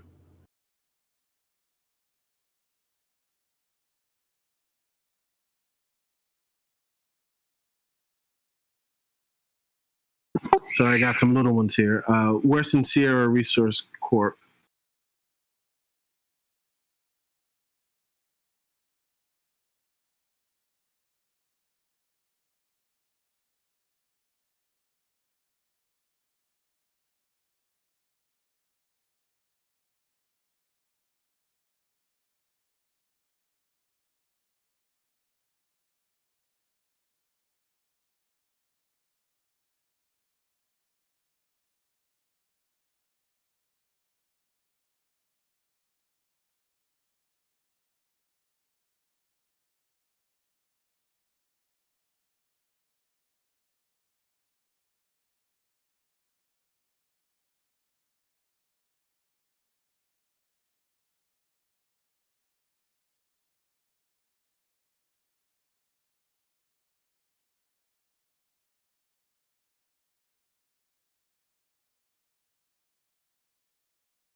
A Pfizer COVID vaccine shows 100% efficacy on children. I think 12 to 15.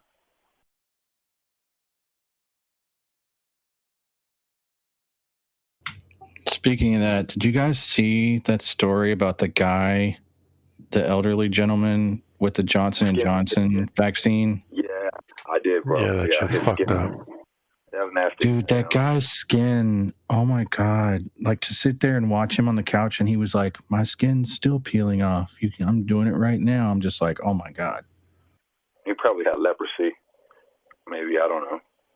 Now, do you think it was due to Johnson & Johnson, though? I think it was probably an issue he was already dealing with. Nah, because they so he was really fortunate, man. the hospital that he got, they have like one of the craziest, like most in depth disease cultural. I can't remember what they call it, but dude, they didn't think it was the vaccine. They thought it was something else, so they tested him for like everything. And after everything came back negative, they ruled out everything, and then they come to find out like it was it was for sure the Johnson & Johnson vaccine. It caused massive fluid buildup underneath the dermis layer of his skin, and then it like turned like super bright red, and then he basically started to shed the epidermis due to all the fluid buildup. He was in a hospital for like 5 days. It was crazy. Yeah, I saw his legs, man. It looks hella painful. Oh, I felt so bad for that. And then and he was an old dude too, man. I mean, it's not like, he was a young cat, to sit there can take it. This dude's old, man. Yeah, I think he was 70. That dude's a trooper. Man, some old folks are real tough, bro. Oh yeah, for sure. I'm just saying though, but like, he's a trooper, man. I mean, that's a hell of a thing to go through at that age, Like the strongest handshakes I've ever gotten were from older people in the 70s and shit. They're tough as hell, some of them.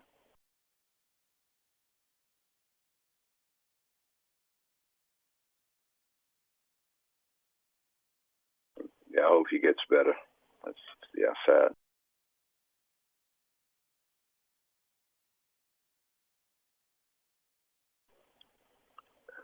Take 5.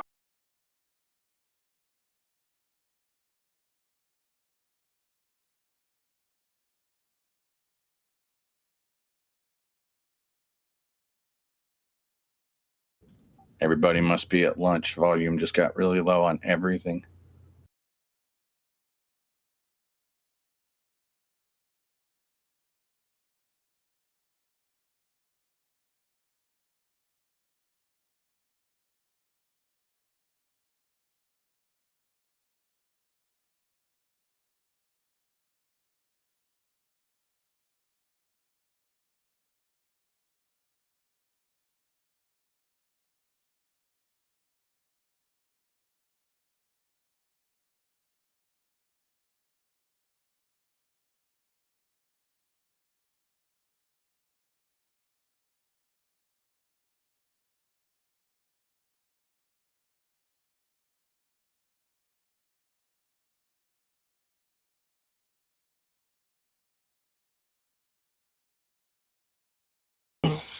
Mic checker. What is this? You good? Sweet, thanks. My earbuds died. Appreciate it. Quick question: would you guys invest on Viacom since it's dipped so low?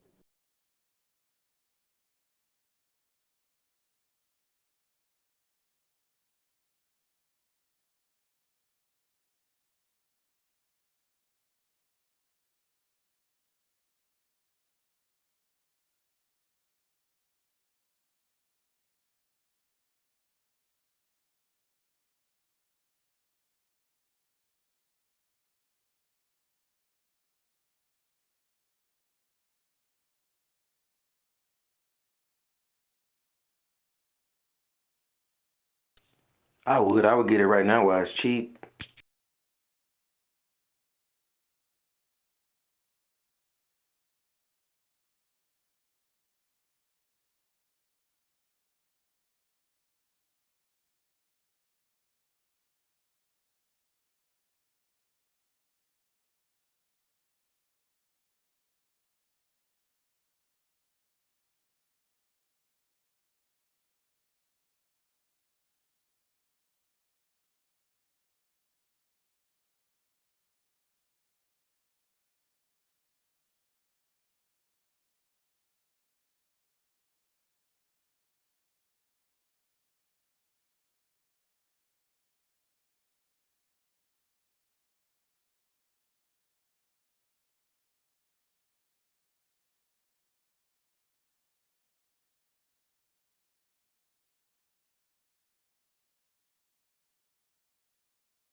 Roaring Kitty just tweeted.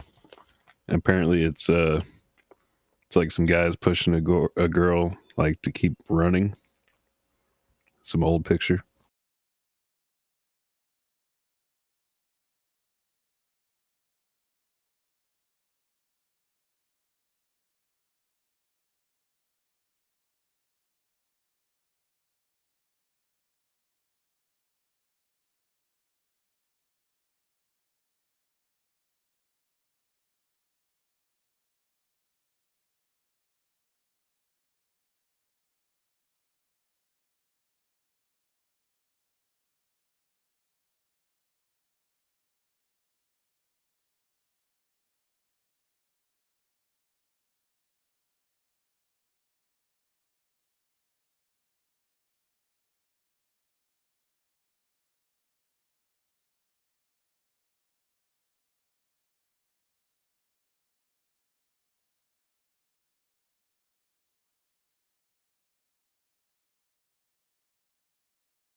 Are they all trying to give her a wedgie or something? What's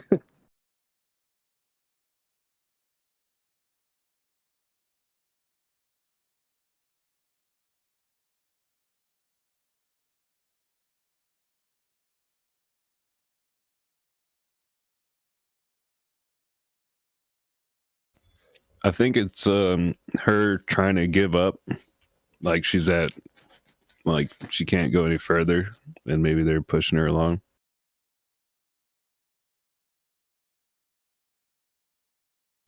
That's the first woman to ever run the Boston Marathon. She snuck in and dressed as a man. Ah, got it? Okay, it just looked like it to me. Okay. Like, what the hell you doing, goddamn woman?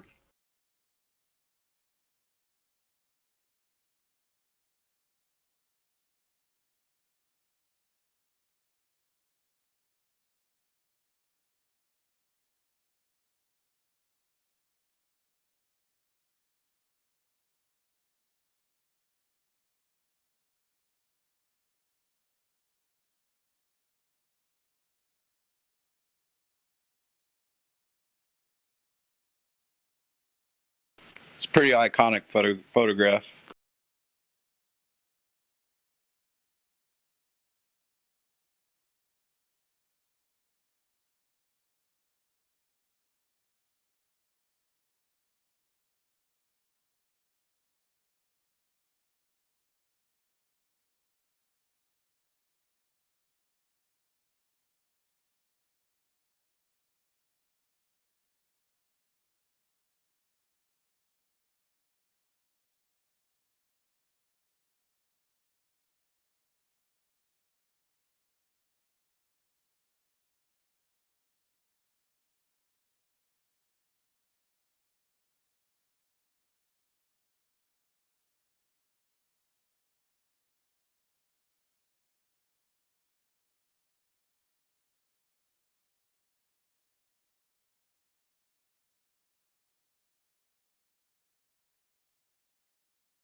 What a cool story. Thanks for posting that, whoever posted that.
I can hear my hair growing.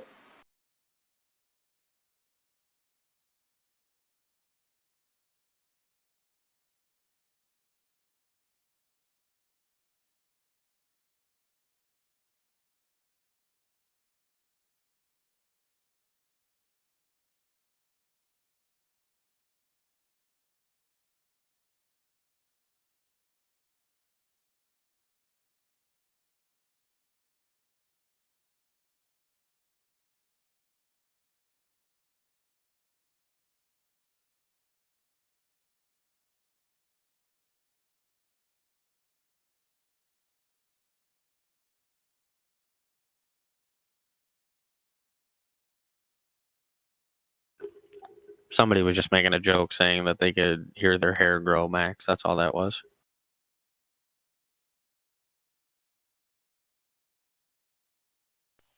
Oh, that's from Grandma's boy.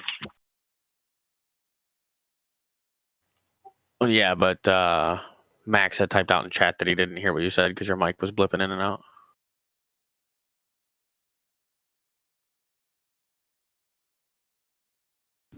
Gotcha.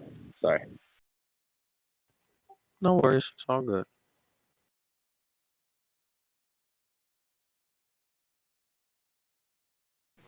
Yeah, I've got terrible service out here, but I forget sometimes.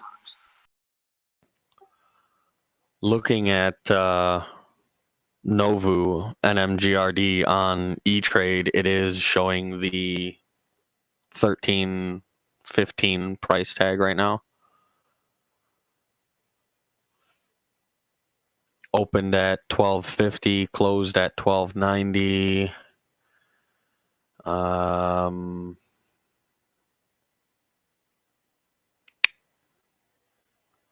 Yeah, so it's definitely gonna, if they voted on it and it went through.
Can y'all hear me? Yeah, you're good. Yep. Just 260, 275. Like, what that got to do? I haven't been in the Discord at all. I'm just now seeing memes and things like that. What's going on? Kitty tweeted a meme or just an image of these people running the Boston Marathon, and then people started doing their digging. So they found out that this woman, excuse me, sorry, this woman, Kathleen Switzer, was the first woman to ever run the Boston Marathon. And she actually ran it in 4 hours and 20 minutes.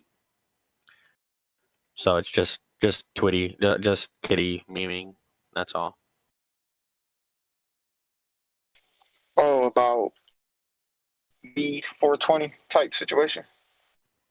Well, just the fact that she ran a 420 and the 420 is, wrapped up in the meme for our whole, group here, ape, strong, weed stock, yada yada yada.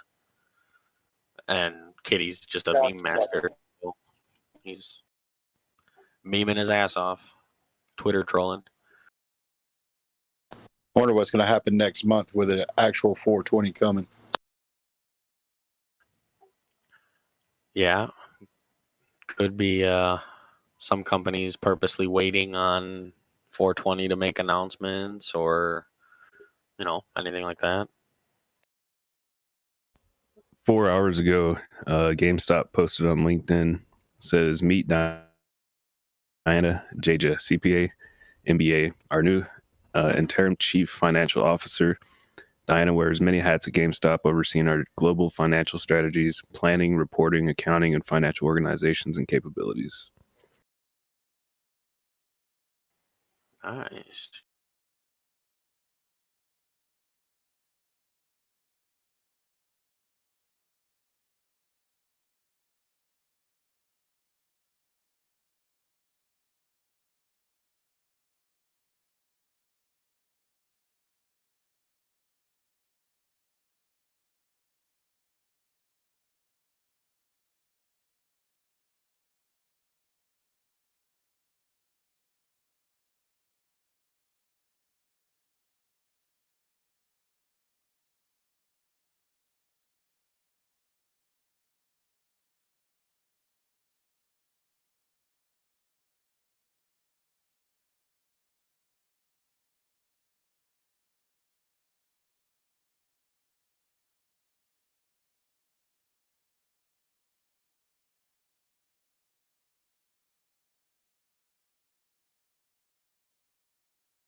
What was that, Mr. Roboto?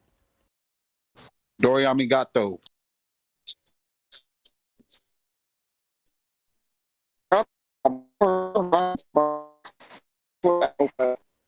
Bro, you're getting bad service or something. Robot.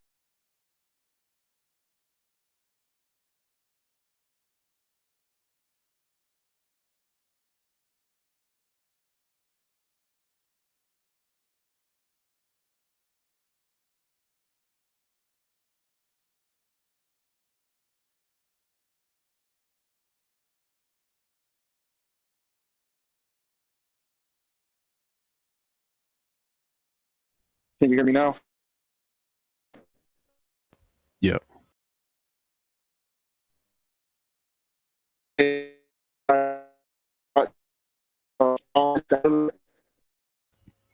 Nope. Robot again.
Why is it so quiet?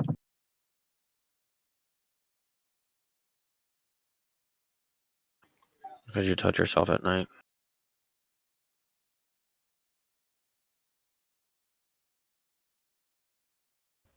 Let's all have a moment of silence.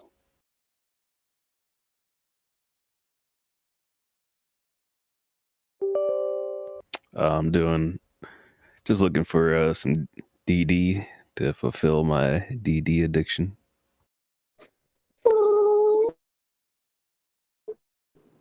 I'm looking for the next bag to hold.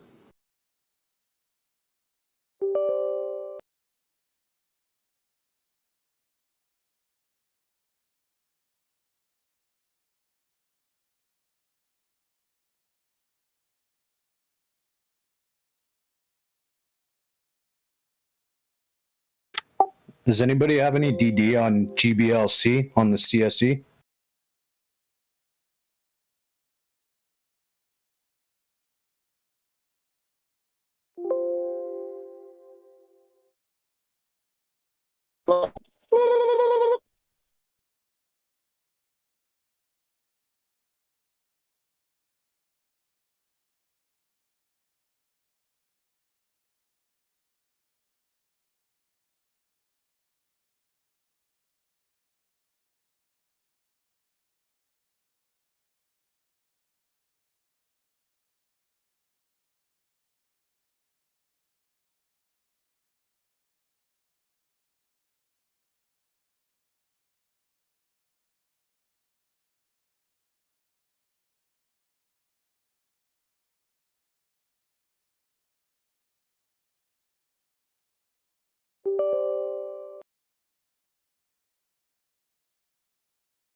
Yo, Tam.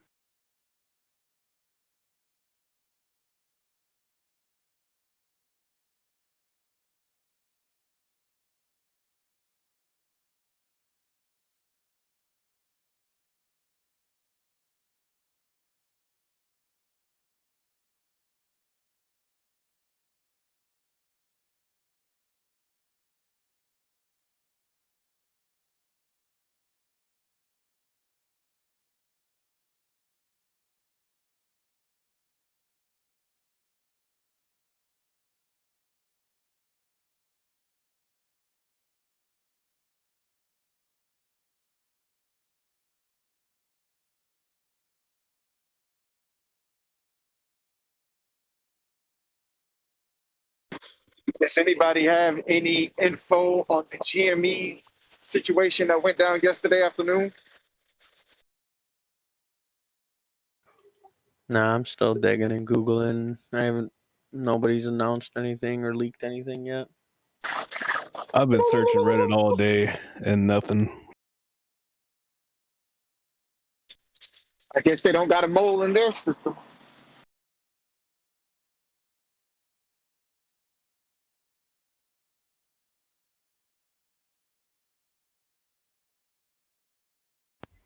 What was the name of it? Was third? What was it? Fuck.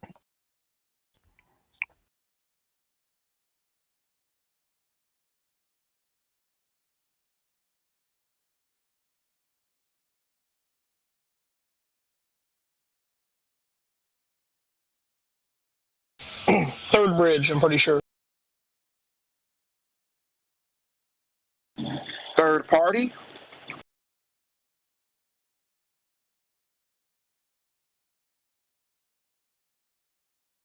No, third bridge, as in like the bridge that you cross the river on.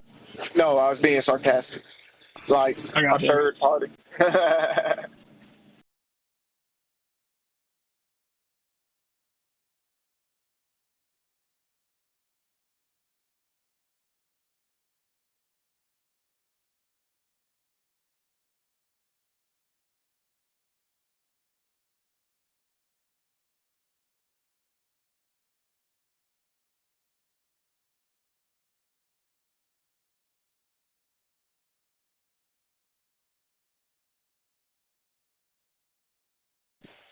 Is it just me, or does anybody else find peace?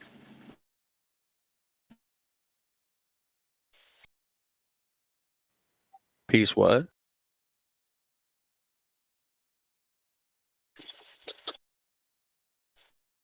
Is it me, or does anybody else feel or when it rains? You're breaking up too bad, but I think you said something about the rain, and I do enjoy the rain. Yeah, I like bananas too.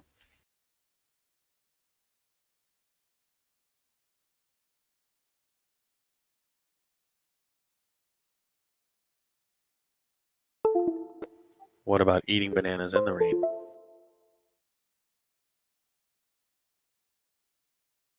Yeah. Wait. Oh. Yeah.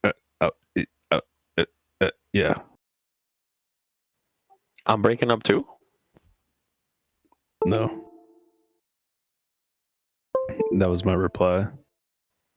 Ah, got it. Right over my head. Shoo.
So I'm reading through this article that Fizzy had posted in the news channel.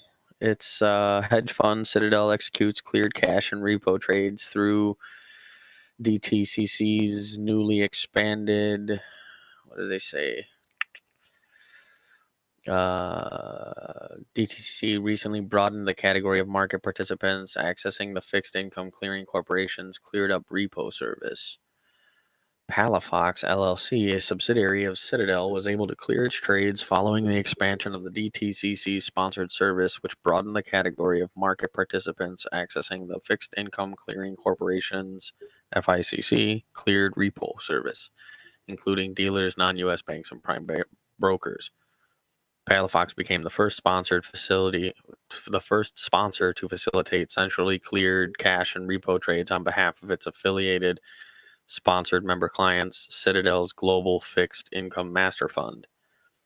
So I'm kind of lost on what this is saying exactly, but it sounds like Citadel's being given a little bit of leeway to help clear trades. By way of Palafox, their subsidiary company. But anybody that's tied to Citadel probably shouldn't have permissions to do anything right now, given they're the ones that helped cause this whole mess.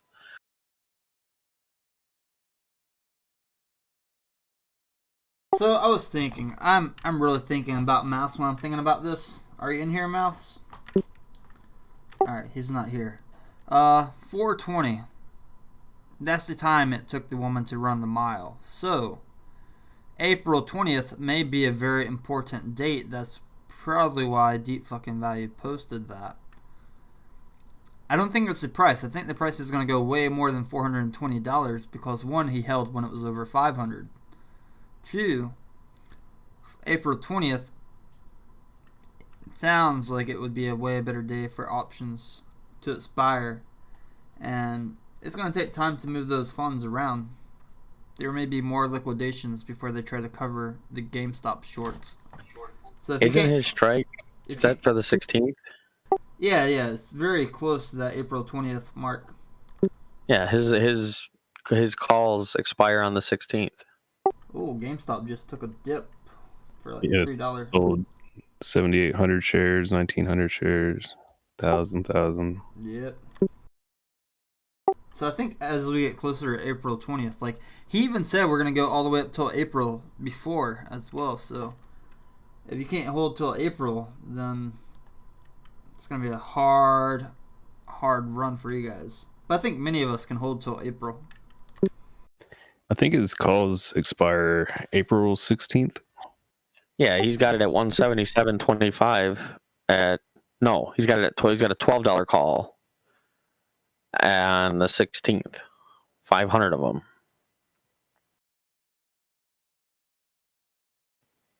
So ideally for him, it would be before then. No? Ideally, yes. Because if the boom happens and no matter what, he's in the money right now because anything over 12 and he's good to go. No, over 27. His average is 27 something now. Oh, for that call, what the break even is? I don't know. He bought and sold some, so I haven't seen a screenshot lately either. Just talking about the 500 contracts, like that being on the 16th, he's gonna want GME to stay above 12 past the 16th, or to the 16th. So the more it is on the 16th, the more he makes. So hopefully it happens for him before then. Oh yeah, for sure. I wish he could talk and make videos and tell people what he's looking to sell at, though. Why don't you just text him? They're just stifling his First Amendment rights. Yeah, I think he's just trying to be on the safe side and not. Well, I don't think anybody's told him he can't say anything. I think he's just personally taking it to himself and deciding not to say anything because, like you said, First Amendment, he could say whatever the fuck he wants, but there's ramifications for what he says. Yeah, I mean, he just got investigated by the SEC. Like, if I was him, I'd be doing the exact thing he's doing and not say a fucking word.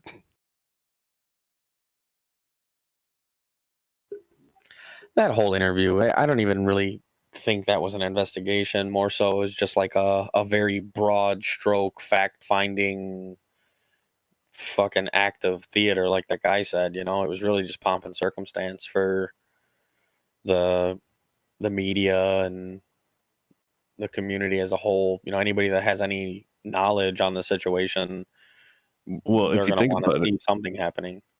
if you think about it, if you think about it, he was basically being investigated by the fucking world, not just Yeah. SEC. You know what I mean? So like all eyes are on him still. So it's, I mean, when you made that much money, you know, it's easy to say that any of his actions are a form of manipulation. Oh yeah, and but that's the best thing about the situation is that it wasn't manipulation. He did document all of it, and you can see right there, in plain English, in public, he never once told anybody to do anything. You know. Yeah. So as far as the legal ramifications go, unless they play some hokey doke bullshit and string him up on trumped up charges, I don't see any negative legal action coming his way, and keeping his mouth shut now is probably the best for him.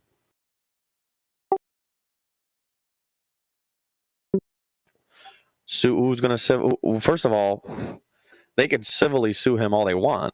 He didn't do anything wrong. They can't be held liable for somebody else's stupid decision. He didn't hold a gun to anybody's head or, you know, push the trade button. So those lawsuits, sure, they're going to eat up money of his having to pay a lawyer to defend himself. But just in the same token, if somebody sues you civilly and it's a completely unfounded case, you can make them pay your legal fees. Yeah, once this is over and GME blows up, and because it's going to be a fucking shitstorm, like I guarantee you there's probably going to be just people after his money, and all kinds of people are going to be like, oh, well, fucking, I listened to Keith Gill, and, you know. Well, no, once it cracks off and everybody makes money off of it, nobody's going to be mad at him anymore, because right now they're mad at him because they lost money because of the manipulation. He's like, oh, it's definitely going to go up. This is my DD. This is what I see. Yada, yada, yada. You know, take that for what it's worth. Everybody looked at it, saw it, and were like, well, shit, this is damn near a sure thing, just like 08. We just got to dump a bunch of money in and go. Then it skyrocketed to the 300. Then it manipulated and everybody panicked. Like, oh, crap. You know what's crazy? What's crazy, though, is like a lot of retail investors are actually going to lose money on this. Like, because people aren't going to know like when to get out. They're not going to have like stop limits. Even on the tax end of things too. So like, I guarantee there's going to be people that make money that then get a bill from Uncle Sam at the end of the year, and it's not going to be pretty, because they're barely going to make enough to push them into the next tax bracket, but not enough to cover the back end. So their whole year is going to get taxed at 25% instead of 20%, and they're going to end up owing. They're going to be like, but I just bought a Lambo. Right. Yeah, because there's a lot of people who aren't very financially responsible, and you know, especially them, they'll probably be the ones to suffer from any kind of like tax, you know, deals. But well, yeah, even citing the responsibility end of it, it's the knowledge of it, really. I mean, there's so many people that just don't know anything about finances because it's not really taught.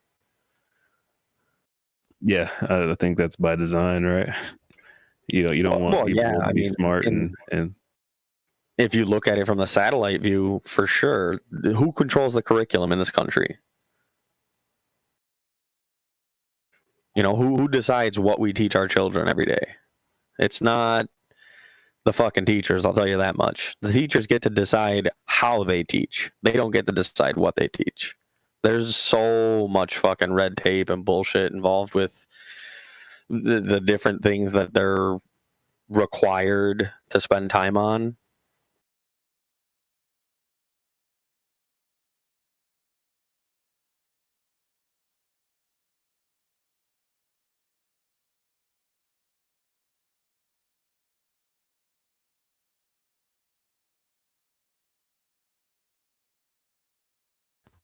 So we're getting close to power hour.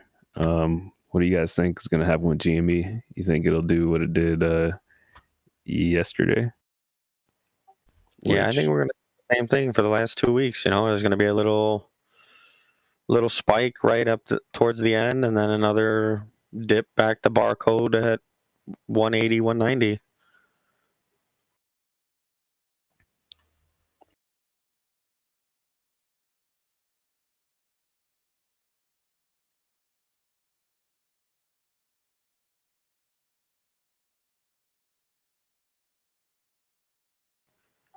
Here we are at 2 o'clock, and it's at 7 million volume on the day, whereas we're averaging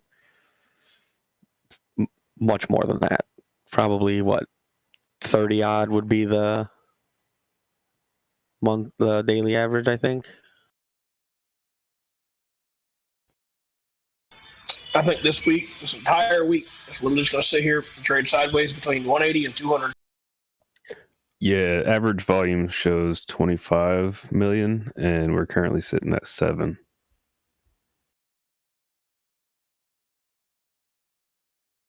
So like right exactly at this time, we saw the spike to 204, and that was like all the way down from 191, or all the way up from 191, and then it fucking pretty much went down in power hour, which is completely different than what we're used to seeing.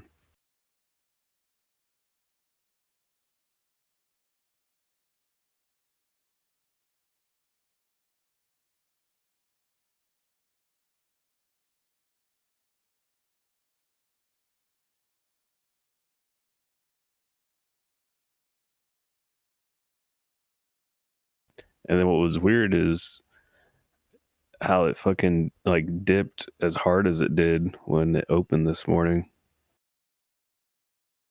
I was not expecting that. It dipped at the point where it usually has a rise.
Good afternoon, everybody. Hey. Hey, what's up, Tony Robbins? Hey. Oh, just getting home from work, trying to load up these charts.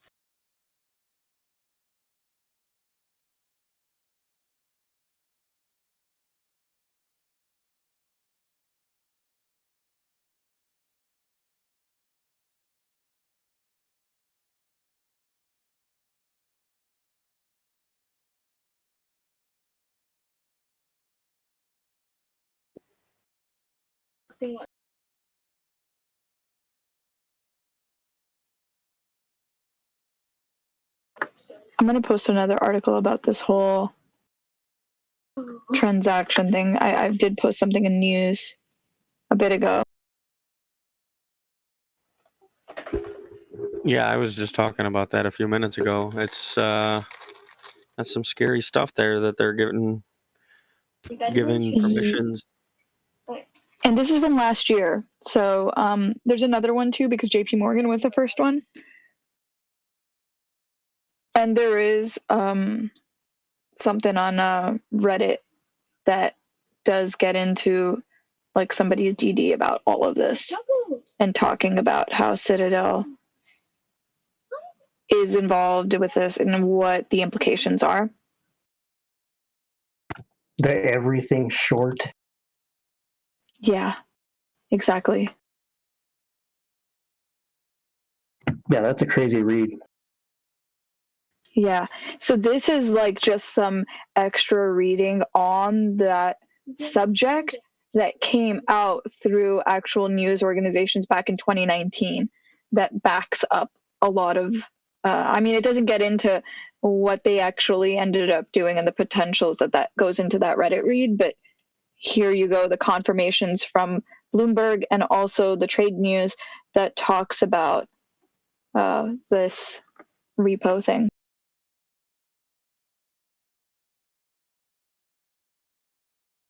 I mean, and it wasn't a secret that this company, this subsidiary existed.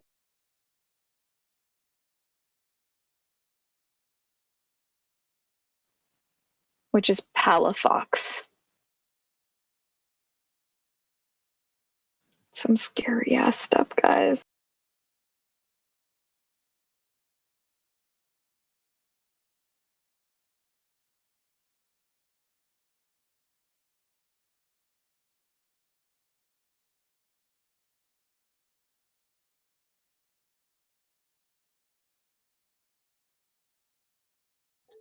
I missed it. Which part? What's scary? That post on Reddit about the everything short. Oh yeah. Yeah. And Yeah, then I've I been just meaning to read that. Yeah, read that. That is ridiculous. Yeah, like I scrolled through one of that guy's DDs because there was basically a post that said like he's got some god tier fucking DD. Yeah. Sure enough. Yeah. Yeah.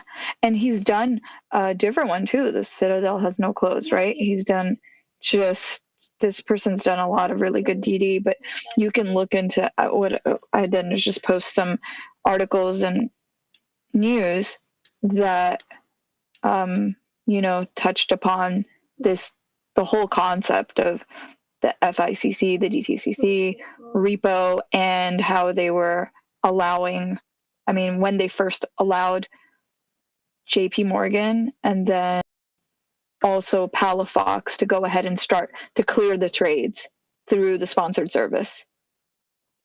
It's just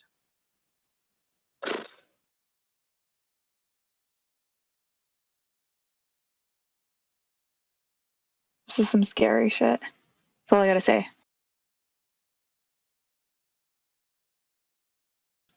It's like that, like the Titanic, like knowing that it's going down. Well, yeah, I mean, think about knowing 08 was going to happen. Like for sure, you knew. Not like you thought, but like you knew. And Yeah, wasn't that Michael Burry? Yeah, in his head, it was a certainty. There was never a question in his mind that it was an 100% inevitability, and you just knew. And then to watch it happen, it's like fuck. It feels great that you called it, like I told you so. But then in the same token, it's like I just watched the fucking the entire stock market crash, the entire financial, Hey, the global financial. Check general, guys. Hold on.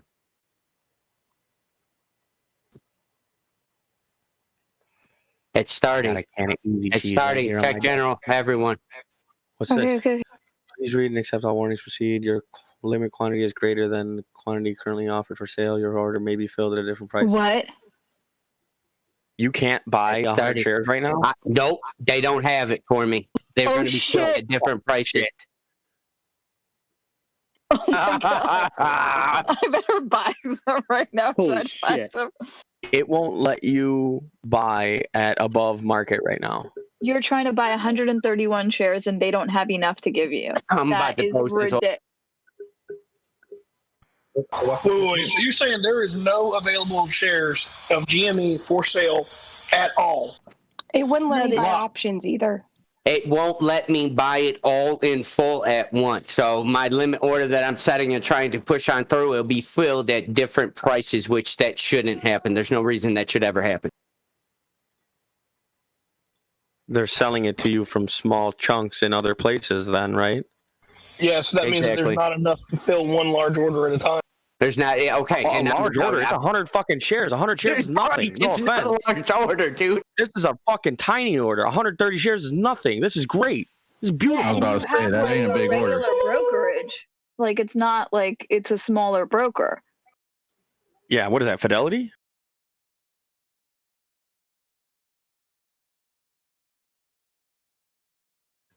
What brokerage are you using, Mouse?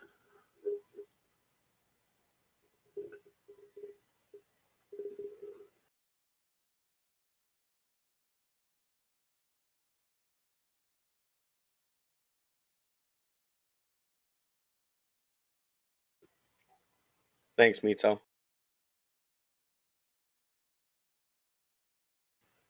It's TD, and they're not small. So if they're having problems filling customers' orders, Sorry about think that.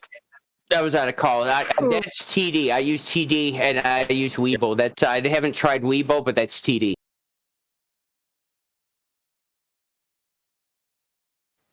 Well, yeah. So if fucking TD can't fulfill orders, then they're one of the bigger ones. Who else can? That means that then they need to go out and try to find your shares from somebody else, and there's no shares to be found. Is that what's happening? Yeah, basically, your order quantity is greater than the quantity that is currently offered for sale. You may be filled at different price than last traded. That's amazing. In other words, we out of stock. Damn, and you can't even buy it at fucking market. Okay, got it. Wow. Hold your tendies. Hold your tendies. They're just going to have to fill it at different lots, whatever they can match up. The stocks, they're coming. I'm wondering if I should buy 5 more shares right now, because I mean I'd already planned on buying it when it hits like, probably like 187 or so, but I should probably just get in now.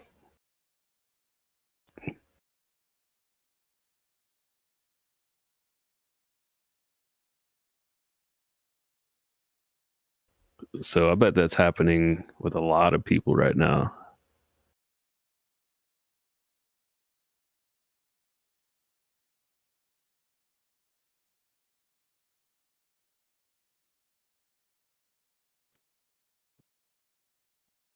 Drive Well doesn't have any GME stock to trade either.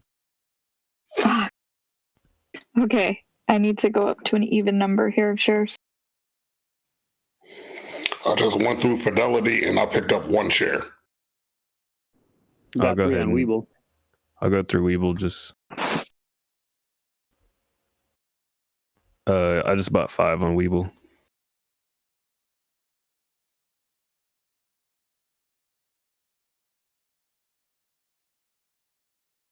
Well, now we know why the volume's been so low all day.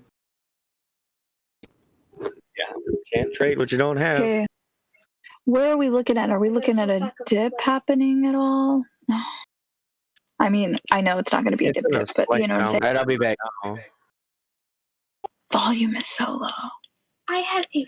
Yeah, it is. It's below those lines right now. I don't think it's going to be for too much longer. This is. Wow, the volume is so insane. Yeah, is all down right now, but 192 right now. Okay. For anybody who overheard her talking about the everything short, posting the link in general. Well, I just mentioned the Reddit post. You talked about the name of it. I didn't know the name of it. So Yeah, yeah. Hey guys, I'm actually driving.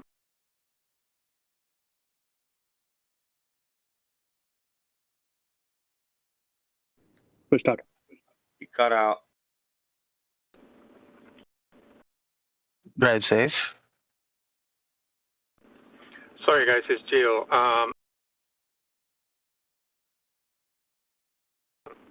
On what's going on with that old short. I'm so sorry. Well, there's a couple of different things that we're talking about. I guess I don't know. There was a post on Reddit that I think came up last night. It's a pretty big one, talking about. Yeah, is that the one that you're referring to? Yeah, I guess so.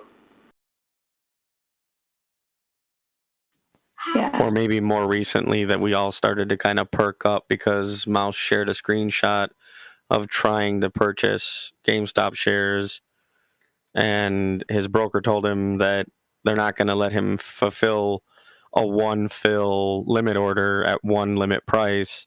They're going to stagger it through different pricings and fill his limit order in pieces instead of a normal one stab.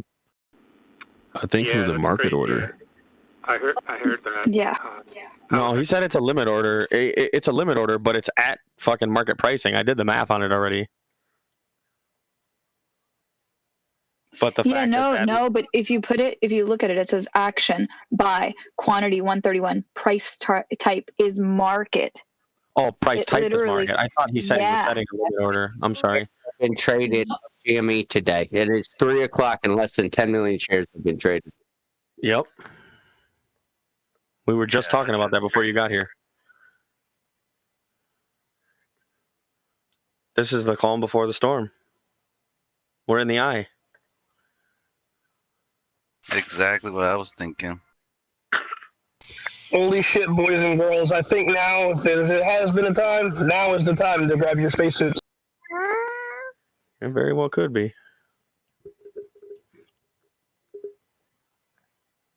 But come on, let's be honest. If you don't already have them at the ready by now, what are you doing? Come on now.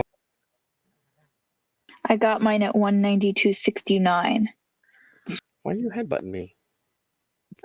What kind of Lambo color are you guys getting? Color changing, of course. I want that Clear. Sexy. I'm gonna have the body panels replaced with polycarbonate, so it's completely clear, and I look like the Wonder Woman Invisible Jet. Holographic.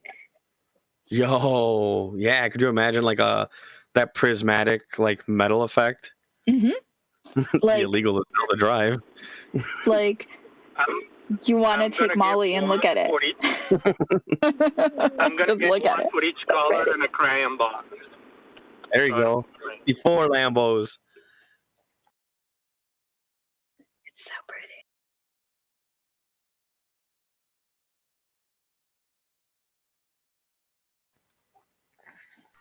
If you guys didn't watch Kong vs. Godzilla, I just finished it. It was awesome. Decent little flick. And guys, going back to what's happening, I mean, it's so weird today and over the last couple of days that all these random stocks or companies are just like going crazy. Like Discovery today, it's still going up and going sideways and making these big gaps. Yeah, there's going to be other movements going on because a lot of the movements that's going on, it's not going to be in the news. It's now the smaller hedge funds, and I'm talking the hedge funds that are allowed to only hold one portfolio, one family's portfolio of money. They are severely, severely over-leveraged. Arcadios or whatever was on Friday, that was a family portfolio. That wasn't multiple big accounts like Shitron holds. That was one designated specifically family that get over leveraged like that. Now, there's millions and millions and millions of or thousands of other companies exactly like that, but not only just like that, is they're intertwined with the JP Morgans, they're intertwined with Citadel, they're intertwined with the other bigger aspects of the overall market, which when margin calls are calling, and now you're 3, 4, 5 times leverage over the amount of money that your business is worth as a whole. Now you have a cascading effect that it's just going to roll down from you to who is intertwined with you, which is why you have this overall adjustment. So right now, institutions are scrambling behind the scenes right now, and they're moving positions around. They're buying, they're selling where they need to be. They're trying to get that margin pretty much squared away, and then you still have other ones that are going to be hard-headed and are taking the chance, and those are going to reverberate through the market. But either way, everything that's going on is going to affect the market as a whole.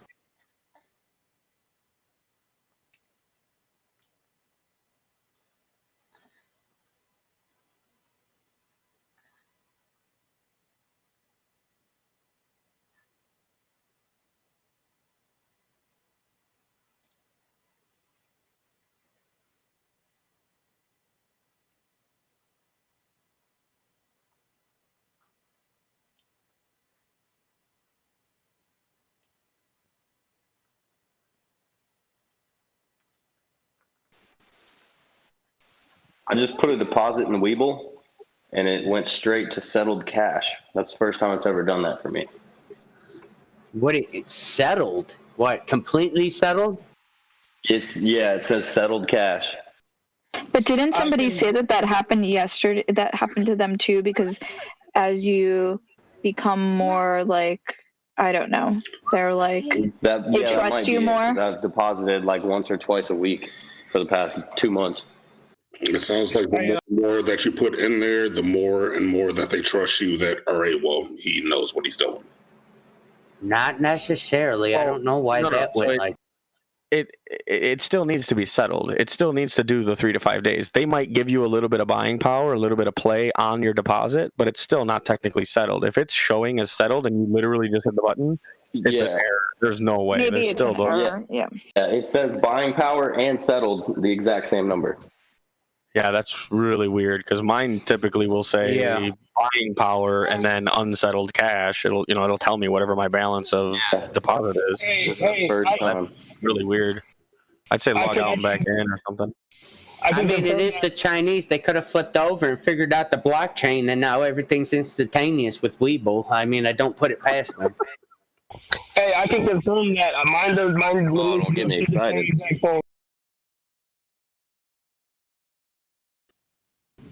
Told you, y'all thought I was kidding. Well, I know I've done it with Fidelity too. I've deposited $200-$300, and then later on that day, a couple $100 more, and then that same day, that $200-$300 that I put in went straight to settled. Normally I only do 3 to 4, but I put in 7 this time, and it just went straight there. I'm guessing it's just graphical error, display error, but it's still not technically settled funds, because if you start trading with that money, they're going to tell you, they're still going to give you the same GFV warning, I would assume.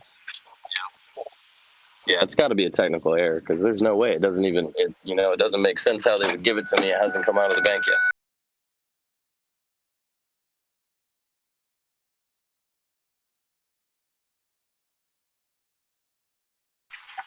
Unless we got rid of the T+2.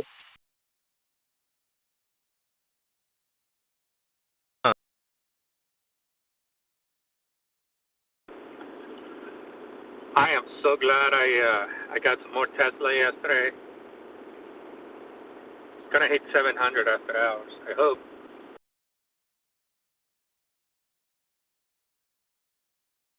Ooh, yeah, look at Tesla go. Nice.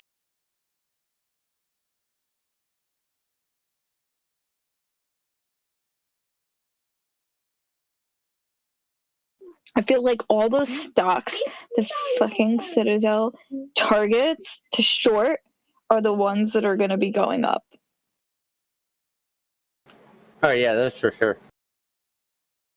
Assholes. We will let me use that cash I just put in to buy another in GME.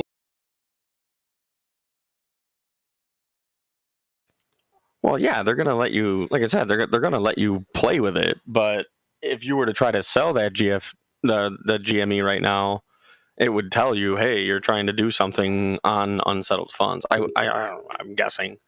Now you guys got me curious. I might end up fucking moving some stuff around and trying it just to see what happens. No, that's true.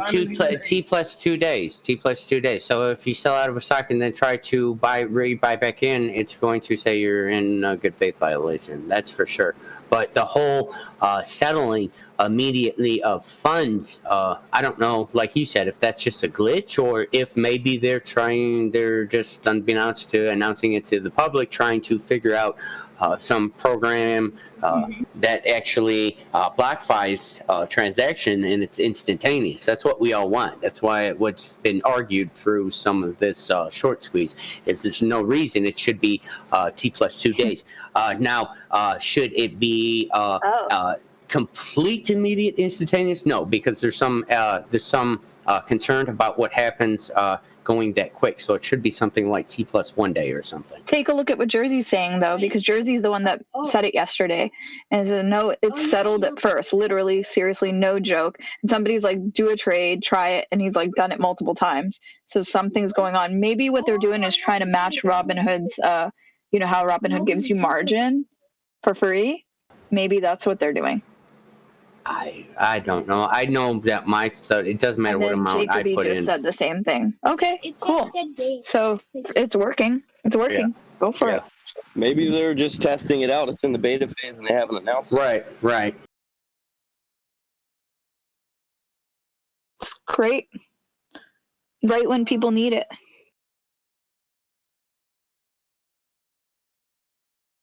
Hell yeah, I'm happy about it. And I think I was going to leave Weeble. It's all right, I think baby. it's really interesting considering I literally just made transactions Monday depositing funds and I'm still holding, like as of right this minute, it's showing a negative cash balance of what I deposited. But I played with the money already. I deposited it, it told me good to go, and then I used it already. But it shows as a negative cash balance. Then how much did you just deposit, Jersey? It might be state laws. Yeah, maybe state law. 30 seconds. Nice. Yeah, no, it's instant. As soon as you tell it deposit, it's really quick. You can't even get from the deposit page to the buy another stock page before it says the buy. Yeah, that's what I did. I backed out a deposit. Does it give you confetti though? Like for real? Oh, that would be. I was like, I got confetti.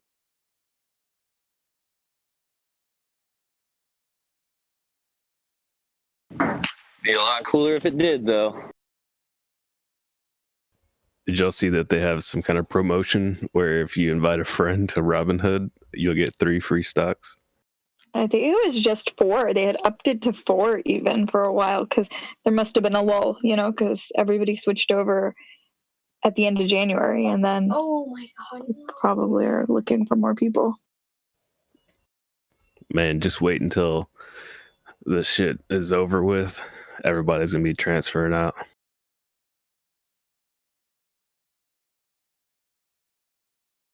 Mm-hmm.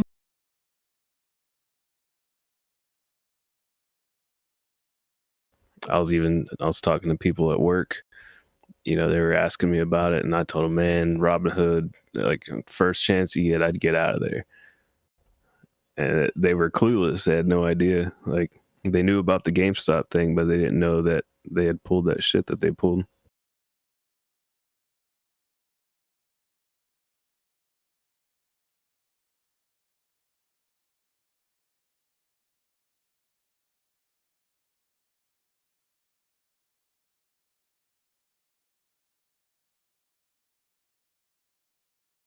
Look at that.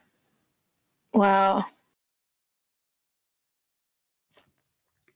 I'm sitting here looking at the order books, and there's a lot of orders going to the 4th decimal point.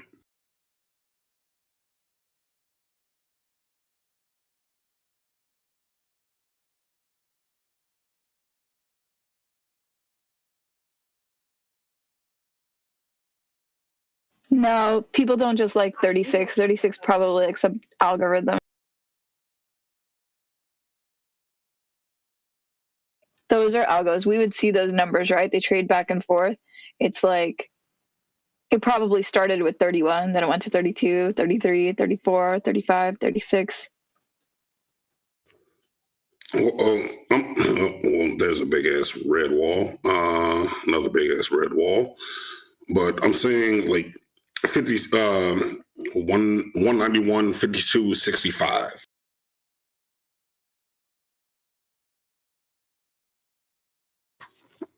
And we can't trade at that point. Ooh, it's Just dipping. go percent. GME's still dipping, so I didn't buy all my shares. I still have to buy the other half, so I'm waiting.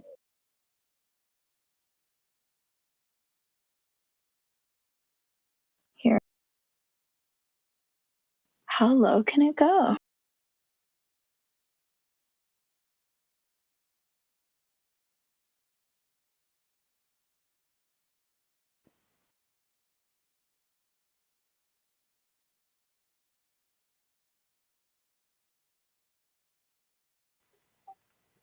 Microvision is on a heater. Look at that dip.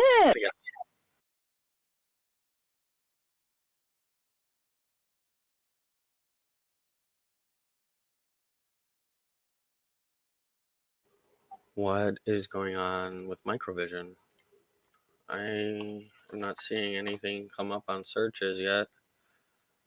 Oh my god, Microvision, that's insane. It's booming. It's just going. It's gonna get stopped, isn't it? Look at that volume. Shit. Get halted yet. Hey, guys, it literally just traded. and you will 5 not minutes believe, guys, and you will not believe that I just sold 20 shares of Microvision to get more GME. No. I am not kidding you. It just moonbeamed 5 million shares in 5 minutes. Right at noon. Oh my god. I'm so sorry. That sucks. Yeah, that's a bummer. It went. That's MVIS, right? Yeah. What hedge fund is in Microvision? Yeah, let's look at that. And I'm digging. I haven't found anything yet. It was at 1360 at Vanguard has 4.46. BlackRock has 8.99. Susquehanna has has 1.66%. I don't know if this is actually current, this information. How current is this? How do I find out? It looks like Vanguard and BlackRock are the top, though. if they're the two big holders, then Shit. that's a good sign because That is a good sign. everything's moving that way. Yeah. Vanguard and BlackRock, align They're yourself gonna with make them. out with bandits. It's still going. I don't know why it hasn't halted yet. This is insanity. 5, 7, what was it? 5 plus 6 is 11, plus 7 is 18, plus 7 is 24. I gotta just see what they're buying. What do they own? I am so fucking pissed. So that's a sort of like sign if you have a stock, potentially, this is not financial advice, that they are the largest stakeholders in, probably don't sell that. This is going. Holy shit. Because they are the ones that are, when we were looking into that other thing that we were just talking about. Well, they're all. Mom, it's happening. They're holding shares of GameStop, aren't they? Didn't both of them buy in? Yes, but they're also the ones that are. What was the? Not, one second. I'm still searching just general web searches on Microvision, and I'm not seeing any news that's correlating with what's happening right now. I just put some news into general. You're not going. Well, yeah, no. I mean, like that's the plan. That's the point. If there is no information about it right now, then Oh, but Has there something is to do with Microsoft. Microsoft, wow, $21.88 billion over 20 years. They've won a contract to build 120,000 custom HoloLens augmented reality headsets for the U.S. Army. What? God, the fucking difference. That's going to be huge. If y'all haven't seen what the HoloLens can do, check that out on YouTube. Yeah, HoloLens is amazing. But like, There we go. military. Hello, what stuff are you guys talking about? You're really muffled. Yes.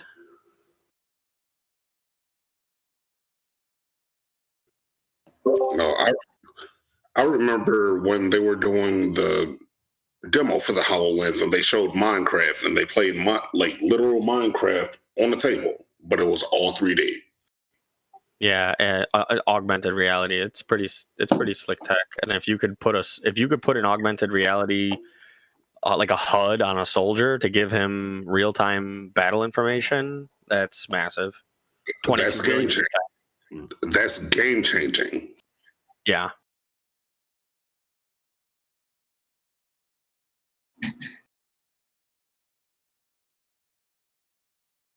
About to YOLO into GameStop for 40 shares. Hope they're not trapping me. Well, I mean, this MVIS has less to do with GME and more to do with this Microsoft news. I would Guys. think. Yeah, I think that was the news because they're averaging right around they consolidated at $18 an hour, or 18. So Guess who's the top in the top two owners for Plug Power? That fucking stock that's been pissing me off. Guess who? The Vanguard Group and BlackRock. They got their hands in a lot of the shit. Yeah. I mean, Plug's still good. It got a little bit of issues. All of that is good, but you guys got to understand that really you're not going to start seeing taking off from this EV thing and everything until this infrastructure plan gets passed on through, and then that ball starts getting rolling. So you're not really going to see some good gains or starting gains until the end of the year with all this EV shit. I mean, now's a great time to get in and hold, but don't expect to be making any money until at least next year. Unless there's a street fight going on between these institutions. You know what I'm saying? Okay, I'm talking outside of all this craziness that's going on right now. I'm just saying the general sentiment for what the market sees as the EV market blowing up, we're really not going to really see it until the infrastructure is there, which that's what the plan is coming through this week or next week, and that's not going to be implemented at least starting until the end of the year. So, outside of this crazy shit, yes, the overall sentiment of the EV market isn't going to explode until next year.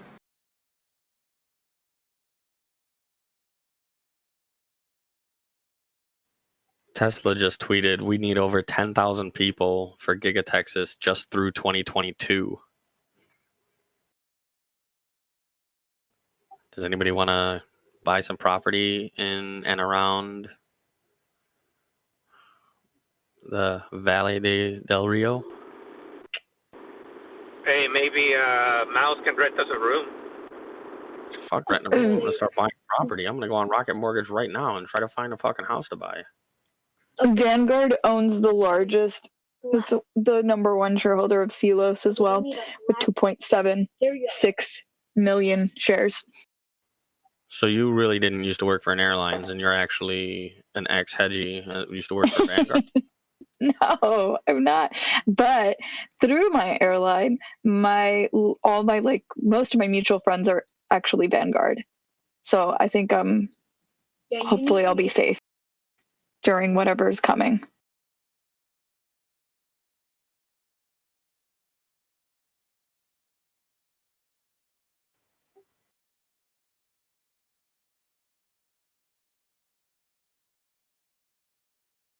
Yeah, we just made that connection a little while ago, so I feel fortunate.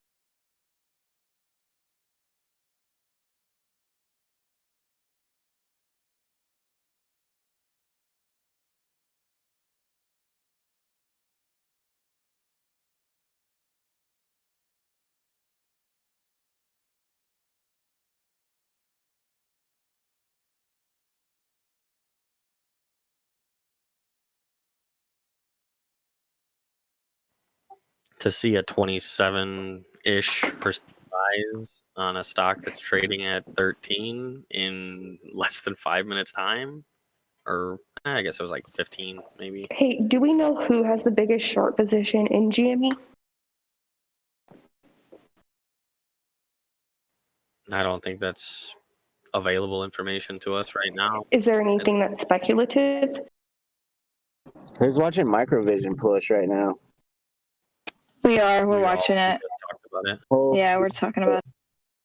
Their largest shareholders are BlackRock and Vanguard. Just so that's how we got down this rabbit hole of those two. But I don't know that there's any way to accurately track down where it is right now without. I mean, first of all, the reports we know are a fallacy. And For what? dated. Because what you need to do is you need to put options, not financial advice, on the major holdings of who has GME shorts to cover, because they're going to have to sell off. It's basically Citadel. Positions. Anything that Citadel owns, Citadel is the largest. Like they're shorting that shit so badly, right? So whatever they're the ones that are going to go holdings down. Citadel has, you need to have put options on, because those stocks are going to drop when they have to liquidate to buy the shares for GME to cover their shorts. But I don't think that they own a lot of. They own puts and things. They've been shorting GME, right? Well, yeah, but what she's saying is when Citadel tanks, have a for sure, so that you could purposely come up, because you know they're going to go bankrupt. Yeah. So why not just, they're So trading. they're going to have to liquidate their bigger holdings, which is going to make that stock tank. So if you have put options on those, you can make money off of those stocks tanking. It's pretty much trying to figure out what cookie jar Citadel has their hands in. And then you can do it. This information is available, just like we're looking up the information for BlackRock and Vanguard right now, because they're going to be more than likely the winners in all of this.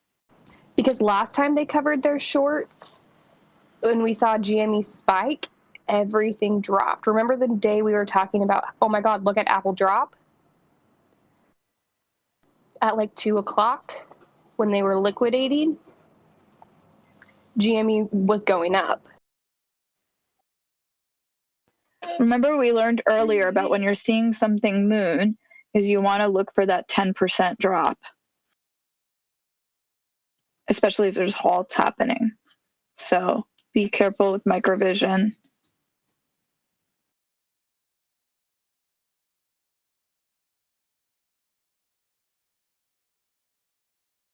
I'm about to sell it. Fuck it. I've been down on this thing. I'm ready to get out of it unless it's going to do something crazy. Do what you need to. Take profits, man. it's up 44% on the day. It's pushing right now. You got to go with your gut, or you'll just FOMO in the end. Yeah, I think that this is the right spot, though, potentially to take at least half. You could always do half plus 20%.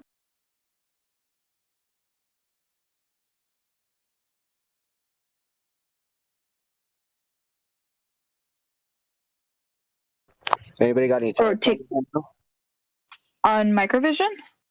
Yeah, what's it looking like it's going to do here? So what is your cost? Like, can we get you out of your cost basis with some profit right now? I mean, yeah, I have a $15 average. How many shares? I've only got 13 shares though. It's not much. It's like small. It's okay. $195.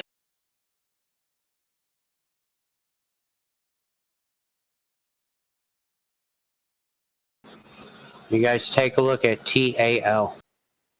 Get rid Hey, of can 10 we start and talking you're about out. my condition, please? My heart is aching. Yeah, No. you could do 10 plus. Well, 10. Should I I drop would just sell them. write it up and then take it out? Wait, what? I could drop 1,000 into it and write it up and then take it out. No, I don't know if it's gonna go up more. I don't have that information because I this think is it's like, starting to consolidate. yeah, already. it's starting to consolidate.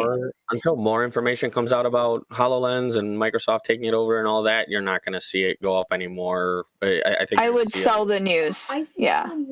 I'd say ditch 10 of your. Me personally, if I had the same exact position, I would sell 10 of them and make back almost my entire cost basis, and then ride out the 3 until who happens. Personally, Wait a minute. Wait. Yeah. because then it's basically like you got 3 free shares of something that very well could be, The other thing is that the previous top price was 1919. We don't know if it's going to go past that right now. I don't think it will before the end of the day. You might see another little spike at after hours, but Yeah, I think that what Maverick's saying is the solid plan here. 10 to 11. She said, take a look at. Oh, my bad. Sorry, I'm just saying that the prices, you don't want to lose out on the potential to sell these right now because you're seeing that consolidation and potential what's going to be like a sell-off happening as it gets closer to 19 again. Yeah, it's all landed too, so I don't have to worry about a day trade or anything. I have to seriously just take my profits. Yeah. Yeah, you see that red happening there? You may want to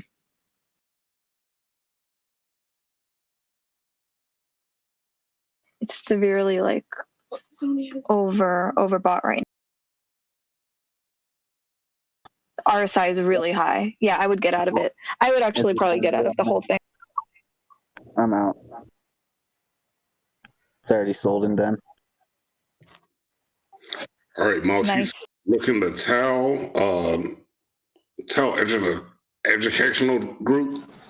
Be very careful. It's a speculation play, but their stock was, I'm looking here at the numbers, the stock jumped 860% in the first week of March, and they've had no growth prior to it for the last 3 to 5 years. So I'm assuming this is just a setup right here. If you guys want to take puts out against this stock, this isn't financial advice. I might take a chance on this. It looks like it's pretty good. I'm going to toss it on my watch list. Which one? Ticker symbol TAL. It's been pumped. I'm looking at reports also right here, right now. Chinese news sites have been pumping it up.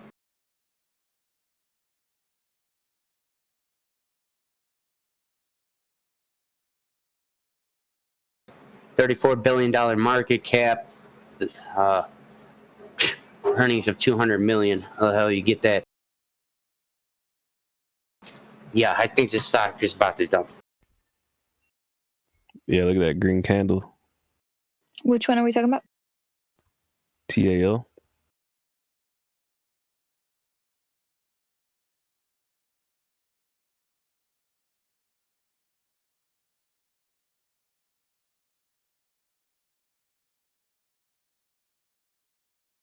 Does anybody have any updated DA on SEAC by chance?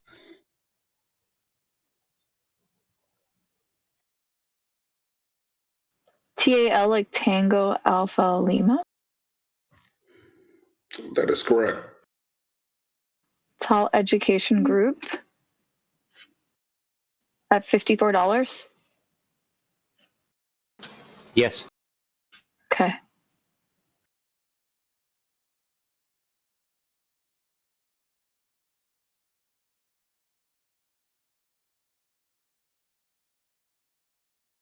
Be very careful on this one. It's complete speculation. This is a Chinese stock, so there's no telling what's going on behind the doors, and there's no telling this is an actual, even a corporation. This could just be washed money, which it looks like.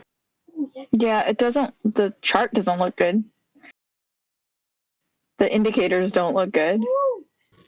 It's like I said, I see here TAL, $34 billion market cap, full earnings, $200 million per year. That's so far blown out. That's completely ridiculous. And then you have over 800% in the first week of March. And prior to it, the last 4+ years, there's no growth. So what just happened? And then again, this is all in the news. Also, I'm seeing news articles and Chinese news articles pumping this, and exactly the same thing. When you see it in CSNBC, when you see it on Jim Cramer, he's pumping the shit up. Generally, it's going in the opposite direction.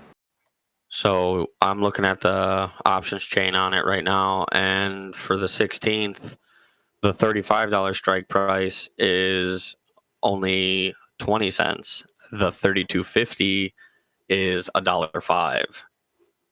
So the fact that the lower the cost is more the premium, it's a lot of weight behind that there. I like that. Yeah.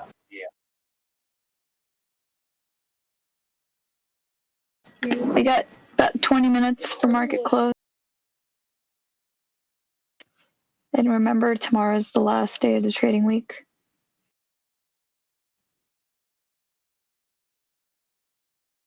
Looks like GameStop's taking a dump. Same shit it did yesterday.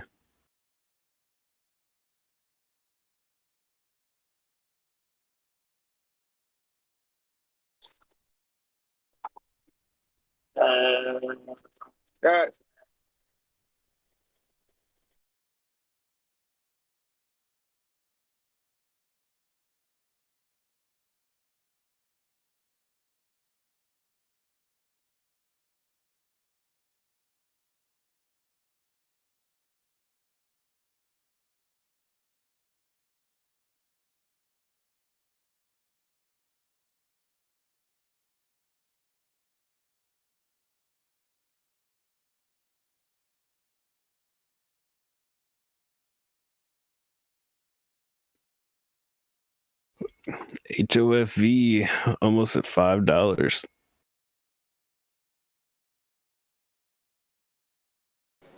I got in at 512.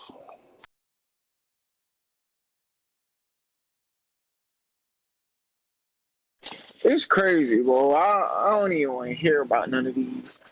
Ain't nothing going right. Everything's going under. Get in an HOFV, it's going down. Everything's going down. Dolphin. Contrary to popular belief, stocks do go up, but they also go down, my friend. Oh, I know. I'm just talking shit.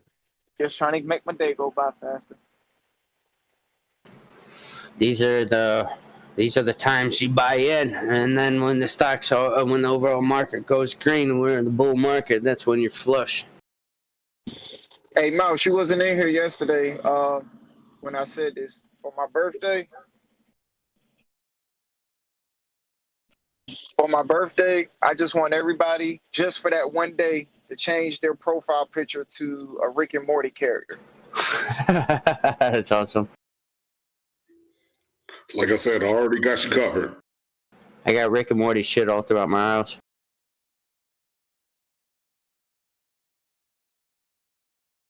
I've never seen an episode. Well, I'm gonna need you to binge watch like the first season, and you will laugh your ass off. I don't think we can be friends anymore if you haven't never seen Rick and Morty.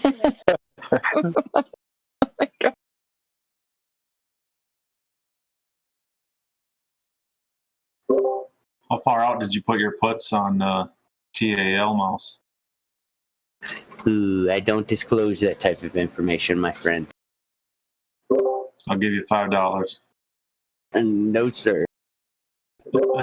We keep it very neutral. I'll share all information up until the point of positions and bank accounts. I don't believe in that because that's not the overall what your goals should be. Your goals should be to learn from mistakes or from your successes, but not only that, is to be able to get the mindset prepared so when you do have the wealth each and every one of you are looking for, you guys have the balance to stay humble within your guys' selves and be able to get away from staring at your accounts or staring at a number on a screen and just be able to be happy in life, you know, and that's the overall true goal of what each and every one of you should be shooting for, you know, to, we can all have fun and everything like that, but to put fluff and, you know, gain stories or loss stories, this and that, I mean, that just creates overall animosity, and it doesn't keep anyone on a balance to, you know, a successful mindset to what they need to have within business or whatever you do in life. There's a lot of truth to that. Yep. All right, blink twice if it was more than 30 days. That's funny.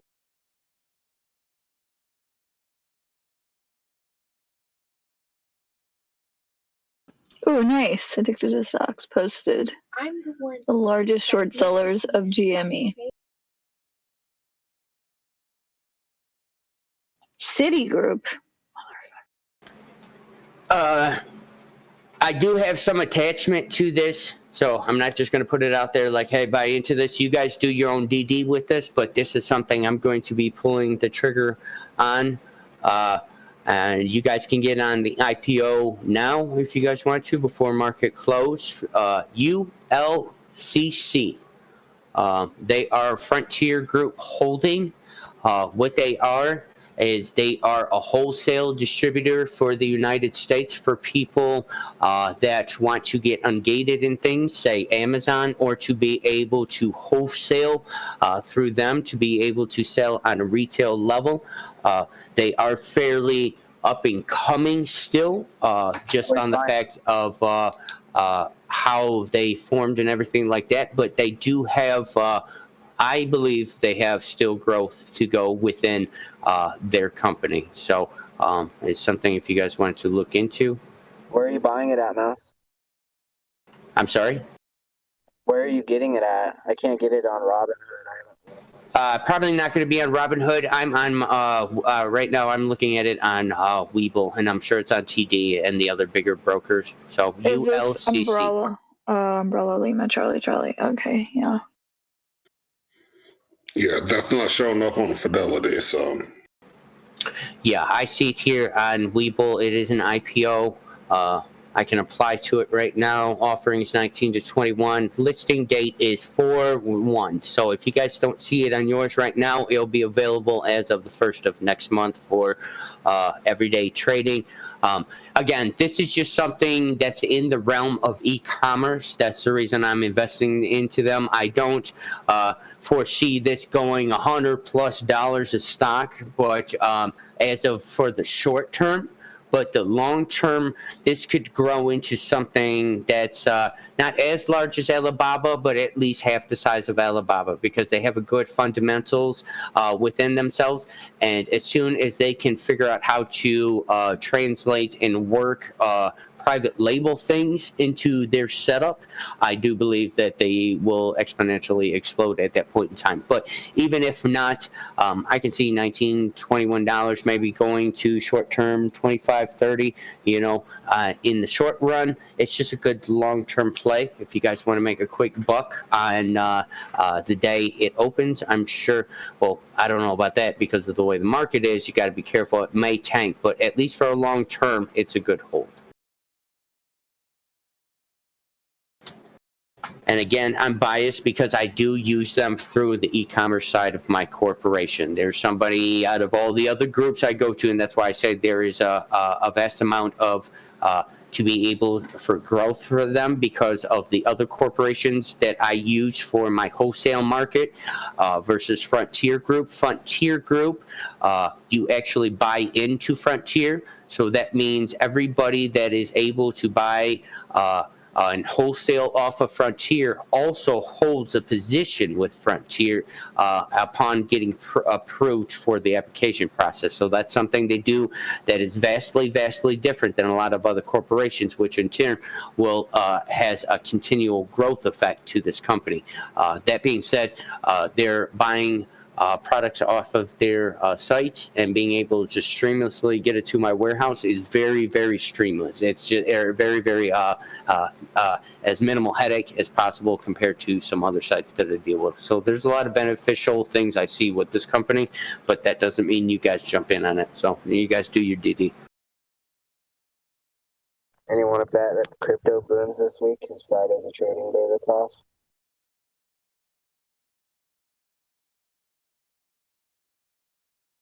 What'd you say now? Sorry. You guys think that crypto's going to boom this week because the Friday's trading day shut? Be careful with crypto. Crypto's set up for another dump with institutions. So whatever you do, I'm not saying don't trade it. I'm just saying be careful and watch out for that. Mm-hmm. Yep.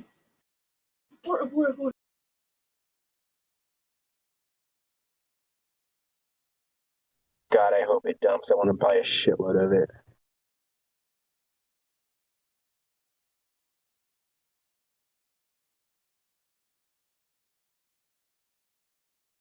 You guys be careful with the other thing too, with the other coins too. I'm hearing the other coins that are specifically wrapped around the setup, like how Bitcoin Cash is and everything like that. They're having exponential hard time having technology catch up to what they need to do to be able to take these coins and be able to use on a global scale. So as great as those other altcoins are seeming right now, they're set up for usability in the future on a global scale. I'm not just talking one country or something like that. I'm talking on a global scale is not there right now. So be careful when you're buying into other companies.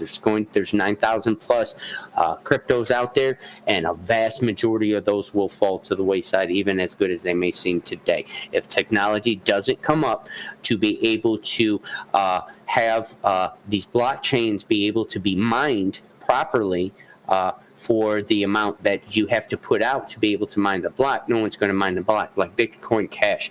On a global scale today, if it was released global scale, the blockchains would be astronomically big to where in one day one block would not be mined. So that is the issue. I don't know the technicalities beyond that, but that is the issue that they're on the face talking about in the general public today. There's not enough computing power to take care of these blocks on a global scale.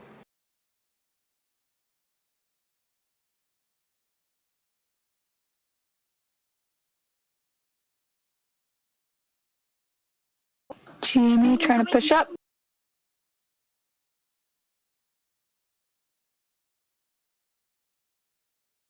Oh, the volume is so crazy. It looks like it's barcode. Just like, this is so nuts. I have the. Is it looking like this on other people's charts too? I mean, when I go into the higher, like, time intervals, it's better, but like the 1 minute? 1 minute looks pretty low all day except for beginning of the day. Oh wait, I'm on the 5 minute. The 5 minute looks okay. The 1 minute looks ridiculous. Little dots. It looks like after hours trading. Right?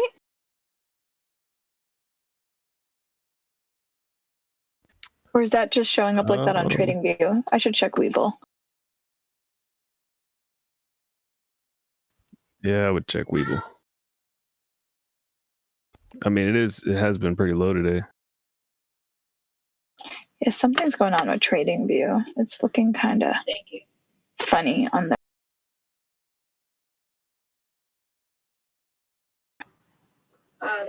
Maybe I should redo. Maybe TradingView's just exaggerating it a little bit. Yeah. I'm gonna restart.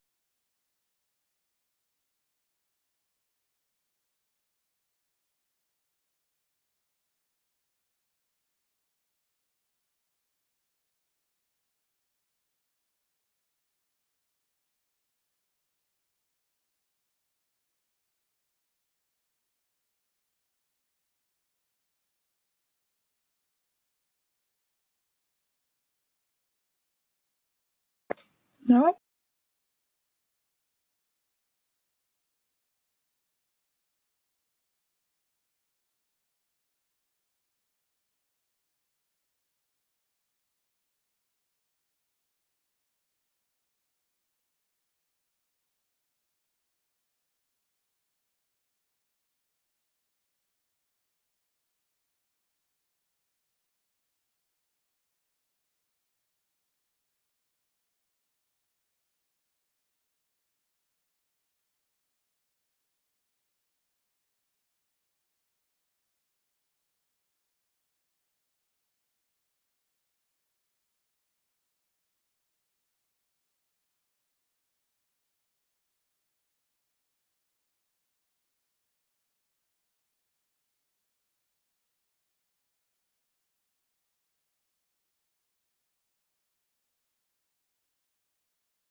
Is the Bitcoin dumping right now?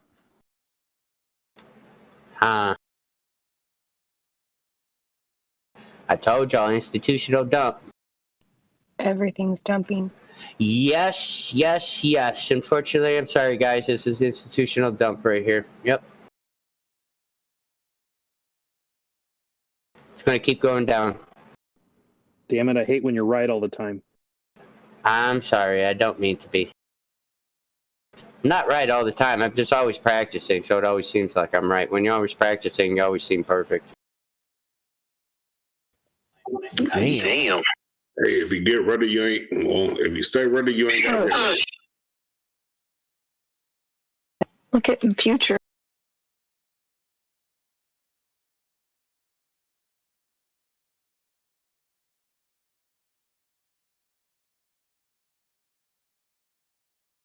It had dumped, now it's coming back up.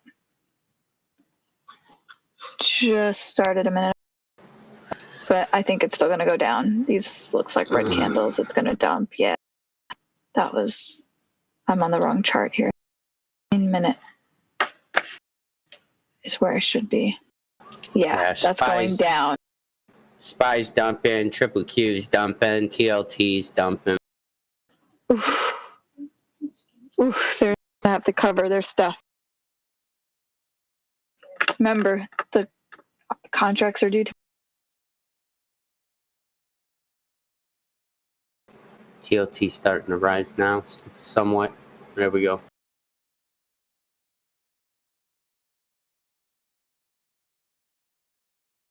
Yeah, it's starting to rise back up. 3 minutes.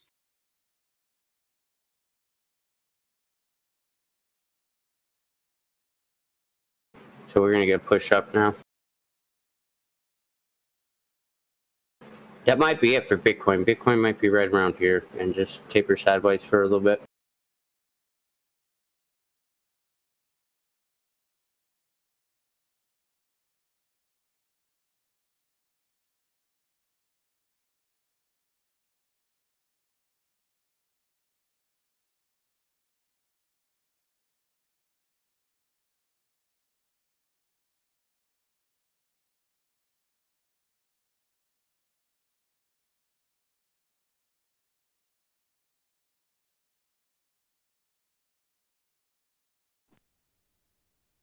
I don't know if you guys saw in crypto, there's says it Visa backs the first ever credit card to offer Bitcoin rewards. I jumped on the waiting list. If I'm not mistaken, that's backed by Ethereum, right?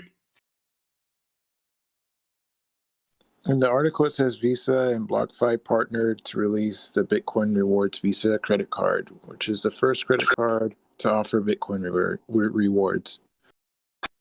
Oh, so they're backed by Bitcoin. Okay.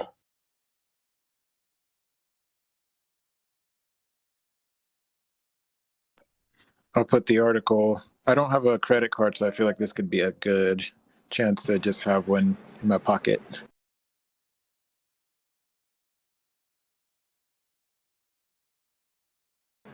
Yeah, wait till you find the bottom with Bitcoin. Bitcoin's going to keep going down.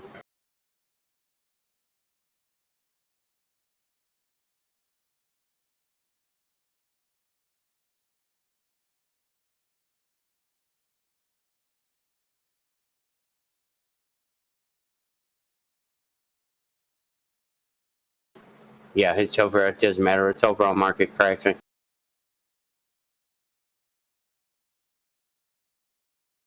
Yeah, look at GameStop. They're dumping fucking right at the end of the day. Yeah, I'm looking at the 5 minute, the SPY, the triple Q, the TLT right now. I mean, all of them. I mean, we had a severe dump, we had a slight increase, but we're back to dumping again. So that, which in turn would tell me that, yeah, Bitcoin's going to continuously go down, especially probably overnight. GME is going to close a little bit down. Get ready to hear something else in the news or some kind of whispers. Oh, yeah.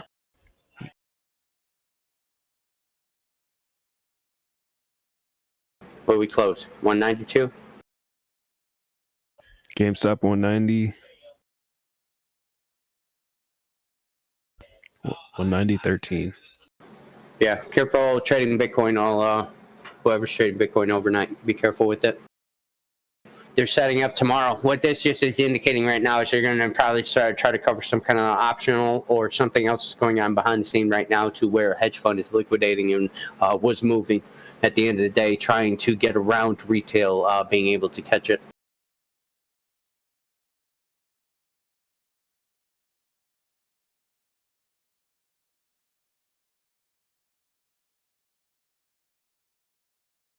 I'm sorry, was my dolphin... Oh, okay, never mind. It glitched out. Oh, now you want to show up at the end of the day, Time? What's up, buddy? Well, Dolphin said 13 for like a split second on Yahoo Finance. So I was wondering if it was a glitch, and it was. Well, Tame's here. Later, guys. Joke's on the hedgies, because Weeble still takes my crayon drawings to buy the shares until 8 o'clock.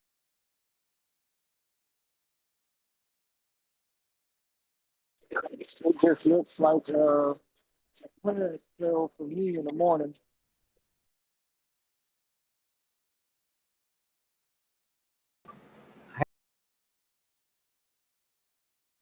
You went out, Mouse. What you say? Carolina, did anybody win that $20? Yeah, I got to send it to him today. When I tried to cash app it to him, it rejected it. It was like, we're trying to protect you from something. So I'm waiting for it to come back into my account today so I can just Walmart to Walmart send it to him.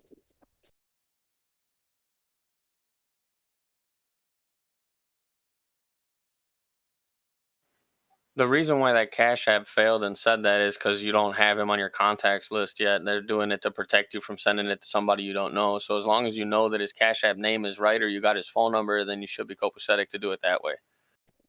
All right, cool. See, I wasn't too familiar with that because I never had that problem. You know, It's basically them just protecting themselves from people getting scammed by using Cash App because you're sending it to the wrong person or whatever. So just make sure you know who you're sending it to. That's all it says.